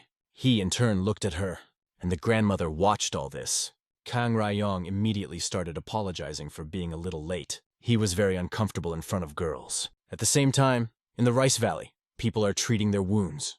Almost all of their soldiers are seriously wounded. Therefore, now everyone is provided with medical assistance. Someone is being bandaged, and someone gets acupuncture. It's a dark night outside. Only one house has a light on. The woman looks out the window while her subordinate sits at the table. The lady was very strict with Captain Yang Jung-hak. If he does not give clear answers to what happened today, he will be punished. Namely, he will give his head. The mustachioed man raised his calm gaze at the woman and remained silent. Did he understand that the student of the archival destroyer would do anything? Yes, the man admitted it. Hearing this, the girl was even more shocked. It turns out that he knew from the very beginning that everything would happen this way. And when she received a positive answer, she was almost seething with anger. Many of their people were hurt, and the Rice Valley was almost wiped off the face of the earth. And no one would have stopped him if he had not stopped of his own accord. And all these horrors were brought upon them by their own warrior. Yes, he perfectly recognized everything and agreed with it. The woman was annoyed by his indifference. But everything was not so simple. He did all this on the secret orders of the previous lady of the valley. The woman was shocked when she realized that it was about her mother. Burning houses immediately appeared in the memories. She remembers that terrible day when many people died. Her mother saved this man that day, and he became her right-hand man. Are they still in touch? The woman was very angry. She sat down at the table across from him.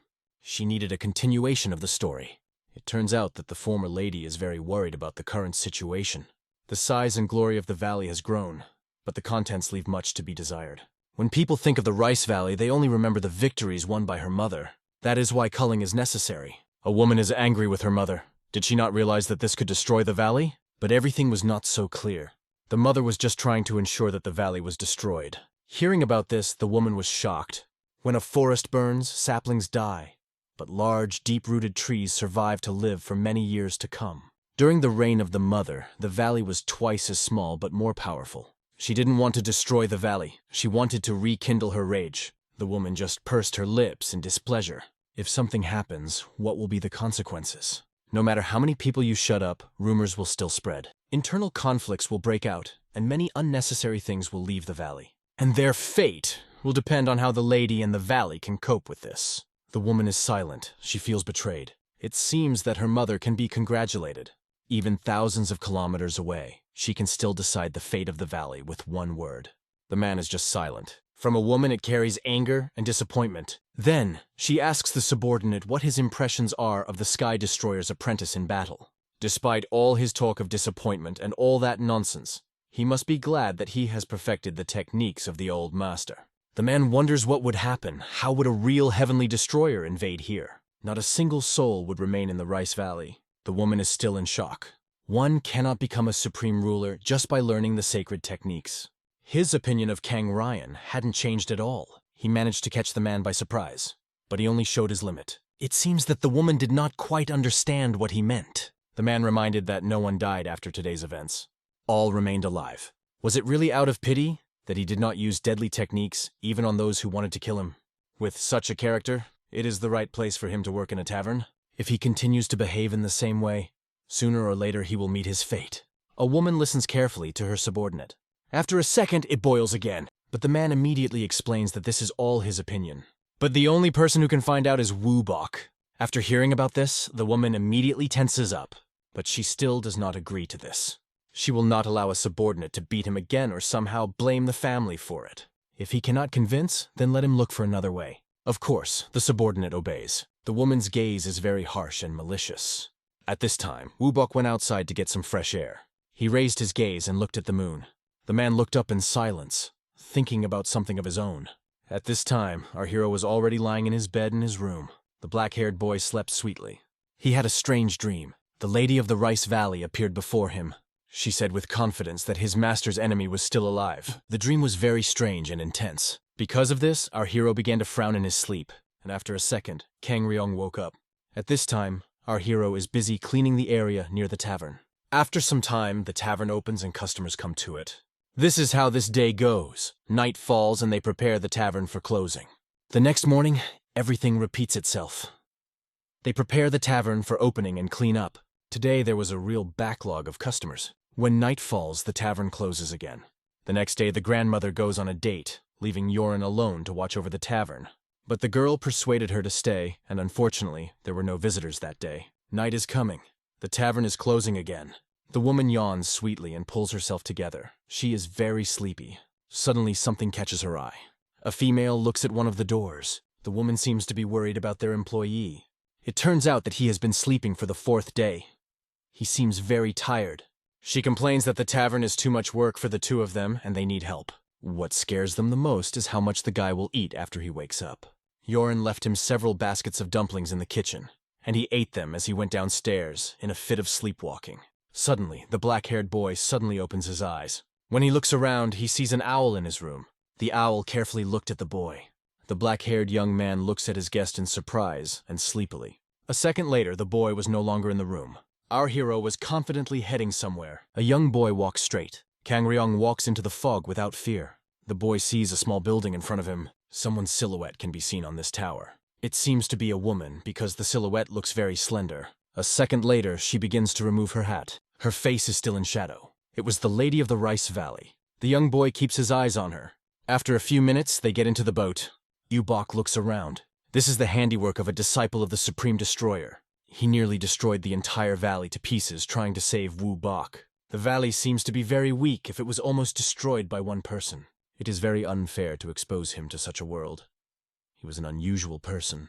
The man is angry, because he would definitely not allow such a thing if he lived here. The man is very annoyed by his arrogant expression. Bok is not jokingly annoyed. Who would have thought that this kind boy was a disciple of the Supreme Destroyer? They offered him something, but if the man refused, they would not touch him again. The man will think long and hard about his proposal. He has no desire to accept this offer. But first he will listen to him, and then he will make a decision. Then, the man is going to start his story. At this time, our hero met a woman unknown to him.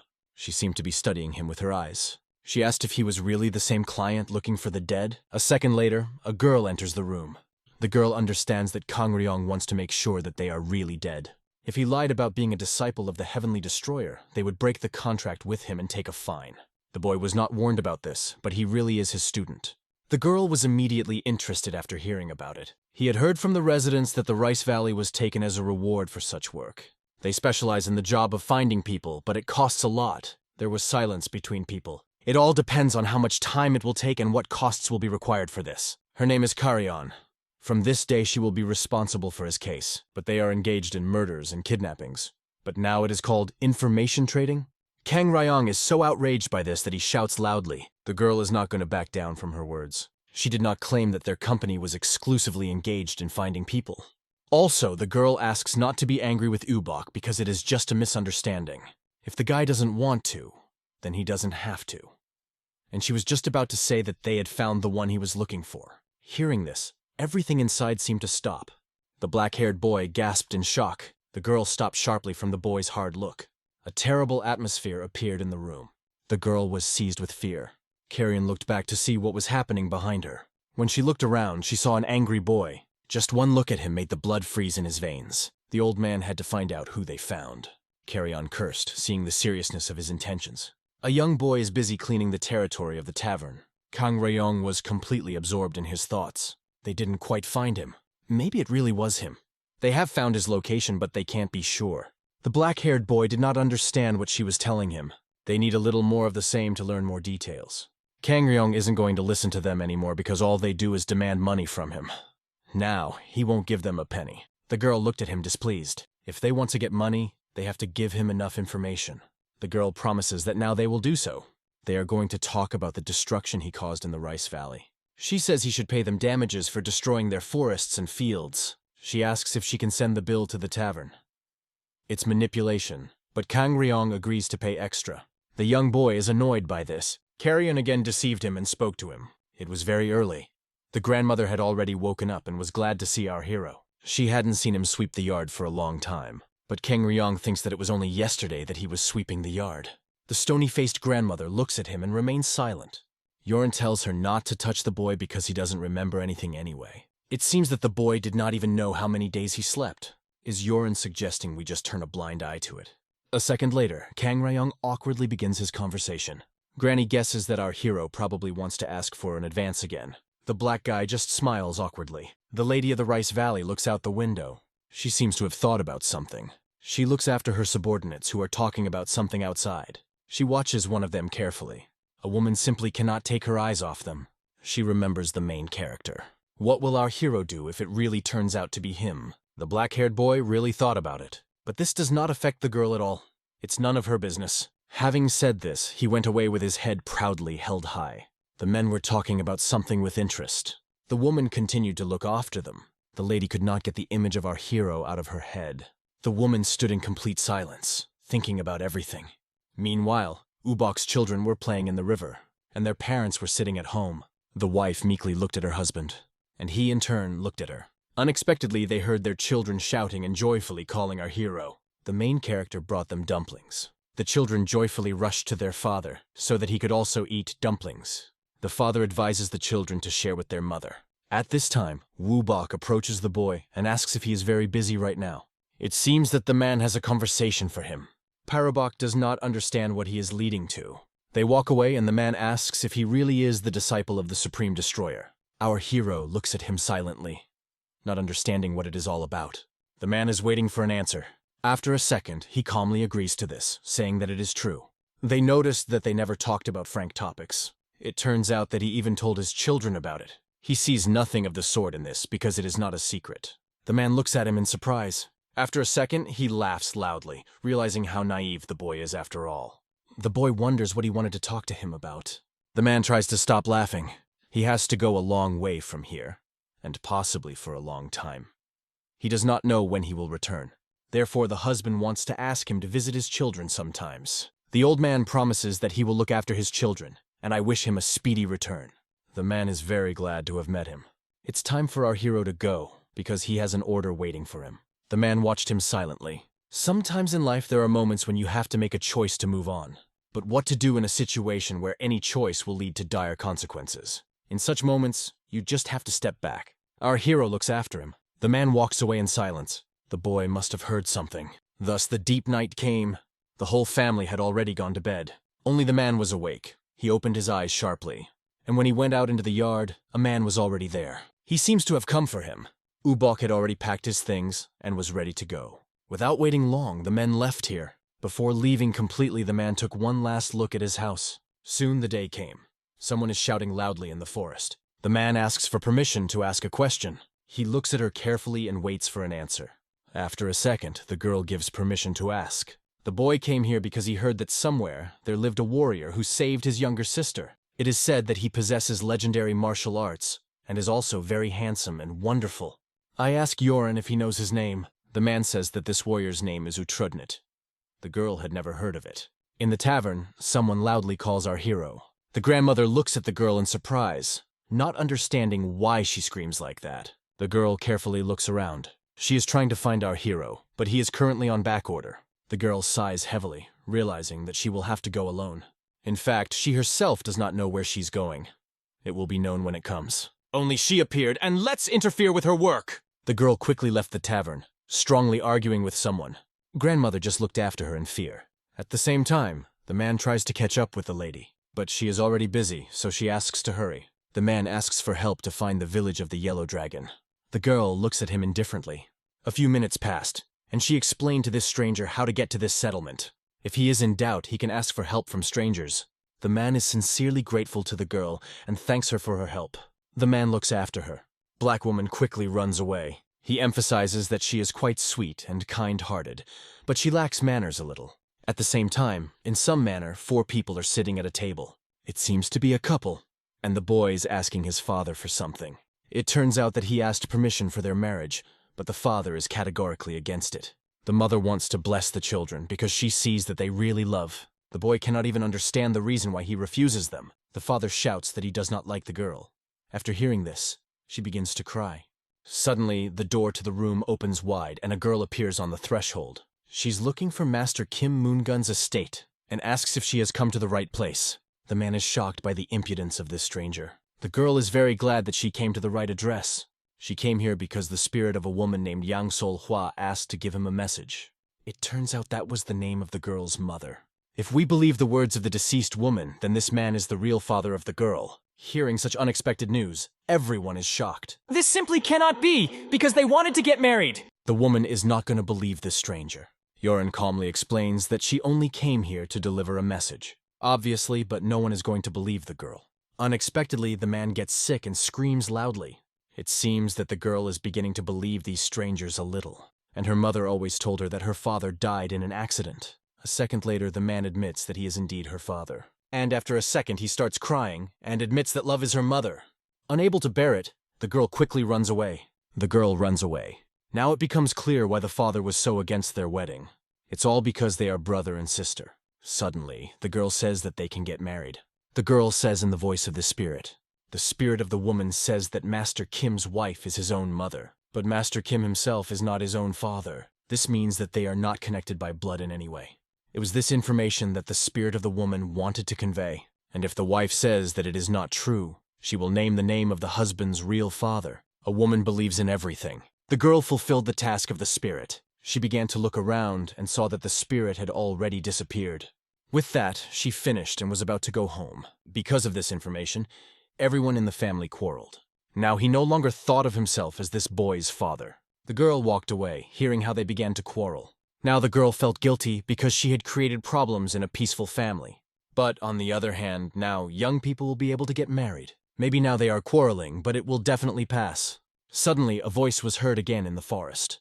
Yoren looked around because someone called her. Standing before her was the man she had met this morning. They stood and looked at each other in silence. The man seemed to live in her gaze. He didn't recognize her, but he thought she looked a lot like the girl he met that morning. The man asked again to help him find his way to the Yellow Dragon settlement. And so, the girl began to explain to him for the second time how to get to the right place. The man thanks her and says that he will never forget. The girl quickly runs home. At this time, the man looks at her. The girl continues on her way, but unexpectedly she stops. And then, after a second, she turns back. Yoren comes to the same place. It seems that she wanted to see the warrior. But when she came, he was already gone. She already knew not to worry about him. But unexpectedly, someone's voice was heard from behind. It seems that it was the same man who started looking around, got lost again and didn't know where to go.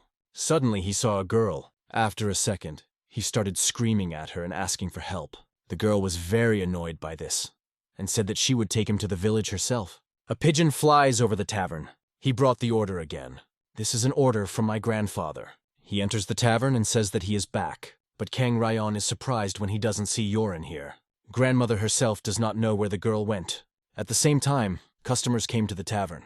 Kang Ryong began to receive them graciously. Unexpectedly, the pigeon on his shoulder began to coo, but the grandmother is not going to fulfill the order of the grandfather.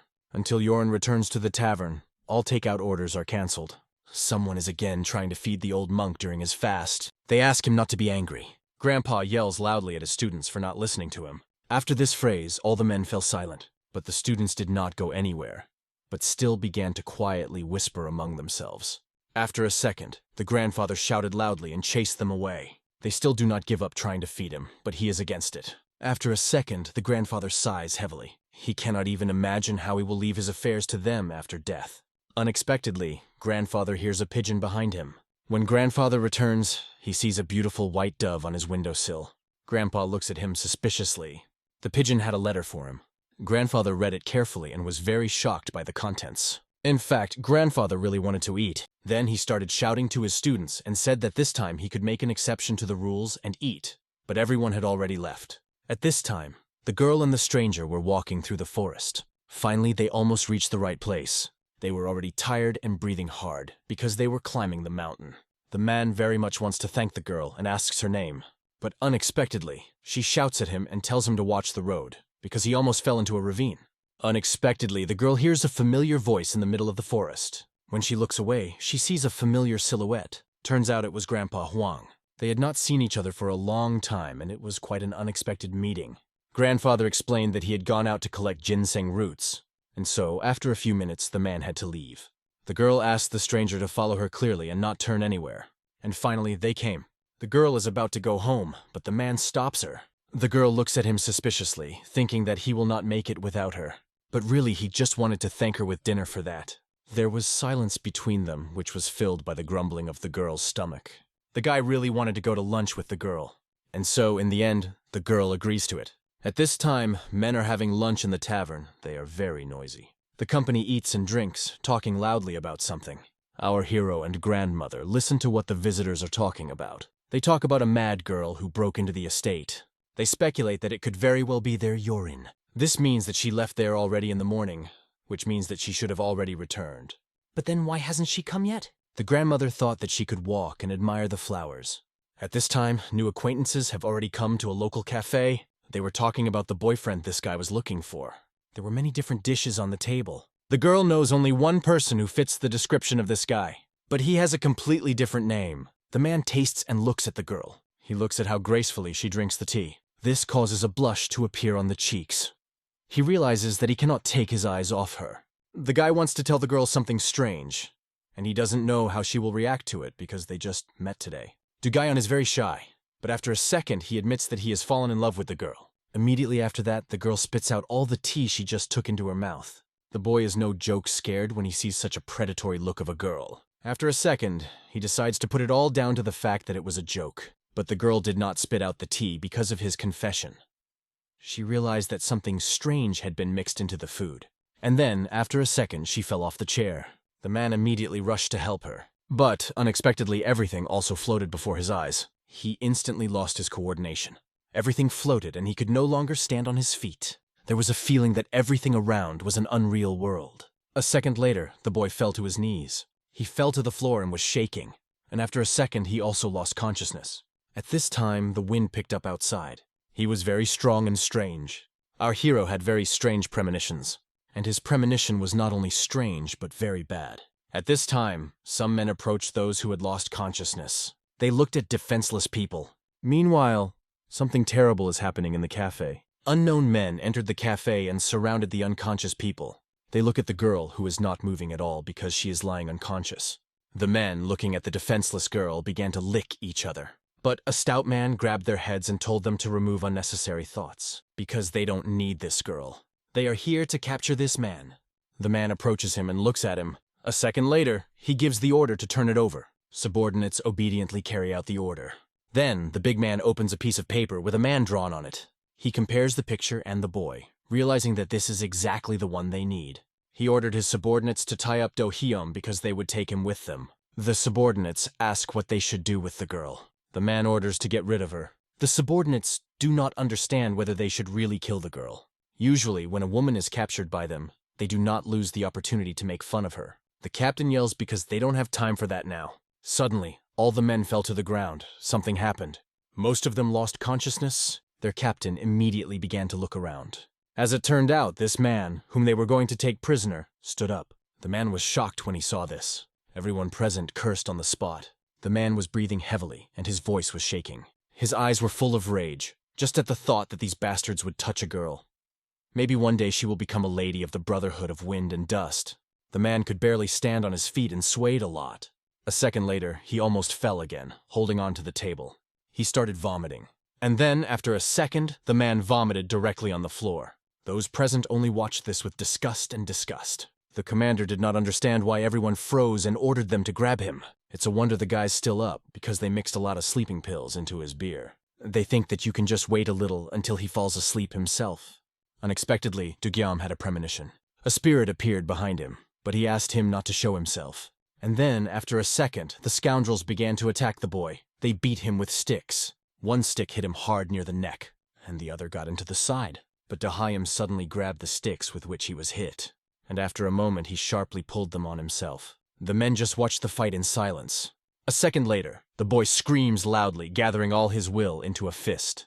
He uses a lot of force to lift the sticks, and with them his attackers. And after a second, he hits one scoundrel against another. They fall to the floor and writhe in pain. The boy is breathing hard. He says they're too few to overcome him. If they wanted to capture him, they had to bring at least 24 people. The shaved man just looks at the young man in shock, and then, after a second, one of the subordinates whistles loudly. And after a moment, loud steps were heard on the street. Many men with weapons were on their way to the facility. Very soon they filled the room. The boy was breathing hard. He did not have the strength to fight. And in fact, it was a bluff about 24 opponents. But if it has already happened, there is nothing you can do. He will have to fight them. But before they start a fight, the boy wants to ask them something. He had heard that there were gangs in these parts that called themselves the Bana of the Echo and the Sun. Is it them? The shaved man remains shocked and silent. He doesn't answer. Instead, orders his subordinates to capture the boy. After a second, everyone rushed to him like hungry dogs for meat. The man was ready to take the blow. At this time, our hero kindly sees off the next customers. The boy quietly hums a song and enters the tavern. He sees how the grandmother cleans up a whole plate of dumplings. She feels sorry for people who order so many dumplings even though they are not going to eat them. Looks like their pigs are going to have a belly fest today. The guy noticing this gets very tense. He sees that the food is completely untouched. Kang Ryong is very worried because he realizes that this is a stupid sign. Chains and fragments of sticks and drops of blood are lying on the floor. Absolutely everything around is covered in blood. Many lifeless bodies lay on the floor. The two men peered out from behind the table in fear.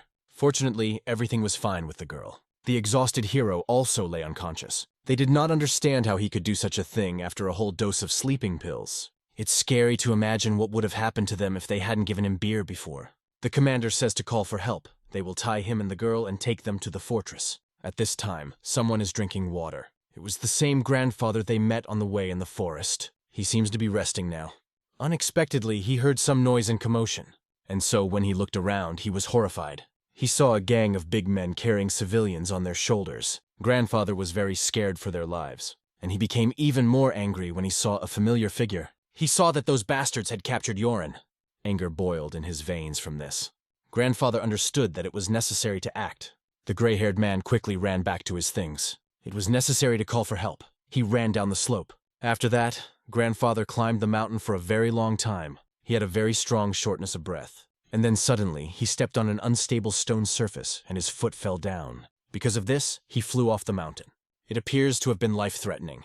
At this time, the unconscious heroes were taken somewhere far away in the mountains. Here, on the slope, there was a small estate. After a second, the door to the room opened. The subordinate reported the news that the business trip had returned from the assignment. He wondered if this was really the master they were looking for. This was accurate information, because the appearance matched the portrait, and he himself confirmed it. A second later, the man walked up and handed the captain the weapon of their enemy. The man carefully examines the weapon. He is shocked that this scoundrel really came here alone. The subordinate reported that the man was not quite alone. There was a girl with him, but it is not yet known who she is. He called her his daughter-in-law. Hearing about this, the commander thought. At this time, someone quietly eavesdropped on them, standing behind the wall. Their people brought her here too, but now I don't know what to do with her. The man ordered to put them in different cells and wait for his orders. A second later, the door closes. The man drinks and ponders whether she is really his daughter-in-law. The voice behind the wall does not seem to believe in this delusion. The guy is not engaged to anyone. Maybe they met him on the way. The less people involved in this matter, the better. So we need to get rid of the girl, and it is desirable not to make the same mistakes as before. Memories from childhood appear in my head. He remembers two small children shaking with terror. They saw a real wild boar. He was looking at them with his predatory gaze, as if he was ready to tear right now. The boy was very afraid, but nevertheless looked fear in the eyes. And then suddenly the boar still ran at the children. The boy pointed a big stick at him. After that, they closed their eyes tightly and shouted loudly at the same time. The boy was preparing for the worst. But, unexpectedly, warm blood splashed on his face. The boy slowly opened one eye. The boar was already lying dead in front of them. A healthy pig lay dead in a pool of its own blood. Behind him stood some unknown person with a sword. This man asked the children not to follow him because it is too dangerous here. The children calmed down and felt relieved when they saw their young. The young man smiled fondly and sighed. After that, he smiled widely, emphasizing that they never believe him. The little boy sighs in relief. Suddenly, his facial expression changes dramatically. A thin stream of blood flows from his Hyun's head. After that, Hyung loses his image. Now he's an eyeless guy with blood all over his face. Is the baby satisfied that everything ended like this? He looks at him with his holes instead of eyes and waits for an answer. The boy was speechless from fear. Unexpectedly, the boy opens his eyes, breathing heavily. He found himself chained in some empty room. He was lying face down on the ground, but managed to look up. He saw a large iron door. Most likely, he is now in prison. The girl is still unconscious. They have already received an order that they must get rid of her. Soon they head to the cell in which the girl is locked. A second later, the lock clicks. Two men stand on the threshold of a dark chamber. The girl is still lying unconscious. Her hands are tied. Men look at a defenseless girl and clearly think about something lustful. The girl looks too tempting for these animals. The man looks at her with a predatory look and realizes that the boss did not say exactly how she should die. At this time, someone comes to the tavern, despite the fact that it is closed. It seems it was the same grandfather. He was limping and barely alive, but he kept walking. At this time, they were cleaning inside. Suddenly, they heard a small, trembling voice. A barely alive grandfather stood on the threshold. He spasmodically repeated Yoren's name. Grandma and our hero immediately tensed up. The grandmother turned and looked at the threshold of their tavern, where someone was standing. This unknown person looked scarier than a zombie, and kept repeating the name Yoren. Terrified, the grandmother grabbed a large bench and threw it at him. This bench nailed him on the head directly to the floor. The woman was very scared. She thought she was seeing ghosts now too. The black-haired boy calmly approached the guest and looked at him. The boy immediately understood that it was not a ghost. The gray-haired woman was surprised. This is an ordinary grandfather, the same one who collects ginseng. Grandma was very surprised to hear that it was Grandpa Huang. Things are bad. Grandfather's pulse is gradually weakening. Grandma doesn't understand why he looks so beat up. This is probably due to the fact that someone put a bench against the floor. Grandma looks away in embarrassment. At this time, the boy is still in his cell. He gradually comes to himself, hearing the click of locks. In the distance, he hears men's voices. The Lord wants to see the young man urgently. And then, after a second, the door gradually opens. The man breathes heavily, bracing himself for the worst. But unexpectedly, a commotion begins outside the door. There is some uproar, noise, and shouts. The boy does not understand what is happening there. In the gap, he sees someone already lying on the floor. And a second later, a man's foot steps on the threshold. A male figure with a sword in his hands is standing on the threshold. The man asks if Do-geum is here. The boy is surprised when he hears a familiar voice and looks up. He is incredibly happy when he sees a joshi in front of him. The man immediately tries to free his friend from the chains.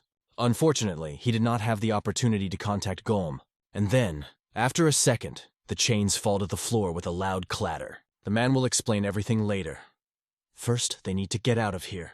At this time, wild men tower over the defenseless girl.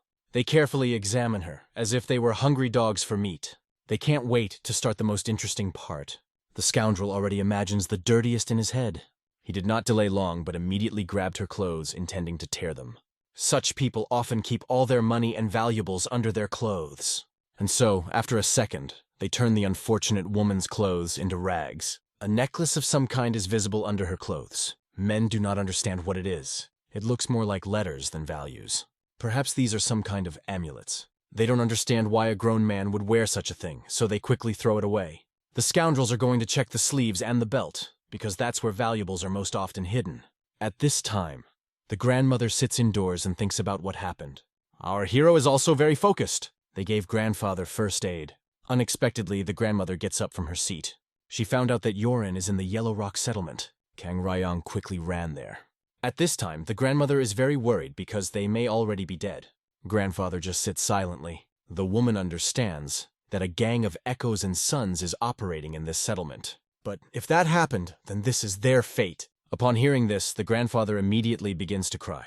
He blames himself for not going and saving Yoren, even at the cost of his own life. Although she is not her own mother. But she should have at least a little compassion. The grandfather cries bitterly, thinking that the girl may be dead. Grandma is sure that everything is fine with them, because Kang Ryong will solve everything. Hearing this, the man calms down a little. Grandpa is so worried because he doesn't know what kind of girl Yoren is. Kang Ryong did not go to save her, but only to bring her back. If anyone needs to be saved, it is those who kidnapped her. There was silence in the room. Grandpa seems a little confused. The grandmother asked again if Yoren was really kidnapped. Grandfather does not understand what she is leading to.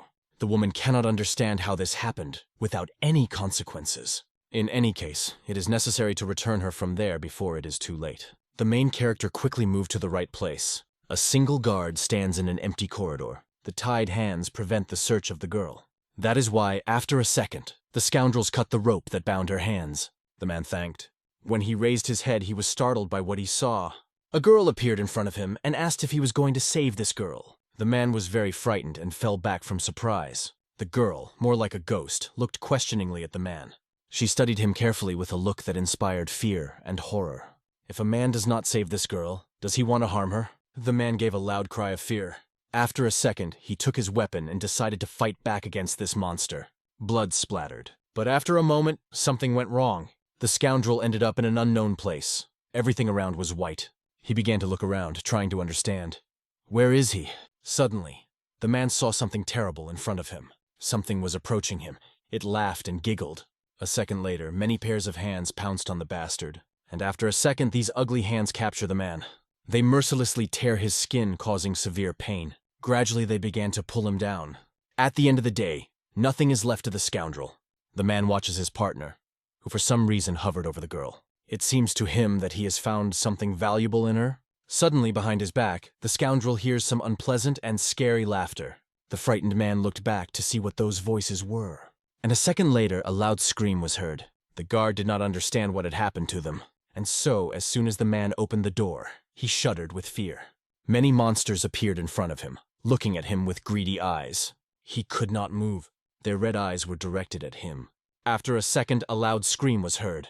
This cry reached the street. Unexpectedly, the weather changed dramatically. A strong wind arose. These ugly hands were climbing the wall. The man looked down and saw many pairs of hands reaching for him. These were some real monsters. There were many of them. They screamed and opened their mouths. They didn't understand what the hell was going on here. But after a second, these monsters climbed up and attacked the man. Meanwhile, our hero hastened to the estate. The young boy noticed how the weather changed dramatically. It was a bad sign. The boy was very worried about being late. After that, he jumps high to get to the place faster. His eyes are full of determination. Something extremely strange is happening at the estate. One of the men woke up to a loud noise. He scolded the guards for making noise. But, unexpectedly, he woke up the captain. He said that he shouts louder than them. The man felt uncomfortable and smiled embarrassedly. Everyone woke up from this commotion. If he wants to sleep, let him close his ears and sleep. The man covers himself with a blanket and is going to bed. Unexpectedly, he hears the door lock click. After that, the door opens with a loud bang. Someone is standing at the door. Sleepy men rub their eyes. They can't make out who is standing in front of them from sleep. A man with red eyes is standing at the door. This immediately confused the scoundrels. Some shouts and commotion are heard in the room. But, despite this, the commander continues to lie down, although it annoys him. A second later, he explodes and screams loudly. He lost his temper because his subordinates did not let him sleep. But when he got up, he immediately fell silent. A large mountain of corpses lies on the doorstep. The shaved man does not understand what is happening here. An unknown man is sitting over the corpses. Suddenly, all the corpses start moving and their eyes glow red. The man was not joking.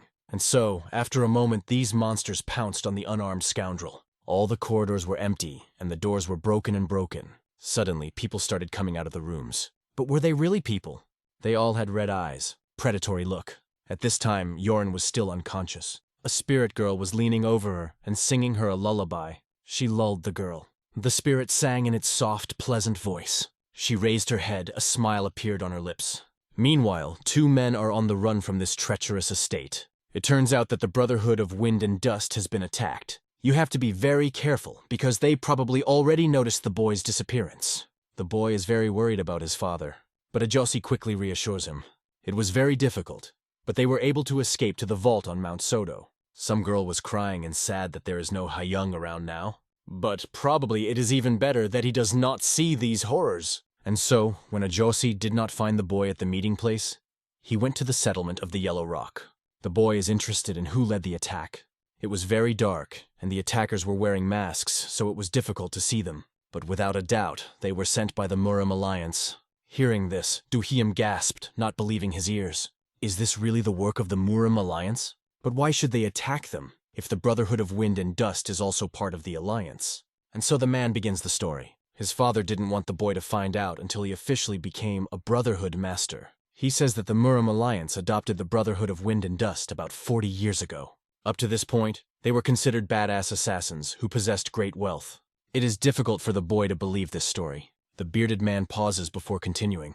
In those days, Murim was caught up in a terrible war. Pagans from the north fought with Murim masters. To confront the enemy, the Murim Alliance united in a huge coalition, and the long bloody war ended with the defeat of the cult. But the victory tore the alliance to pieces. 8 of the 10 warriors fell. Most of the survivors also turned their backs on the Murim. Over time, several small factions formed their own new alliance of just brotherhoods. In their attempts to expand, they took in many independent groups. Under the new order, Murim seemed to have restored stability, but the peace lasted only 20 years. The Heavenly Destroyer and Heavenly Ruler established a base in the south. The High Lord terrorized the wall and took most of it in just 3 years. If they had not disintegrated, the Heavenly Destroyers would have united Murim for many years. Then the problem appeared. More than half of the independent factions have gone over to the side of the Sky Destroyer. It was because of this that the Sky Destroyers disbanded. But since then, the attitude of the Alliance towards independent groups has changed. At first, they were simply oppressed, but each time the contempt grew. And any group that showed their displeasure was immediately punished. His father couldn't take it anymore, so he went to meet the leaders of the Alliance. You said they would leave the Alliance if the oppression didn't stop. The leaders of the Alliance were shocked by such insolent behavior. At that moment, they didn't know how to react to it. But as a result, the discrimination stopped. Although the conflict between the parties did not disappear. But it wasn't because his father's words made them think. He assured that his father was like a bone in his throat for them. They simply could not ignore him, because without financial support, everything would go to pieces. If they could, they would immediately seize their wealth. But the influence of their brotherhood on other groups prevented them from doing so. In fact, the boy was shocked by the information he had just received. But what do they have today? His father has been unconscious for about a year due to some illness, and the boy's skills have not yet grown to such a level that he could claim the title of Iron Lion. So they probably had no choice but to make their move now. It was clear that the boy was confused by such a sudden news. The man perfectly understood the boy's feelings now. Unexpectedly, two scoundrels ran out from around the corner. They have spotted them and are preparing to attack. A second later, blood splattered. But fortunately, it was not the blood of our heroes. It seems that now they have been noticed, and it is necessary to run urgently. The man looked at the boy, hoping that he would be able to run. But just by his facial expression, I understood that he would not be able to run. Looks like it's going to be very difficult for both of them to get out of here. But no matter what happens, the boy must remember that he must protect it at all costs. He must protect the seal, which for several generations has been handed down only to heirs. Suddenly, someone's white blurred silhouette appears in front of my eyes. The boy looks in front of him in surprise. Soon, a smile appears on the creature's face. It turns out that the boy knew about it, because his father told him. Then the man sighs with relief. He is very happy. This is a very important thing for his future and the future of their brotherhood. No one should know about it. The man is going to distract the enemies so that the boy can escape. The boy does not want to let his friend go. He looks at him desperately. Du Guillemot himself is not sure that he will be able to get out of here alive, so he wants to tell him something. The man froze, listening carefully to him. The boy wants to tell where the seal is. The man's expression instantly changes. After a few seconds, a Joshi comes out and stands in front of an army of enemies. They all look at him expectantly. The bearded man pauses. After a second, he shows them with his finger the direction in which to move. They obediently carry out the order. Enemies are heading for Doshkyom. Only then does the boy realize that a Joshi betrayed him. The bearded man says that he still cannot decide to raise his hand against his relative. The boy is completely exhausted and can barely stand. The white creature notes that this was very silly, but the boy is not up to it now. This information was the only thing that kept him alive. The guy understood it perfectly, so he got angry with himself. And this white monster was only mocked. At this time, the enemies had already caught up with him and were behind him. The boy looked up and realized that it was too late to run away. There were already a lot of enemies behind, and this white creature only added fuel to the fire. The boy is simply driven into a dead end. I remind the creature once again that he was never wrong. The guy doesn't care about his words. He has another problem now. And then, after a second, the enemies rush to the barracks. He does not know what to do at all. He grabs his head. His nerves can't stand it, and he shouts loudly at this white monster. He will fall to the ground from exhaustion. Everything floats before the eyes. Suddenly, a second later, a loud scream is heard. Swords fly up. Duhim sits on her knees and tries to regulate her breathing. Many corpses are scattered around him. But despite this, the enemies continue to advance.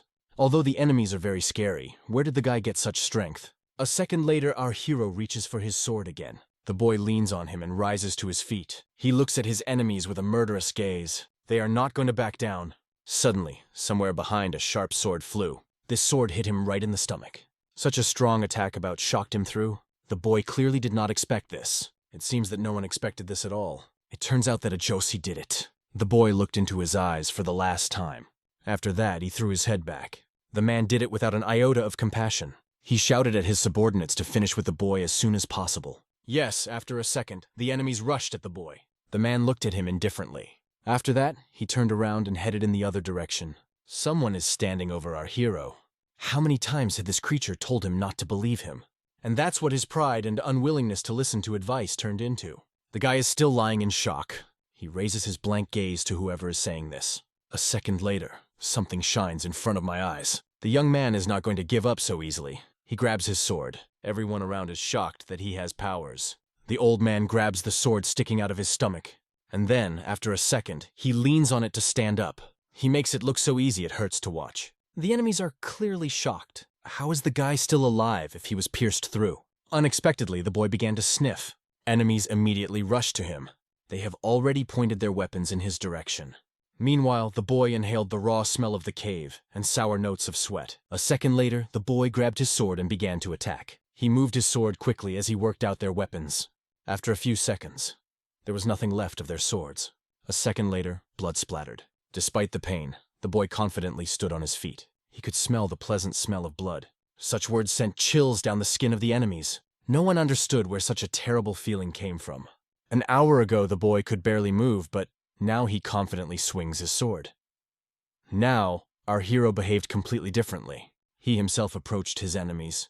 The guy offers to arrange a real meat grinder. His enemies cursed with fear. Now they look very funny and pathetic. Are they afraid to attack him?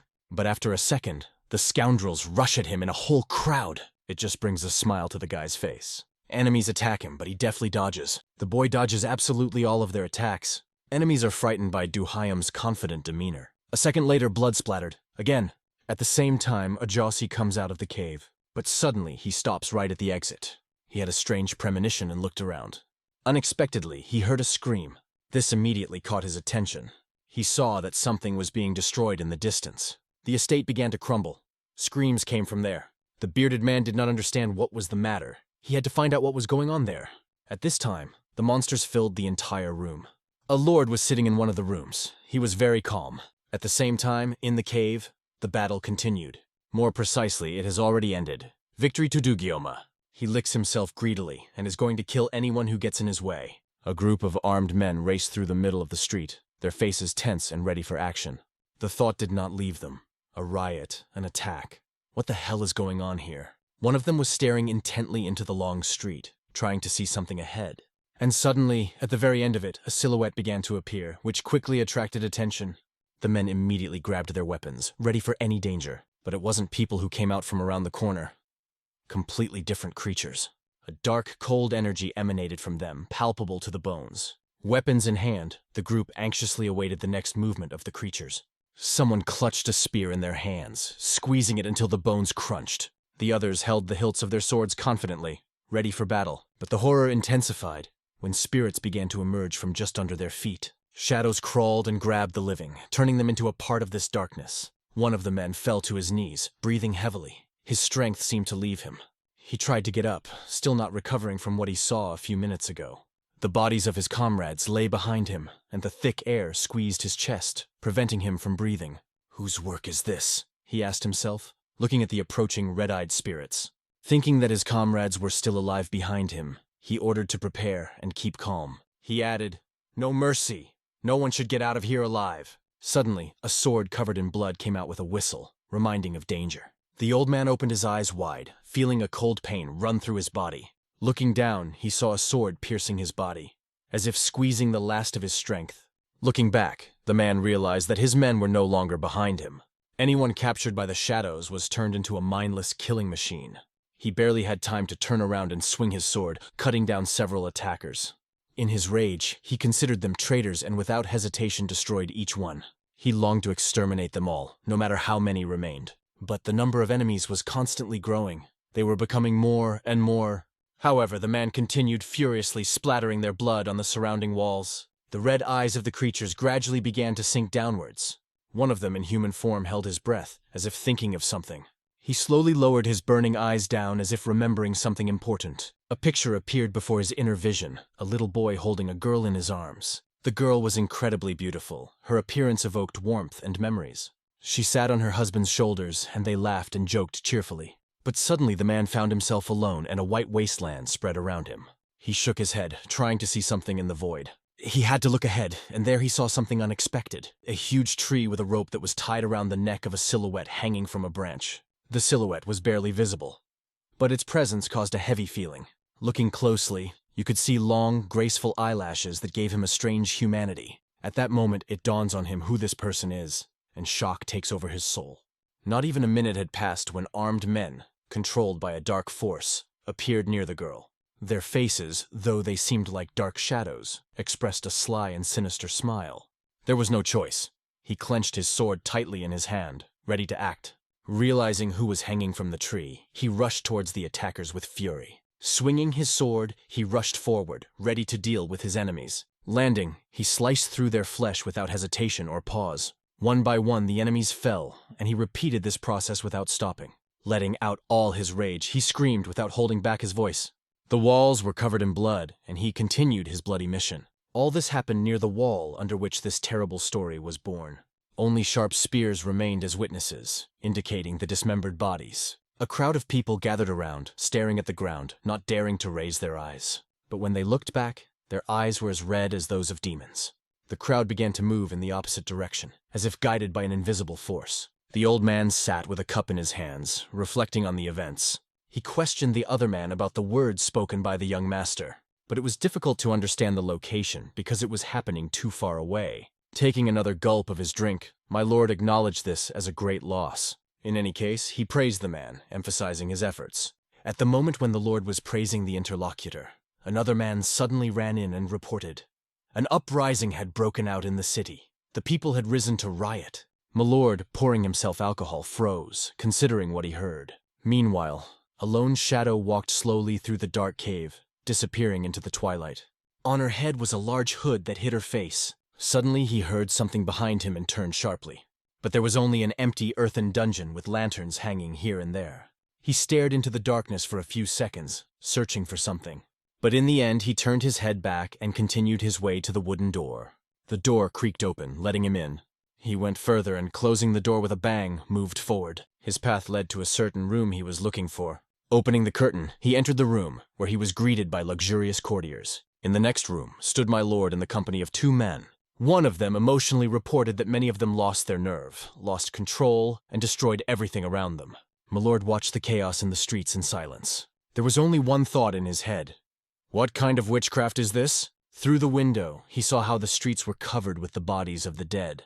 But the carnage did not stop, and the madmen continued their savagery. There were more and more corpses, their mountains were growing right in front of our eyes. If you looked closely, you could see red specks in each of their eyes. The armed man, who had not yet been captured, skillfully dealt with enemies, swinging his sword with lightning-fast accuracy. Next to him, 3 more people were desperately fighting off the crowd of enemies. My lord gritted his teeth, barely holding back his anger as he observed the situation. He ordered to gather the elite warriors in the main hall, because it was necessary to leave this place immediately, assess the situation, and make further decisions. One of his men tried to object, saying that it was wrong because their men were risking their lives below. To this, my lord replied, "I will not stop you if the sense of comradeship compels you to go to their aid." After these words, everyone fell silent, having understood his point. And my lord, having given orders, went to his room. Entering there, he opened his eyes a little wider when he saw the man who had just been in the tunnel. My lord feigned surprise and asked, "When did you get back?" All he heard in response was a cold question. "Do you have any problems?" My lord began to explain that there was nothing to worry about. He added that he had already planned certain actions, and this incident only pushed him to implement his plan. The man in the black hood listened to my lord's explanation in silence. Finally, he just said, "I'm glad to hear that," and left. Meanwhile, the boy looked back and finally breathed a sigh of relief at having achieved his goal. On the way to this place, he had no idea how big the valley around Yellow Rock Village was, and he didn't know what trials awaited him ahead. On the high, steep slope of the mountain stood a majestic house, the architecture of which captivated with its beauty. Armed men gathered inside this house, ready for action. These were the warriors that my lord had ordered to assemble in the main hall, where he stood with 2 sharp axes on his back. He immediately gave the order to leave the place as quickly as possible, using the passage. The commander, who was assigned to lead the squad, had to take into account that the passage was very narrow, so my lord ordered to move in 2s. Forming a formation, the commander lined up people in pairs and prepared to lead them forward. At this time, a man in a black hood was silently observing all this action. He was ready to express his opinion to the lord about what he had seen.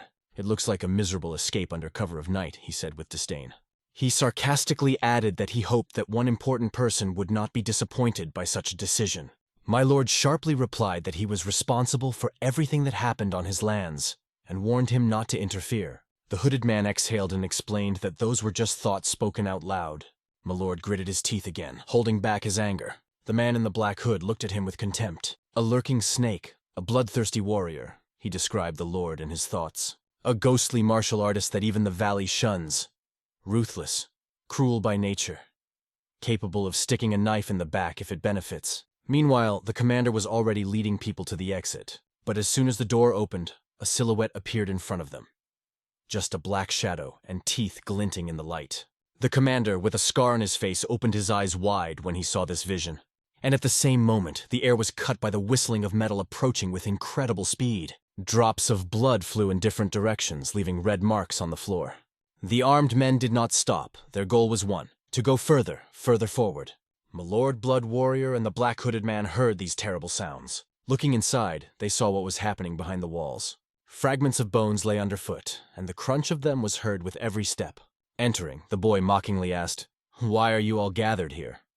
Was a solemn meeting being prepared for me?" My lord was amazed, not expecting to see him here at all. The man in the hood also did not hide his surprise, and the boy, on the contrary, cheerfully greeted his dear Uncle Jossie. My lord could not stand it and thrust his sharp like-a-blade axe into the wall with a swing. The blade stuck into the beam right behind the head of the boy, Kang Ryong, who was nearly hit. "Did you almost cut your brother's body in half?" replied the boy jokingly, dodging gracefully. But the second axe was already in the hands of the bloody warrior. He threw it in a direct trajectory, but the boy deflected the blow with his weapon, changing the direction of flight. This was not the end of the surprises, as the axes were attached to the chains. The hooded man was still under the impression. He tried to remember where else he had seen such an unusual manner of movements. An image of a white-haired man appeared in his memory. And then he realized that his guesses were correct. Meanwhile, Kang Ryong had already stated in a different tone that it was better to die in battle than to be killed in a shameful escape. My lord took these words as a mockery of himself and decided to prove to the boy who was the boss here. My lord stood motionless, as if collecting his thoughts as more and more warriors approached him. The blood warrior froze, his gaze betraying surprise and surprise. Each fighter's eyes were wide open, and only fear could be clearly read in them. The same panic was reflected on the face of the man in the black hood, but not on the face of the young man, who was burning with a thirst for battle and was not afraid of anything. Suddenly, the fighter saw a sword breaking through the thick layer of flesh. Blood splattered everywhere, staining the walls and floor. In a few swift movements, the young man dealt with almost all the enemies. His sharp sword even cut the blood warrior in half. The young man seemed to use only one way to explain to his enemies where they were: through force. At this moment, the man in the black hood began to slowly stand up. Turning around, he rushed to run away, trying to save himself. Fate has given him a chance at a new life. But will she allow him to escape? The boy did not hold back, enjoying the fight and the bloodshed. One of the blood warrior's henchmen hid behind and timidly watched the chaos. But he saw nothing but blood. Horror reigned all around. An incredible number of people died in this place that night. Wandering among the corpses and observing their condition, the young man received a kind of pleasure. A sense of triumph filled him. The enemy was dead, and the plan was accomplished. But suddenly, looking down from the balcony, he noticed a group of people running away. Their cries could be heard even from afar. "Where did this monster come from?" The young man stood motionless, only watching those who ran. The cloaked man, full of determination, overtook one, then the second, and then the third. Kang Ryong's gaze, from top to bottom on them, remained cold and unwavering. The Black Hood surged forward, becoming the leader of those fleeing. Meanwhile, the blood from Kang Ryong's sword had not yet managed to drain, reminding of the battle he had just experienced. The boy wondered if there would be anyone in this life with whom he could fight seriously. At least a few rounds. Why wasn't I born during the time of those legendary warriors called the Heaven Breakers? He thought sadly. Suddenly there was a sound behind him that made him look around. He turned his head and saw behind him a stately building illuminated by the glow from the windows. In the light of the windows, strange incisions similar to some symbols could be seen. Intrigued, Kang Ryong began to take a closer look. His silhouette suddenly disappeared into the darkness, as if he had plunged into another dimension. In this gloom there was nothing but a heavy atmosphere around. Beneath his feet lay many corpses, the boundless gloom of death. A few minutes passed, and armed men began to emerge from the darkness. He felt their presence behind him, and saw familiar figures ahead. These were the same warriors with red eyes that inspired terror. His thoughts hung on a strange regularity. Before, people only fought each other, but never mass murders. Why is everything different now? Turning his head back again, He tried to estimate the number of those approaching. He wanted to ask these creatures why they had condemned themselves to such a fate, and to add, if so, then they should not blame someone else for their death. Kang Ryong crossed his arms in front of him and concentrated as if gathering energy. The tension in the air grew, and the energy became more and more. All this power seemed to press on the monsters that were moving towards him. He prepared to show them where they belonged, and gathered all his strength. His palm, as if tearing through space, was preparing for a powerful attack. At first it seemed that nothing had happened. The creatures continued to move forward. But suddenly, a bright glow burst out from the center and filled everything around. This glow created a shockwave that swept through the entire village with force. At the same moment, the second wave flew far over the mountains, disturbing everything around. The mountains began to tremble from the power of the waves, and stones fell down. Kang Ryong, who had caused many deaths in this place, also felt this air jolt. But where this incredible energy came from, he still could not understand. Meanwhile, the little girl lay with her eyes closed, as if in a deep sleep. But in the next moment, one of her eyes began to slowly open, as if responding to the events. These creatures felt an unbearable pressure that covered them like an invisible press. The force was so great that it ruptured their eardrums, and blood flowed from their noses and mouths. The crimson eyes of these monstrosities began to fade gradually, fading along with their power. The glow that illuminated everything around slowly turned into thick darkness. The boy unleashed all his inner desire to destroy his enemies, leaving them no chance. Along with them, their weapons broke. Everything was smashed in half. Their remains scattered around like fragments of small stones. Only weak moans could be heard from the bodies lying on the ground. Kang Ryong lowered his head and saw one still holding on, although he was trembling. He knew that these creatures wouldn't die from it, but they definitely wouldn't be able to move anytime soon. All he had to do was leave them lying motionless until their weakness wore off. The girl who appeared had bright red lips that contrasted with her white skin. She looked annoyed at what she saw. "Always meddlesome!" The girl was just lying at her feet, as if waking up from a long sleep. Opening her eyes, she expected to see only her mother. But, starting to come to her senses, the image around her gradually dissipated. Finding strength, she got up and moved forward. She noticed some strange stickers on the floor that caught her attention. Her curiosity made her come closer and see what it was. When she bent down to examine them more closely, she took one in her hands and began to examine it. On one of the stickers was written, "Amulet that restrains the demonic Rakshasa."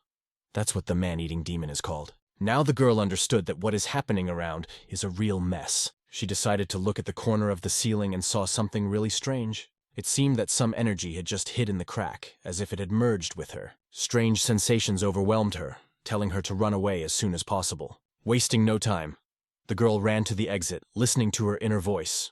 The exit from the cave was very close, but the gate closing it was broken. It was obvious that something small could not destroy them. It was the work of something powerful. When she was above the horizon of the village, she saw a thick fire that covered the roofs of the houses. If this fire is not extinguished, it will burn everything in its path. Only now the girl was able to assess the scale of this disaster. Meanwhile, the armed young man moved on, without haste. Glancing at the horizon, he saw the same flame that the girl had noticed. He thought silently that his imagination must have been a little wild. But it turned out that he turned around not in vain. When his gaze fell down, he noticed people still alive there. The young man was amused by the way they ran away like frightened cockroaches. There was nothing to do in this place, and he jumped down, leaving it. At that moment, a group of people who were fleeing ran as hard as they could to escape. Their speed was such that they seemed to cut through the air with their bodies. Their teeth were shaking in fear, and the man in the black cloak rushed ahead of everyone, trying to escape.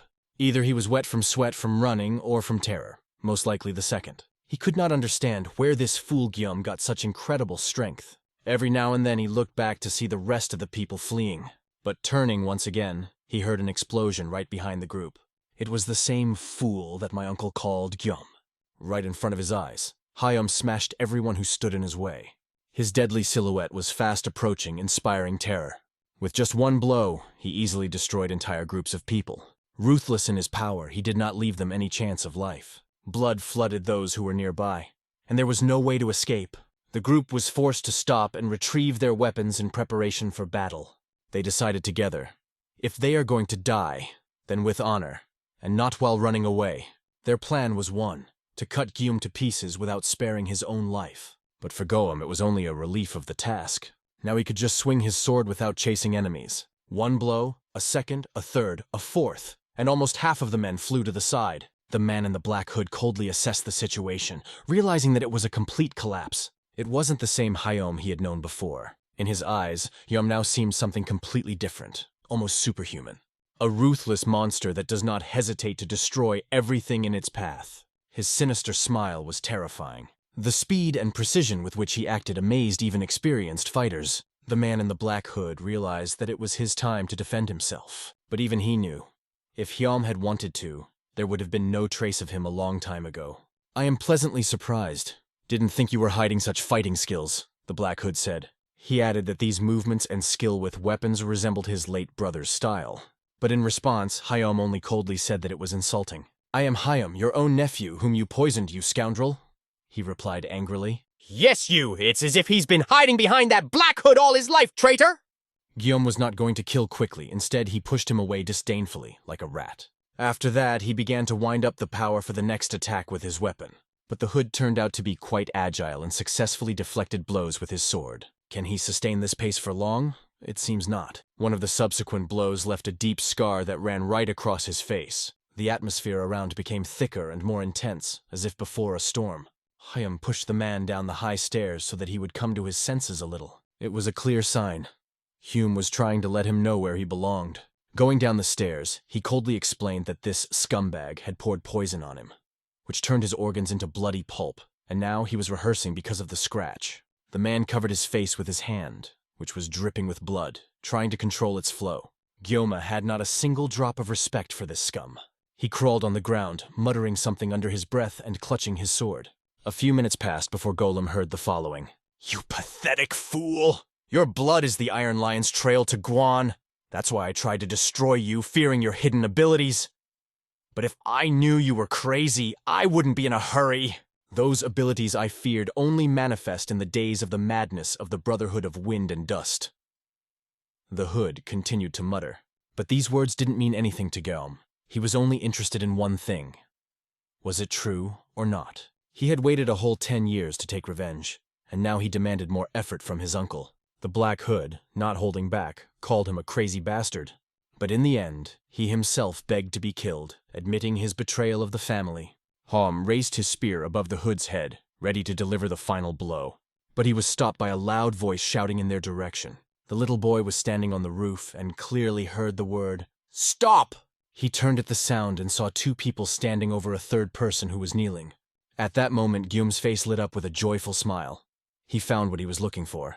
Meanwhile, the atmosphere near the exit of the cave only heated up. Hyom stopped his attack when he heard a woman's voice. It was the same girl with frightened eyes who said, "Stop." She looked as if she had never hurt anyone in her life. Gathering her courage, she decided to approach the guy with the gun. Her steps were careful but firmly aimed at Golem. But Guillaume did not hold back and tried to attack his uncle again. However, a girl appeared again on his path, holding out her hand in front of her. She asked him to stop again and asked, "Why do you want to kill someone who doesn't even want to fight?" From the words of this scumbag, she understood that he was her own uncle. "Die, village monster!" he sharply threw at her with hatred. But she could already see the blade steadily approaching her, getting closer and closer. The girl had no choice but to call this boy a pathetic creature. Hyom still did not understand how to perceive her words, considering them nonsense. But at the same moment, one of her eyes began to change, taking on a strange pattern. The blade of the sword swept straight across her neck.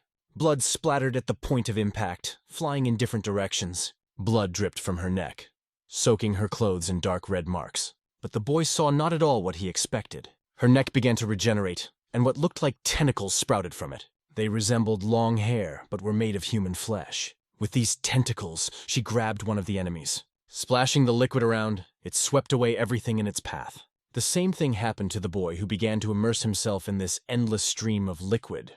The liquid became more and more, and he sank lower and lower. When he regained consciousness, he opened his eyes sharply and tried to breathe, but there was no air. "What the hell? Where am I now?" He had no idea what was happening. At that moment, a girl intervened in this situation, slowly descending into the liquid. She was also completely submerged in the liquid, but seemed calm. Her eyes began to change, taking on a completely different look. By appearance, she recognized the boy as someone she had seen during the day, but did not find anything special. But now he looked completely different, and she began to think that he might have been possessed by a spirit. It was her attempt to seal away the spirit that seemed to have taken over the boy's body. At that moment, she turned her head back, feeling something unusual. There she saw a boy standing on the roof of a building waving to her. He ran to her with a joyful smile, energetically waving his arms. When he came a little closer, she recognized him, but not immediately. Meanwhile, Goem was still in the mysterious liquid. The girl decided to stop controlling this liquid for now. The liquid flew in different directions, disappearing as quickly as it appeared.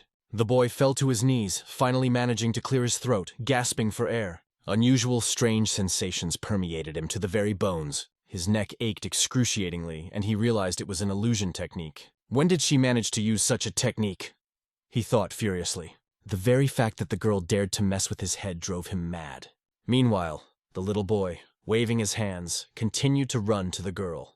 But suddenly he stopped, his eyes strange and wary. He saw something on the roof where he was running from jump down quickly.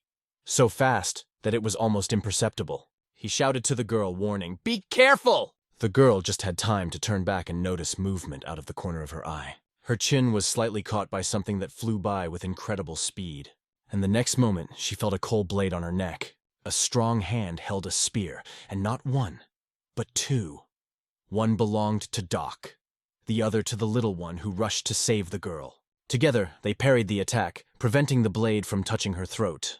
Their intervention was timely, otherwise the girl could have died. She did not expect such a development of events. Her gaze darted, first in one direction, then in another. She looked from the baby to Doc in disbelief. Assessing the situation, the boy abruptly threw the spear aside, away from the girl. However, he remained at her defense, standing confidently in front of her. The black-haired man froze, hesitating whether to continue his attack. The little one did not wait for him to decide, and was the first to rush into the offensive. His left hand struck directly into the enemy's solar plexus. The girl, full of fear, continued to scream, begging them to stop. The black-haired man felt the full force of the blow, which literally knocked the air out of him. "Well, good luck to you today," said the little one sarcastically. The black-haired man was thrown back with such force that he first hit the stairs, breaking them, and then flew away. The speed of the impact was so great that his body seemed to flatten the stone surface with his back. Fragments of stones flew in different directions as he rolled even further. The little one's hair was blowing from the fast movement and energy that was raging around. But at the same moment, a thick fog began to descend on the scene. The boy did not hear the last words that the girl said before that. The girl clearly understood that Hayom was beginning to change, and this alarmed her. She decided to check it out herself, asking him to step back a bit. "It's okay, you don't have to. Just trust me," he replied, trying to calm her down. After his words, she agreed, admitting that he was right. But hearing an unfamiliar sound, the boy sharply focused his attention on it. He turned his head back, trying to figure out where the noise was coming from. And of course, the martial arts master Du reappeared on the battlefield. Swinging his weapon with all his might, he charged at them. The impact was so powerful that it easily destroyed the rock they were standing on. It is said that after this attack, the mountain changed its appearance forever. The little boy barely managed to pick up the girl and start running away. Du made more and more efforts, trying to destroy them. Ryan held the girl in his arms, saving her from inevitable death. He managed to get far enough away to avoid this terrifying attack. He stepped on the ground in front of him, trying to find his footing. But the land turned out to be one of the fragments that began to collapse. The stones could not support the weight and began to fall, splitting just under their feet. It was a real trap, where stone fragments flew instead of knives. Along with these fragments, Ryan and the girl in his arms flew down. Meanwhile, Du remained standing at the top, watching what was happening. The huge rock on which they had recently stood was now completely destroyed. At the scene of the battle, only clouds of dust remained, which gradually descended to the bottom. Du was satisfied with his technique that belonged to his family, the special technique of the shattering hurricane spear. He was sure that there was no way they could avoid this attack, especially from a frontal blow. Just to think, he used crushing hurricane against two. But suddenly, a passage caught his attention. He turned sharply in his direction. It was an entrance through a gate under which a small river flowed. Behind the gates lay many corpses like a field after a battle. The street was literally littered with the bodies of the dead. A moment later, Du was already walking down this street, surrounded by destroyed houses. Another man also happened to be in the same place, attracting his attention. Seeing him, Du smiled sincerely, as if he recognized an old acquaintance. He thought about the chances he once gave this man. But now everything had changed. Suddenly, something flew past Du's head, causing him to freeze. He did not take a single step to the side, only directed his gaze downwards. There he saw the stones begin to crack under his feet. A large boulder that seemed immovable began to shift. And Ryan appeared from under this boulder. And a woman's moan could be heard from the other side. A dialogue started from the girl's side. "I think I hurt my ankle." To this, Ryan replied, "Then just sit here and wait. I'm fast." The girl then asked him not to kill Doe. Ryan now had one task, not to kill Doe. He set out to meet his enemy. The kid slowly descended the mountain, holding his weapon tightly and not having any intention of joking. His enemy stood opposite, also ready to engage, waiting for his next move. At that moment, something made him laugh. It was funny that the little one got out of the situation without a single scratch. I didn't understand how he managed such tricks, but I thought it was quite strange. Suddenly, the boy began to change. His body took on a white hue. Doe perfectly understood that the situation was taking a new turn. A loud crash was heard in front of him. It was a child's hand that hit the ground with incredible force. The impact was so strong that the stones underfoot flew into pieces. The blast wave pushed the enemy far back, about 20 steps to departures. The girl next to her continued to remind. She begged the little one not to kill Doe, stressing that. The kid just shrugged his shoulders, answering that he just decided to scare him a little. However, Doe also displayed impressive skill with the spear. But the speed of the little one was much greater. He moved like lightning. The girl watching this sighed, realizing the obvious. She guessed that the little one wasn't going to joke anymore. His speed exceeded all limits. He jumped up and attacked Doe from behind. Small, confident in his actions, pressed the point on the opponent's neck. But he did not feel anything, remaining motionless and firmly holding the weapon in his hands. Then the little boy decided to make a U-turn and kick the turntable. But even here, his plan failed. Doe put the handle of his spear, blocking the blow. From the collision, both jumped in different directions, separated for a moment. They found themselves on the steep ledges of rocks protruding from the mountain, balancing on them. At that moment, Doe suddenly disappeared from view. The girl, watching them, looked already exhausted from this confrontation. Doe appeared on the ledge where the little one was standing, moving with lightning speed. His serious look spoke for itself. He intended to act decisively. He gripped the top of the spear with one hand, the bottom with the other, preparing for the next attack. Spiral dance of wind and dust? That's why he grabbed his weapon. He began swinging his spear, creating waves that prevented even movement. The flow of energy was directed only in one direction, to where the little one was standing. It seemed that this flow could destroy everything in its path, if viewed from the side. But this time it was different. Ryan grabbed the blade of his spear directly. With a powerful movement, he pulled the weapon towards him, directing his body straight at the enemy. It flew straight to Doe's face, which was showing fierce confidence, and using all his speed, struck a powerful blow. The blow was so strong that the opponent turned several times in the air. After such a blow, Doe had to count his teeth, because several of them fell out while he was flying in the air. The blow was so strong that it broke his confidence, along with his teeth. The little one looked carefully at him, until he fell into a mountain of corpses. But looking at this mountain, he realized how many bodies there were. Did I beat them all? A thought flashed through his head. It was not possible to think for a long time. Suddenly a cough was heard. It was Doe who not only survived, but rose, holding his weapon tightly. The little boy was genuinely surprised. How was he even able to get up after such a blow? After all, this blow was supposed to disable him for at least half a day. Doe put his palm to the wound, his eyes shooting with anger, and yet he remained on his feet. "I was taken by surprise, but I haven't laid down my weapon yet," he said through gritted teeth. He asked himself if he was a fool to let Guillaume go this far. Meanwhile, the uncle apparently had already run away, leaving him alone with the child. Doe glanced at the boy, debating whether or not to waste his time on him. Is it better to leave it for later and focus on uncle? He thought. The little one was silent, only looking intently at his opponent, as if waiting for the next move. "Are you the same worthy enemy I've been waiting to meet all my life?" asked Doe. The little one just scratched behind his ear, not understanding what kind of nonsense he was talking about. But in the next moment, he came sharply closer to Doe, reducing the distance to a minimum. His intentions were serious. This time he was going to cut down the enemy precisely. Did Kay expect such a development? And when the little one hit him with his hand, was he ready for it? The bottom line is that it wasn't Doe who flew into the rock, but the little guy himself. It happened at the moment of impact, when the situation suddenly changed. The little one saw above him how Doe, turning over, evaded the attack. The boy's blow went straight into the air. Doe rotated on its axis like a spinning top, deftly avoiding the attack. And at the same moment, he launched a counterattack with lightning speed. His blows left deep cuts right in the ground. But the little one quickly repeated the same trick, rising into the air. While flying, he even gave a compliment. "You move well." Du turned sharply to keep the boy in sight. However, the little one was so fast that he dodged the blow again. Du began to spin his spear around himself, creating a powerful protective barrier. He hoped that these spins would help repel the attack of the little one. But when the boy flew away a little further, Du decided to go on the offensive. He made 4 quick slashes with his blade forward.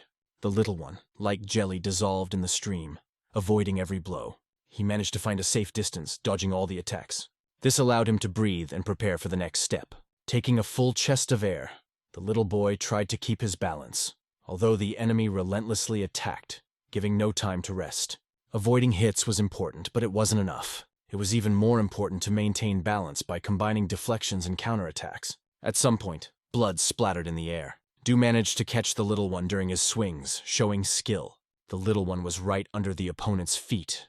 What will happen next? A powerful knee strike that Du put all his strength into. But the little man managed to put his hand up, blocking the attack. Moreover, he managed to throw Du to the ground and grab his leg. After that, the boy gathered all his strength, spinning for a counterattack. His blow was aimed straight at the heart of the opponent, accurate and merciless. The force of the impact was so great that the bones of his ribs cracked, and the rock behind Du cracked. Stones from the rock, which stood unchanged for many years, were scattered to pieces. The culprit of this destruction was a small one. After the powerful blow, it seemed that he had gone a little overboard, but he still controlled his powers and inflicted only non-fatal wounds.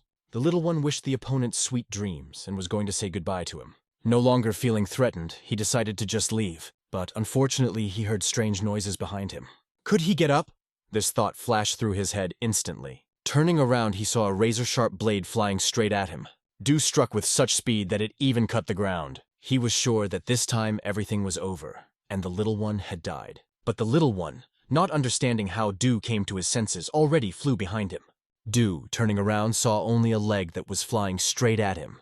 Only a quick reaction saved Du from complete collapse, but he was unable to complete his attack. The boy went on the offensive and began to strike hard. He used various techniques, breaking Du's stance and holding him in his grip.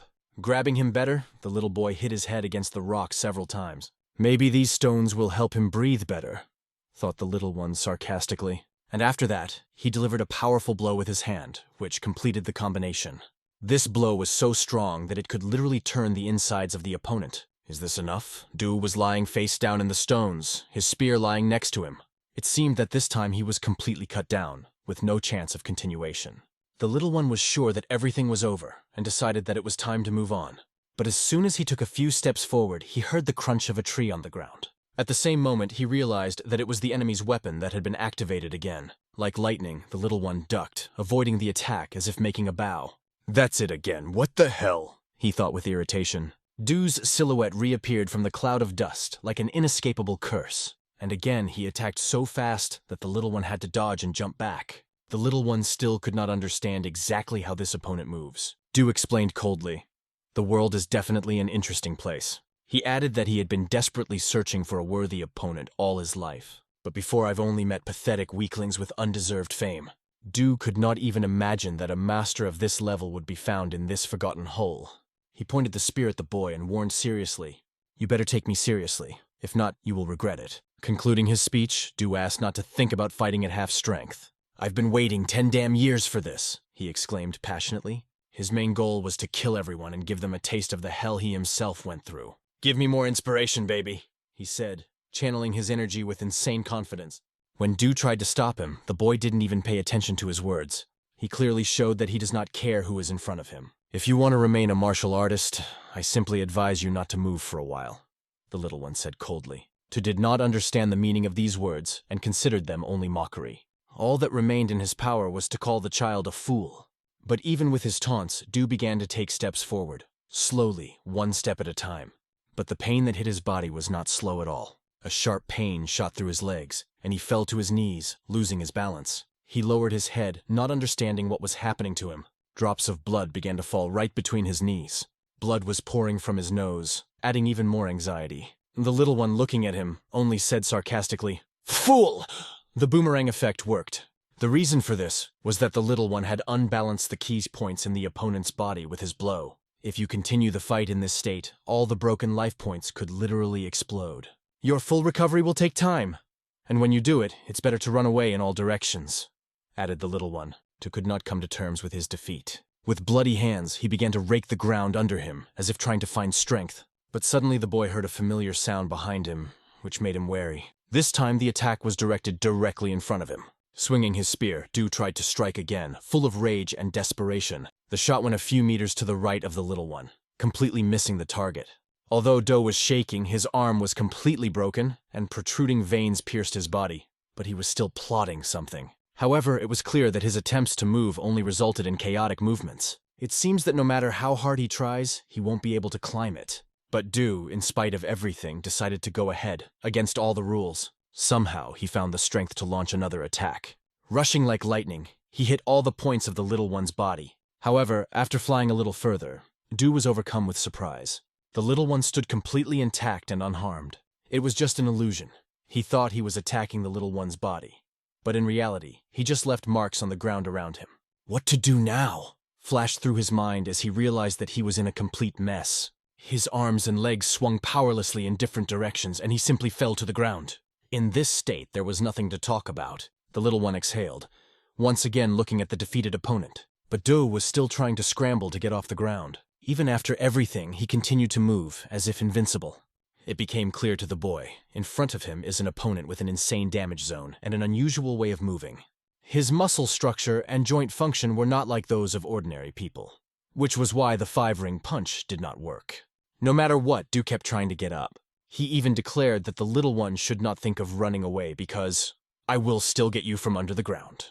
Before dealing with the boy, Du decided to finish off the girl first. He ominously stated that he would do it slowly and painfully. The little one did not expect to hear such words at this moment. Before his eyes, Du gradually rose, and his legs no longer looked injured. Standing up, Du charged forward again with his spear, aiming to attack. The spear went right under the boy's left arm. Either Du missed, or the little one dodged in time. However, the little one remained completely whole and unharmed. Du could not understand why the little one would risk his life so much for such a senseless cause. In his opinion, it was obvious how this attack would end. Mei Li, meanwhile, decided to deprive Du of the opportunity to master martial arts for the rest of his life. All he had to do was complete this blow.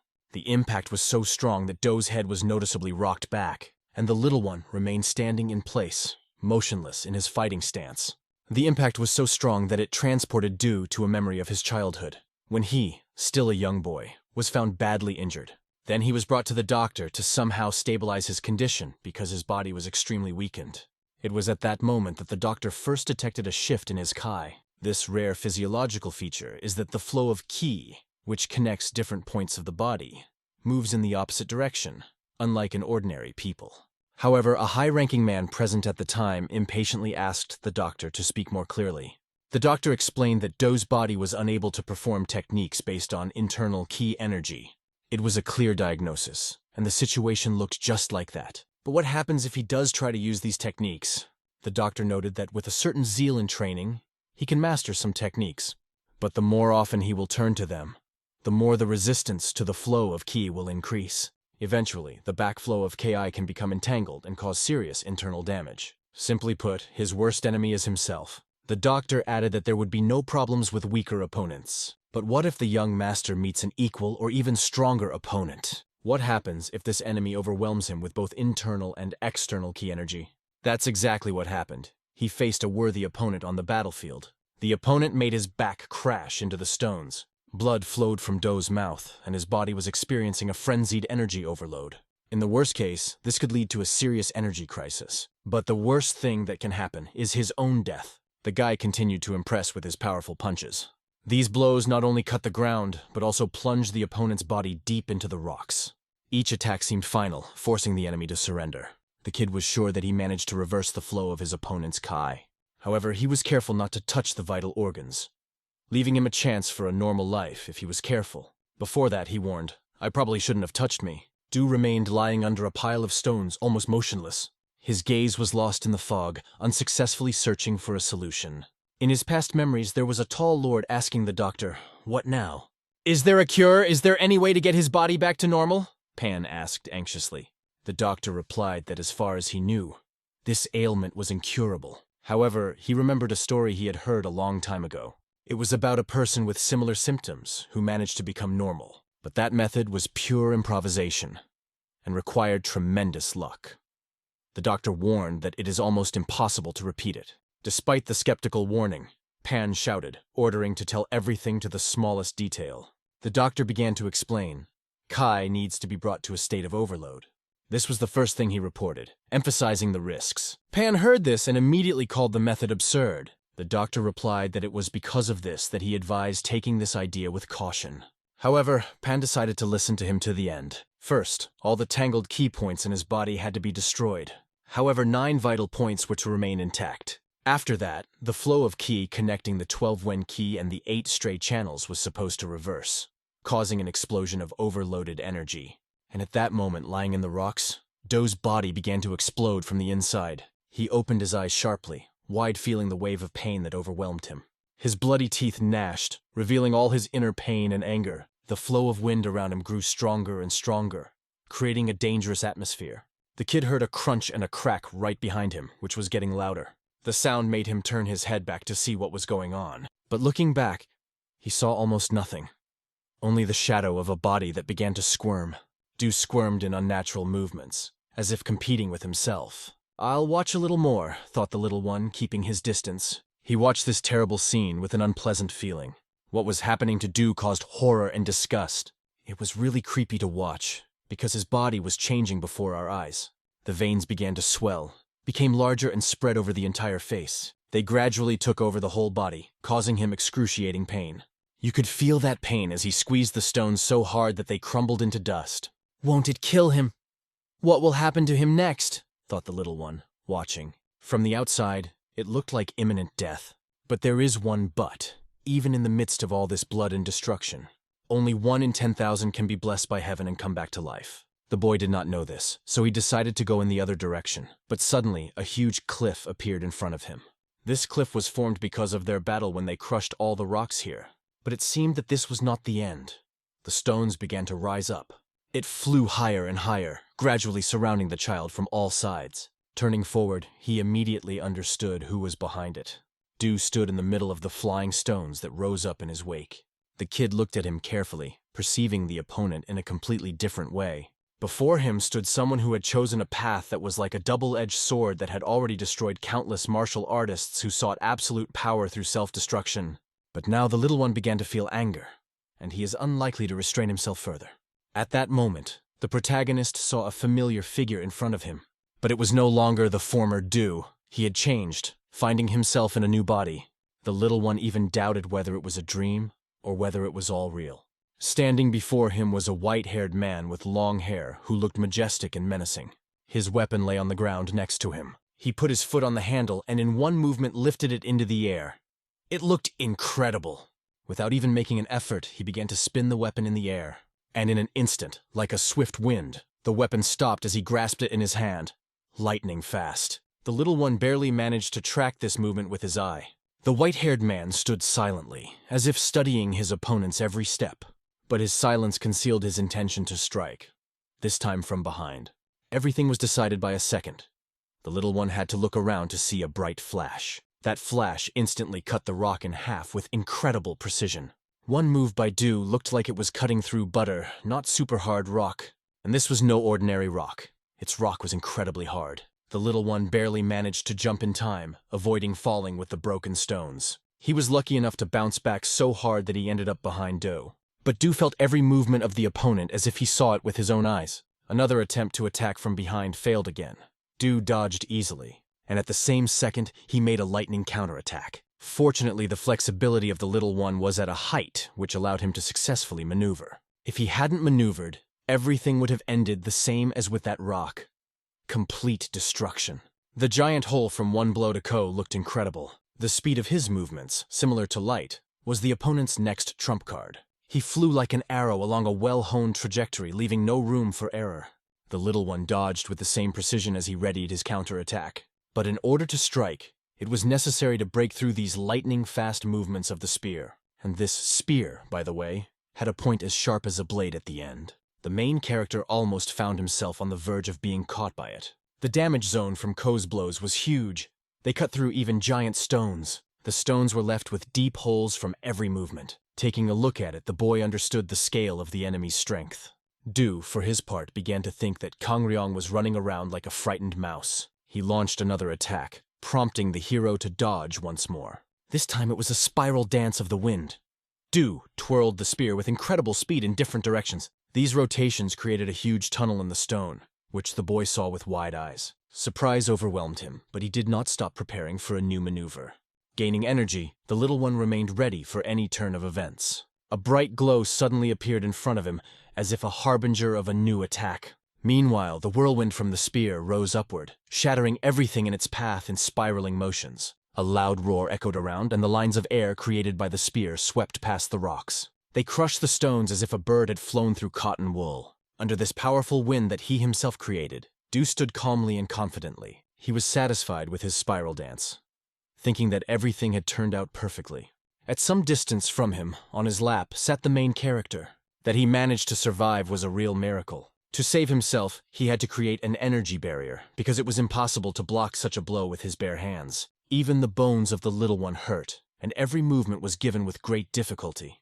There was a distance of about 100 meters between them due to a huge chasm formed after the battle. On one side stood Do, with an incredibly strong body and long white hair that gave him confidence. However, even in this situation, he did not lose interest in watching the little one. He was curious to see how much longer this boy, who had proven so persistent, could last. Du carefully followed his every move, even remotely admiring his endurance. But at the same time, a slight feeling of regret began to appear in him. He thought, if I had known how things would turn out, I would have listened to the words of the master. Meanwhile, the little girl's little feet scraped slowly over the stones. She limped over an injured leg and walked, leaning on a rock for support. It was extremely uncomfortable and difficult for her to walk. At one point she stopped and turned her head back. Something large was rolling from there, and the sound of a vibrating rock made her wary. At some point, the girl was overcome by strange sounds that seemed to surround and absorb her. She couldn't help but be offended by the main character who didn't come back as soon as he promised. Deep down, she began to realize that this young master was much stronger than she had imagined. Gathering her strength, she moved on through an incredibly difficult and dangerous road. There were so many holes in the walls around that it was hard to even count them.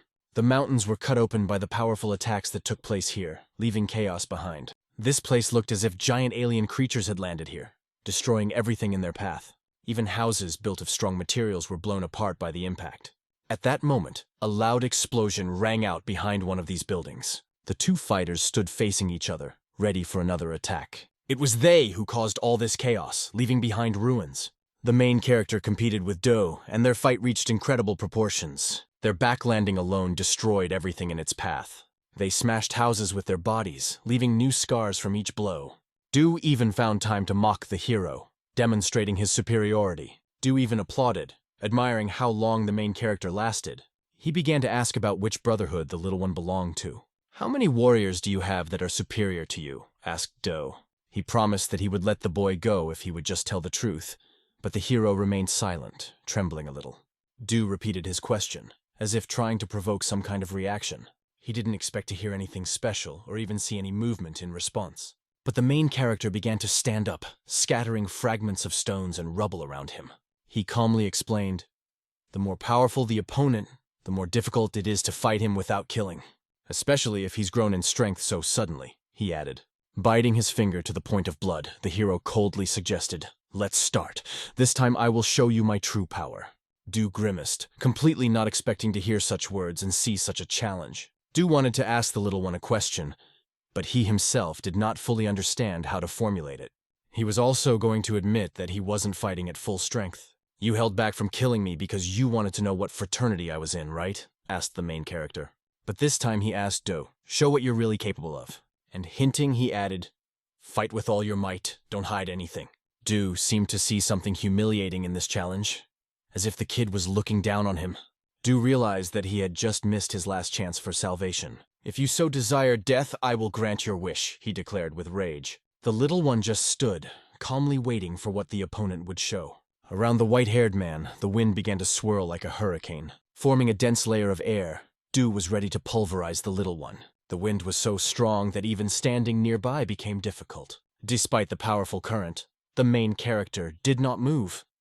Although the wind destroyed even the tree behind him, which was part of the roof, the flow of wind only increased, blowing and raising Du's long hair. He swirled the air into one point, concentrating all his power around the layer. The hurricane grew larger and more powerful, displaying all of Du's power. Sharp spikes began to appear on the surface of the air layer. These spikes were ready to destroy everything in their path, and their first target was the main character. The little one raised his hand up, then brought it down sharply, clenching his fist in readiness for action. The little one put his left hand forward with an open palm, and pulled his right far back, preparing for a powerful blow. His fist, strong as steel, hit the hard surface with a loud crack. The force of the impact was so great that everything around began to fly to pieces. Nothing could withstand this destructive wave. It looked like a lightning bolt that attacked, slicing through everything in its path. After the impact, large holes remained, from where light air blew. The ease of this destruction seemed almost unreal, considering the hardness of the rock. It is difficult to even imagine what power is hidden behind these blows. The flash gradually began to fade, enveloping everything around in darkness. The outlines became more and more clear, and the space was filled with an oppressive silence. Soon everything remained immersed in thick darkness. The white-haired man, concentrating, continued to observe only broken mountains and ruins in front of him. Mal managed to parry his devastating attack, almost inhuman in strength. It seemed incredible, but it was a reality. The blonde looked at what was left, the center where the vacuum had begun to form. The powerful force was pulling everything towards it. Even his legs began to lose their stability. It was extremely difficult to stand on this shaky surface. Eventually, the white-haired man began to be sucked into the center of this vacuum. It was beginning to resemble a real black hole that was sucking in everything around it. The vacuum controlled by the main character was created by his power, the power of the small, which now captured the entire space. The kid was ready to launch an attack he called Heavenly Destruction. Dark Maelstrom Strike, this technique held an incredible threat capable of destroying everything. The white-haired man understood that he had to be careful when he was in the damage radius. Looking carefully at the hero, he realized that in front of him was the technique of Heavenly Destruction. "Damn it, you're using the Heaven Breaker martial art," he exclaimed, hurt. His body was already beginning to be drawn into the dark vortex created by the little one. But even at this moment, he continued to consider the hero only rejected from his era. Annoyed, the white-haired man gathered his strength to strike back. He applied his wind and dust cross-carving technique. Their two attacks collided, creating a shockwave that shook the ground. If even one of the attacks went out of control, it would destroy several mountains in its path. Their power was so incredible that the surrounding landscape continued to crumble. It looked like an incredible art. The art of mastering destructive technology. This art required complete fusion with technology and its absolute control. Feeling it on himself, the white-haired man froze for a moment in delight. But this pause did not last long. He immediately began to act, trying to pierce the child with his spear. However, his attempt proved futile. The spear began to distort as it entered the dark circle that surrounded the hero. The dark energy absorbed the weapon, destroying its structure. At this moment, the white-haired man just stared wide-eyed in shock. And then he felt incredible power when the protagonist's hands appeared right next to his head. The hero's hand, capable of tearing apart space, struck with incredible force.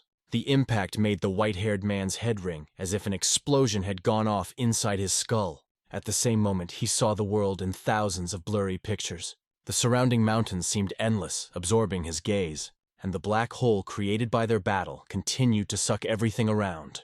She tore to shreds anything that came within her range of influence. Its destructive power only grew, absorbing more and more space. Solid wooden structures were scattered into small pieces, as if they were paper. These were only the initial stages of her strength. Soon she began to climb high into the mountains. Everything that happened in her path was swept away without pity, even the smallest details. Hundreds of meters above the ground, the air began to swirl into a powerful vortex. The limping girl walked some distance and raised her head, observing this phenomenon.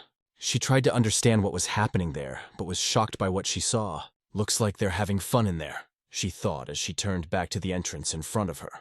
The entrance was covered with dust. The consequences of the battle were colossal. In the deepest point of the hole dug by their struggle lay a blonde, buried in the earth, and above him stood the main character. Words did not appear, thoughts did not come to the white-haired man. He just lay there, exhausted and powerless. His white face barely moved, and his breathing was almost imperceptible. But suddenly he opened his eyes wide, as if trying to gather the remaining strength. His gaze seemed to float into the distance, moving further and further. A bright blue sky spread out before him, cloudless and endless. This man was once his hero, a genius, who already surpassed his father in skill by the age of 15. But despite all his power, he was not arrogant, but on the contrary, he was kind and sensitive to everyone. He could joke and keep the atmosphere cheerful, even in tense moments. In those days, he was his father's pride and hope, a symbol of the brotherhood of wind and dust. Constant training honed his shots, bringing them to perfection. Walking hand in hand with the family gave peace and harmony. But everything changed when Hyun went crazy. The beginning was the murder of the mother during a bandit attack, although this could only be one of the reasons. It was after this incident that he turned into a mad and bloodthirsty killer. At first, his rage fell on a band of robbers who terrorized the district. However, he gradually moved away from home, destroying even virtuous martial arts masters and Murim warriors. He often shed blood, leaving behind a bloody trail. The ground was covered with the bodies of those who stood in his way. A serial killer appeared who attacked everyone indiscriminately, causing terror among the Murim residents. The killing spree only stopped when the killer's identity was revealed.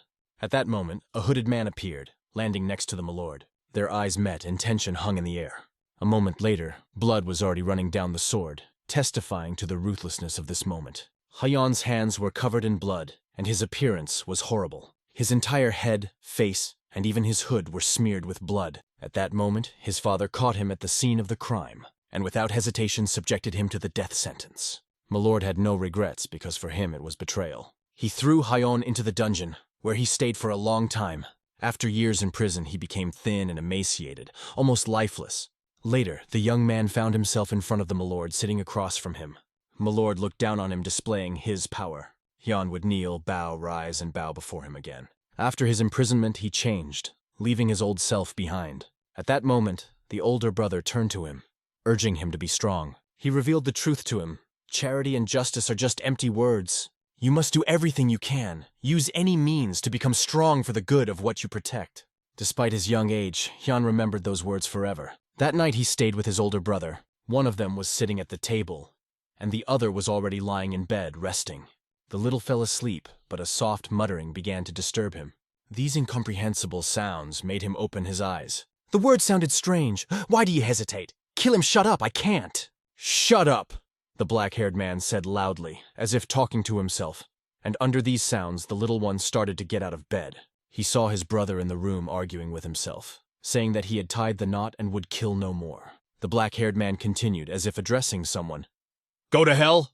But almost immediately his voice changes, and he strangely asks, What are you talking about? He was your target from the very beginning.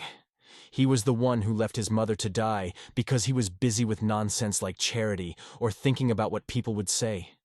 As long as he is alive, we will not see freedom.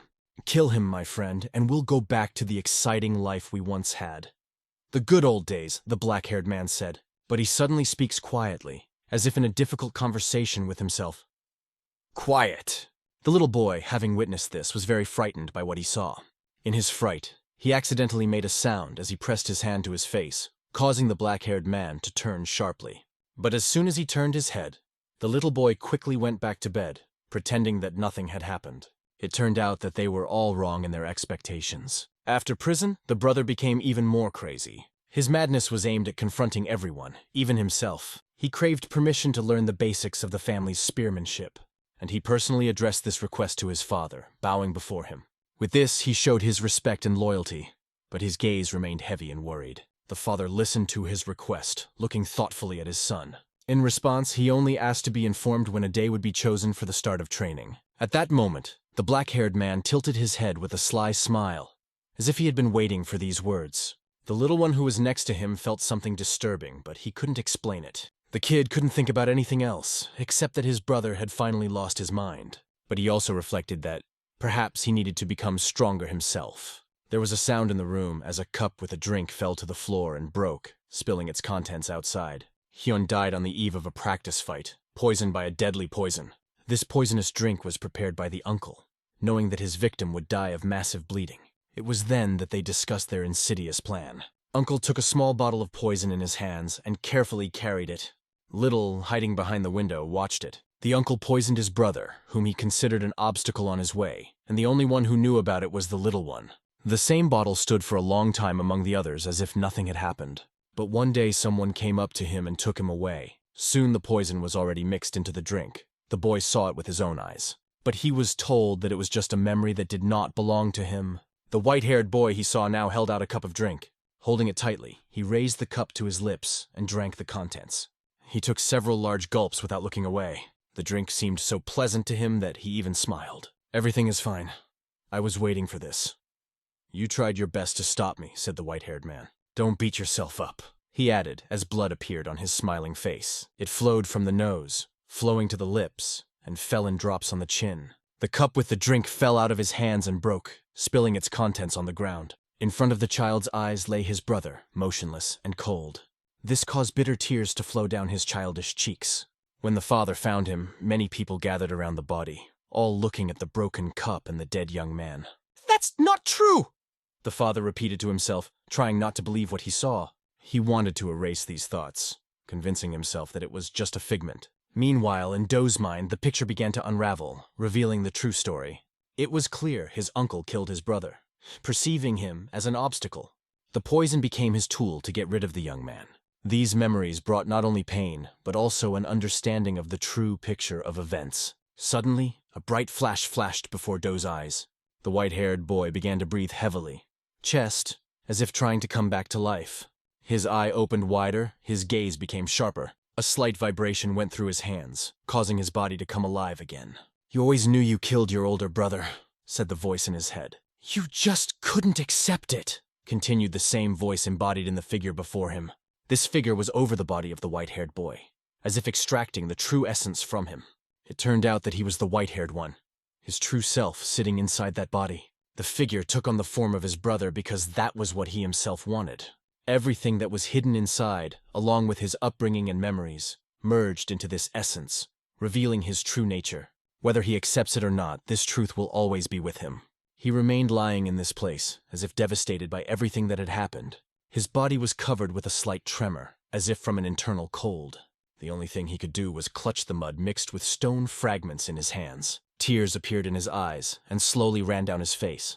The ruins left after the battle stretched around like silent witnesses. Meanwhile, the main character turned around and began to move on. He looked back only once at what he left behind, but suddenly he heard loud screams coming from where he came from. "Hear nothing, know nothing," he whispered to himself. Grabbing Aaron's hand, he said, "Let's just go home," and ran forward, leaving everything behind. The girl calmly burned the seal, holding it in her hands. As soon as she turned to ashes, the dust scattered in all directions, but suddenly a strong wind arose in that place. The energy spread, covering all the surrounding streets. The eyes of the dead began to glow dimly again, but in a moment they faded, returning to their pale state. However, the number of corpses did not decrease at all. Broken swords and weapons were lying around, and in the center of the chaos stood a girl. The strange and crazy aura around her disappeared. The protagonist, noticing this, approached her from behind. The girl asked if he had any other business here. She pointed out to him the dead people lying around. For some reason, she considered it her fault. The hero understandingly offered her some time to recover, but agreeing with him, she said that it was better to just move on. The bald man looked weak. His whole body was shaking. He struggled to his feet and took a few steps among the corpses. The man could not understand whether the world had gone mad. He was confused as to how and why everything had gone awry here. Hearing a strange sound, he immediately rushed to finish. Not a single living soul was supposed to remain in this place. At that time, the white-haired boy began to stand up. He barely had enough strength to even sit still. There was not enough strength and restraint. He could not hold back tears. The sun broke through the sharp peaks of the mountains. His beam illuminated everything that had remained in the shadows until now. In a narrow gorge, under thick trees, there was a small courtyard with several buildings. The girl looked in front of her with tears in her eyes. A white-haired young man stood in front of her. While she was gone, a lot had changed in the Brotherhood of Wind and Dust. The changes did not escape her. The young man knelt before his father. The brother's words about the decline of the Brotherhood, unfortunately, turned out to be true. But he still hasn't found out if the Roman alliance is really behind it. What was true and what was just fiction? Only one thing was known for sure, and this is what my uncle had a hand in. Then the boy approached one of the figurines and felt that the seal had disappeared. Together with the girl, he went down the stairs. They entered a luxurious room where everything was tossed and strewn about. They moved slowly forward through this battered room. All the dishes that were here lay broken on the floor. The cabinets were turned upside down. The boy silently surveyed the consequences of this chaos, deep in thought. Suddenly, a young man appeared behind him and shouted, "You fool, I warned you!" He recalled how many times he had told him not to tell him about it and what he was. But the white-haired man insisted. He had to find out what he needed to know and go for it. His brother thought it was a mistake, but the boy was convinced that he had misjudged.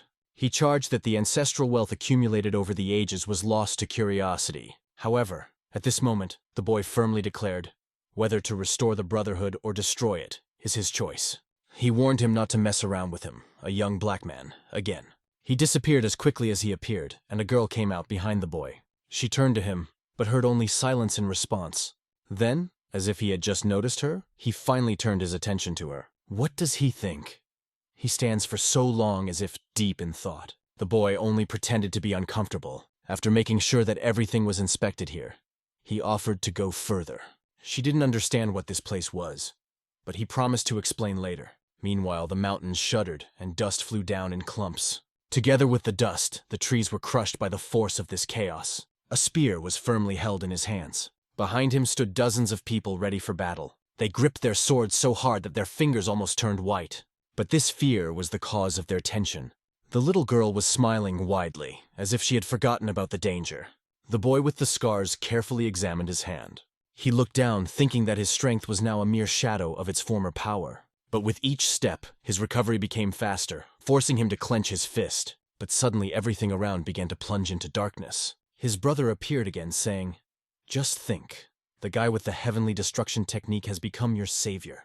Although he was rude, it was thanks to him that he managed to overcome the cursed physiology. The white-haired man once again imagined this boy and that girl. He thought that the word savior here takes on a completely new meaning.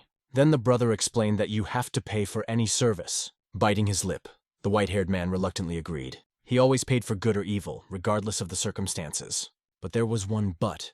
When he returned to this house, he came back with the intention of telling something important. In the dining room, a grandmother was sitting at the table, and a little girl was standing in front of her. They had a conversation that was interrupted by a long pause. It was raining heavily in the mountains, through which a man was walking. The downpour was so powerful that it was impossible to see anything further than a few meters away. After taking a few steps forward, he noticed the man's body lying on the ground. Out of surprise, he jumped up, almost stepping on him. Frightened, the man even fell to the ground. Gray hair was visible from under the hat that protected him from the rain. The stranger's body was twisted and mutilated.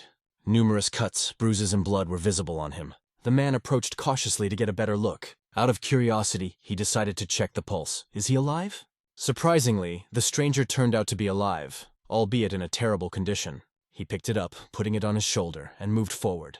Meanwhile, in the forest, among the trees wet from the rain, a group of people was hiding. They were all armed to the teeth. Their clothing consisted of a black cloak and an equally dark uniform. One of them pointed a finger in a certain direction. Despite the poor visibility, he saw a small fire in the distance. The man they were looking for didn't stay in the same place anymore, even though he was asked to. It was another adventure for him.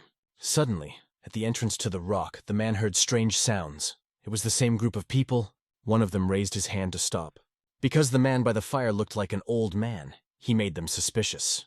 One of them decided to strike up a conversation to find out who he was. They introduced themselves as members of the Sun and Moon Gang. They said that they were infiltrated by well-trained spies of a secret organization called Rice Valley. Suddenly, one of the soldiers noticed a boy lying next to him. It seemed to him that it was one of the same spies. "You are their accomplice, old man," said one of them.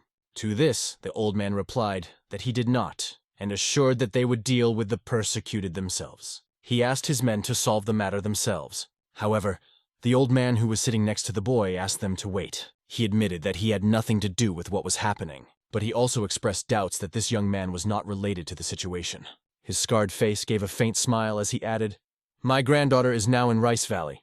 These words shocked many fighters who heard it, but they were even more impressed by the maddened Kai radiating from the old man and his confidence. Because of this, they suspected that the old man was collaborating with Muramu elders. When the old man tried to explain that this was not true, he was told to shut up. The fighters decided that he had split and gave him two options. Either go with them voluntarily, or they will take him away by force. The old man was faced with a choice of what to do next. From under his mustache came the words, "You don't have enough respect for your elders if you don't even let them speak." His trained hands rested on his knees and he began to rise. He perfectly understood that it would not be easy to settle the matter with words. Therefore, the old man carefully stretched his back, warming up before the action. When he reached his full height, everyone was stunned by his height. He seemed much smaller when sitting. He thought the best course of action was to pretend they had never met and part peacefully. But if he had to choose between the proposed options, he decided to fight. The commander of the group was looking carefully at the shoulder of the old man, who had a snake tattoo on him. When he gave the order to grab him, it flashed through his mind. Somewhere he had already seen this mark. They believed that the old man was spying on them and decided to take him alive. But in front of them stood not just an old man, but a stocky man in all his majesty. His gray mustache added brutality and unshakable confidence. Now that things had gotten this far, he wasn't going to hold back. The old man assumed a fighting stance right in front of the group of attackers.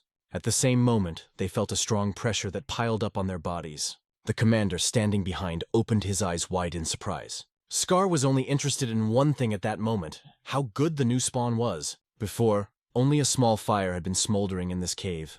But now, a bright glow came from the passage. The entrance to the cave expanded significantly after the powerful explosion. The next day, people gathered again in the same dining room.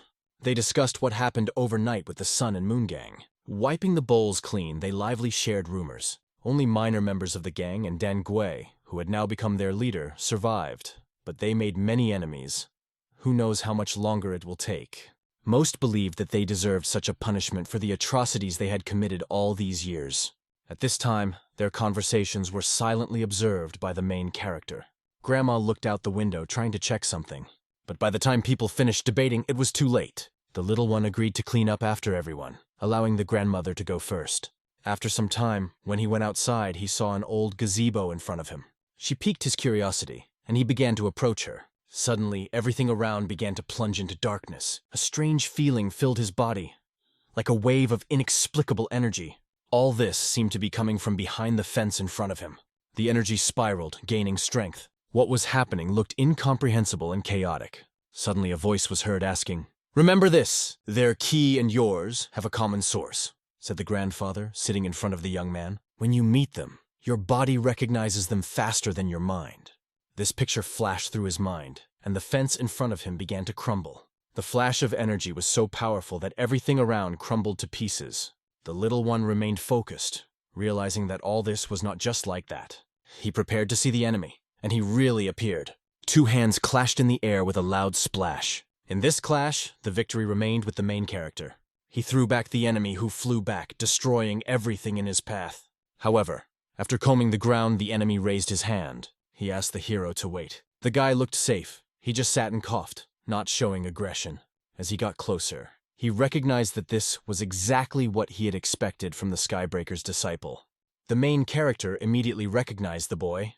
It was Woo Bok-hyun, but he did not understand how he ended up here, and decided to ask. Meanwhile, Woo Bok wondered where the hero had such powerful kai.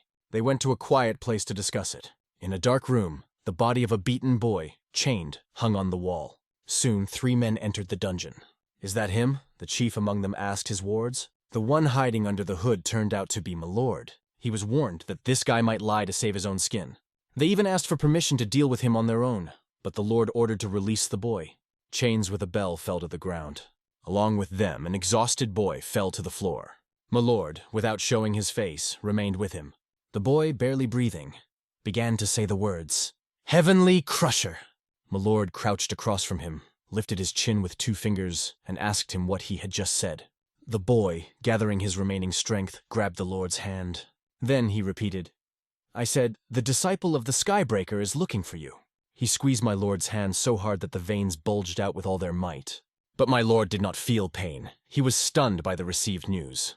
But when the boy's arm snapped, he was thrown back with a furious force. My lord wasn't kidding. He hit him mercilessly. The blow was so powerful that the boy punched the wall with his body. Now his mutilated body looked even worse. It was hard to watch, so terrible was his condition. However, my lord's hand did not remain without traces of impact. He ordered his men to hang the boy back. "He is needed for questioning until we find out what he needs," said my lord. After Bok told his story, everything became clearer. The boy realized that the leader of the Sun and Moon Gang was also involved in this. but he still doubted if that boy was really one of them. "Have you seen him before?" asked the main character.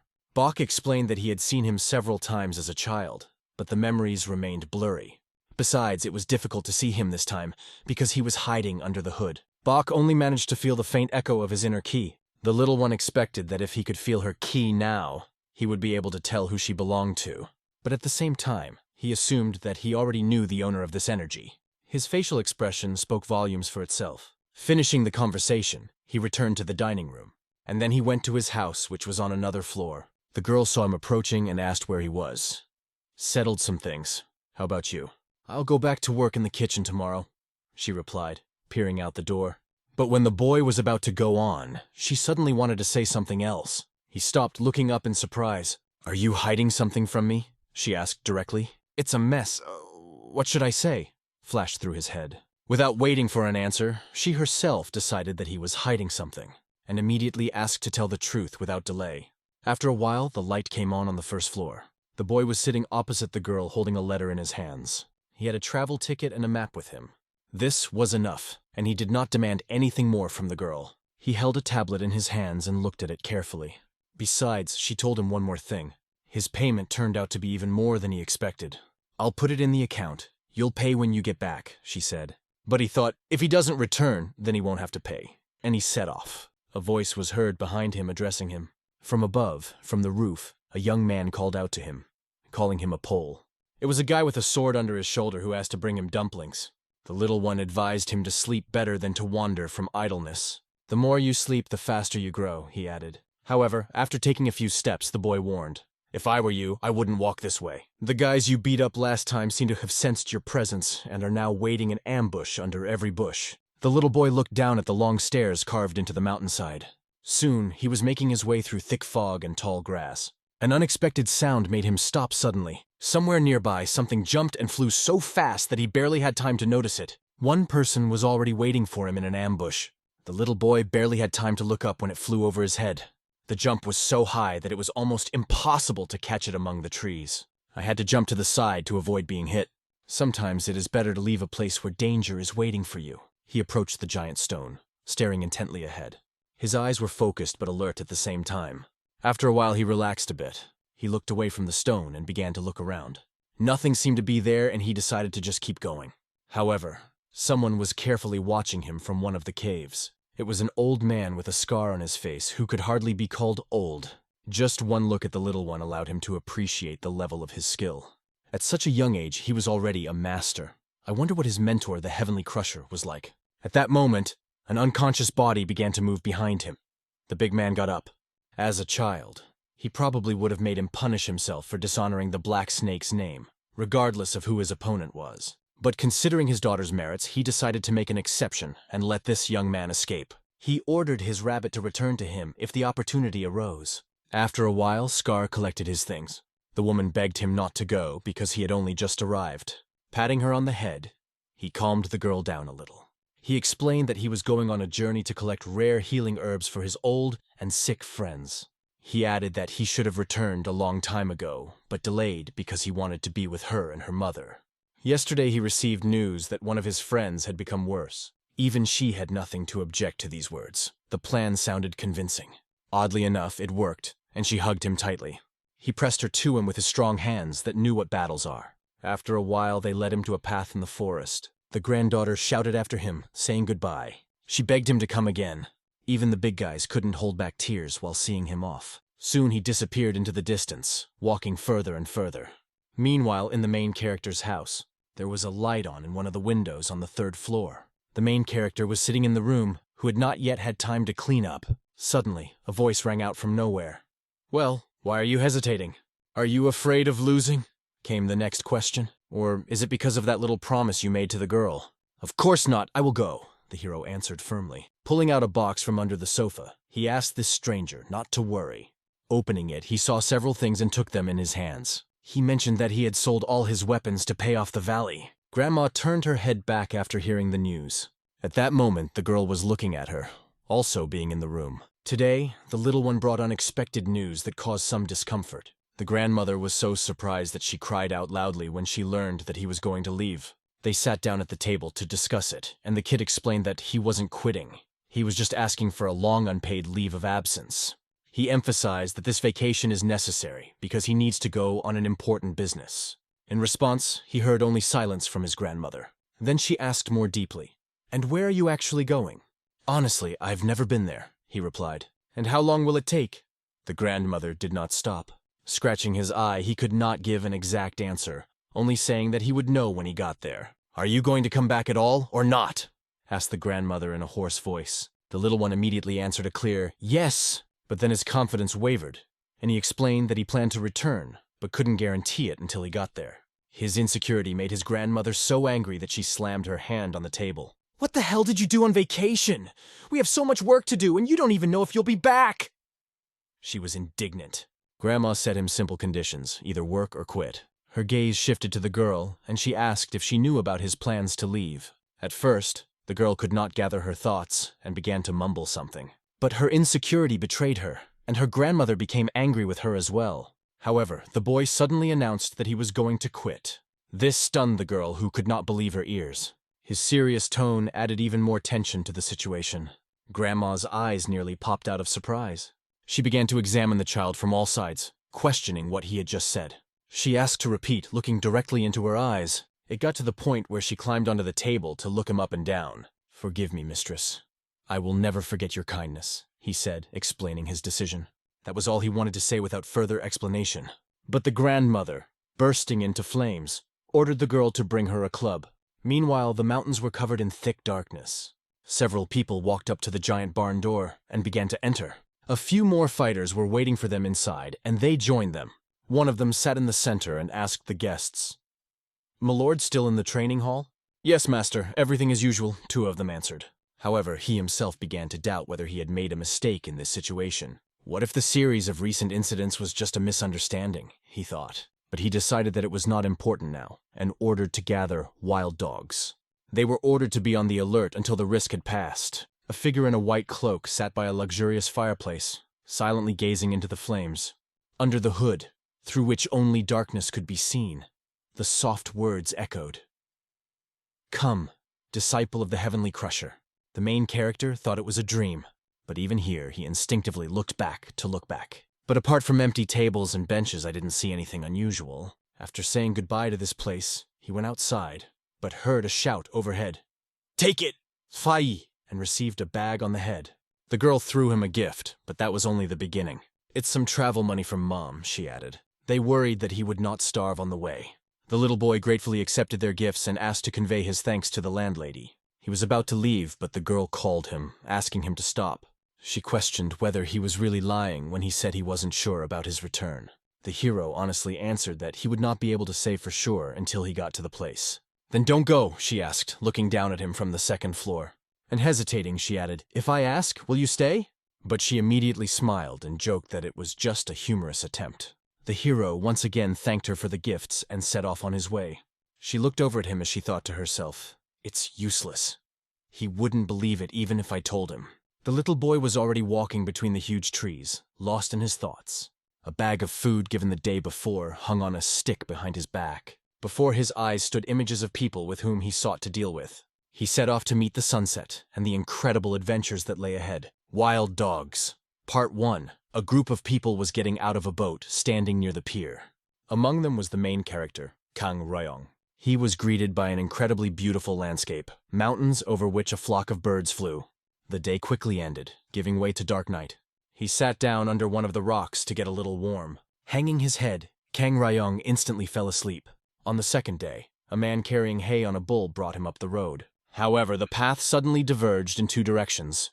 The main character had to get off the wagon with hay. He chose the right path and confidently moved on. The rain left behind wet leaves, from which drops dripped onto the ground. Standing on the mountainside, he took a look at this place from a height. The hero followed the map, holding it in his hands and constantly checking the direction. He looked around every now and then to make sure he was where he needed to be. Finally reaching a welcoming place, he sat down to deal with the problem. A pair of shoes were torn. I had to get a spare. He woke so much that even his shoes could not hold. Suddenly there was a dull sound of a fist hitting the board. A crowd gathered around, and in the center stood a man who was trying to break a board with his hand. This man offered volunteers to break the board, promising 10 coins to whoever could do it. Those present have already lost all faith, claiming that this is impossible. Seeing that there were no takers, the man looked disappointed. Then he turned to a little girl named Sul who was standing behind him. This girl was from a ruined village, and when he found her, she was barely standing on her feet from exhaustion. He began promoting his pills, assuring that thanks to them she was able not only to walk, but also to hunt a bear. But these words seemed to people to be pure lies. To prove the truth of his words, he offered the girl to break the board. With one quick stroke, her hand came close to the board. Small splinters exploded and the board split in two. The crowd was shocked. Their chins were literally hanging when they saw this. The man threw away the broken board, but held another one in his hand. The man asked the girl to repeat the trick again, and she began to swing. This time, the board was slightly thicker than the previous one. Her hand approached the board again, and everyone froze in anticipation. And so, the board again broke into 2 pieces. The crowd couldn't believe their eyes this time either. Their expressions were the same: shock and surprise. The man took out another, the last board, and suggested that she try again. These events attracted the attention of the main character, who watched everything from the side. Suddenly, the man began to shake, and Sul did not understand what was happening to him, but the situation quickly normalized. People watching the action began to disperse. One of the young men approached the man to buy some pills. At this time, the main character was sitting and carefully studying his map. A quarrel suddenly arose between the buyer and the seller. Something went wrong. Sul was indignant at the words of the boy who expressed his opinion and decided to throw a few stones at him. In the end, they left, deciding that there was nothing for them to catch here. And at that moment, a man approached the main character. He brought things that the main character ordered, for which he paid him. After leaving this place, he went on a journey. And again, he had to go up and then down the mountain paths. At one point, a man appeared on his path and begged him not to beat him. 20 meters in front of him stood a group of people. What were they doing? It was the same pill dealer, and Sul was sitting next to him, guarded by armed men. They were ready to take everything from him, even the last coin. But even for the fact that they just let him go, the man was already thanking him as much as he could. These people only laughed at him, mocking his impotence. Suddenly, the merchant's face changed and he became serious. This happened due to the fact that he saw anger in the eyes of one of the fighters, who began to swing his sword. The merchant covered the girl with his body, preparing for possible death. But death did not come to him at all. When he opened his eyes, at first he couldn't tell if it was heaven or if he was still on earth. He looked around and saw his abuser dead. But who was it? And 3 more people stood in confusion, not understanding what happened, because everything happened so quickly. And behind all this was the main character. They started calling him a bastard, telling them who he really contacted. But they didn't even have time to blink an eye when they all ended up on the ground. The main character decided to go further, but he was stopped by one of the men. He had just saved their lives, and now he wanted to say thank you, if only somehow. Therefore, he decided to at least feed the hero. But the main character explained that he needs to go further because there are important things to do. But it's a pity you're leaving in such a shock, not yet recovered from these events, the young man asked. I'm going to a place called Nesohyun. I've never been there, and it's very difficult to navigate on the map, answered the hero. Then the young man, without letting go of his hands, continued. The protagonist looked down to see that his hands suddenly began to shake violently. It was fantastic. The merchant's house was right on the road leading to Nesohyun. In addition, this man knew the place very well and could personally guide the hero there. And because he was grateful for the saved life, he was ready to do anything to help. After some time, they almost reached his house. When they arrived, they were warmly greeted by other children who started hugging and playing with them. In this house, there was an incredible coziness, although there was no luxury here. But the food cooked in the cauldron was incredibly tasty. After they had eaten their fill, everyone just collapsed, scattered around the house, and fell asleep. And not so long ago, these children were vagrants. The man began to take the children to their rooms, and the main character helped him. After a while, they put all the children to sleep, covering them with warm blankets. This man was incredibly worried about raising children. The main character thanked for the delicious food. In return, the man had nothing to offer except a modest overnight stay as thanks. He said, "This is a wine that is called Kutil Murak. It is not a wine that changes its bouquet 7 times from the moment it touches the lips to the first sip." He poured this drink and offered it to the main character, and they began to taste it together, getting to know each other. The main character gave his name as Kong Ryong. The man repeated the name once more and pondered its meaning. All in all, he was grateful to the heavens that their paths had crossed. And for that, it was worth drinking to the bottom.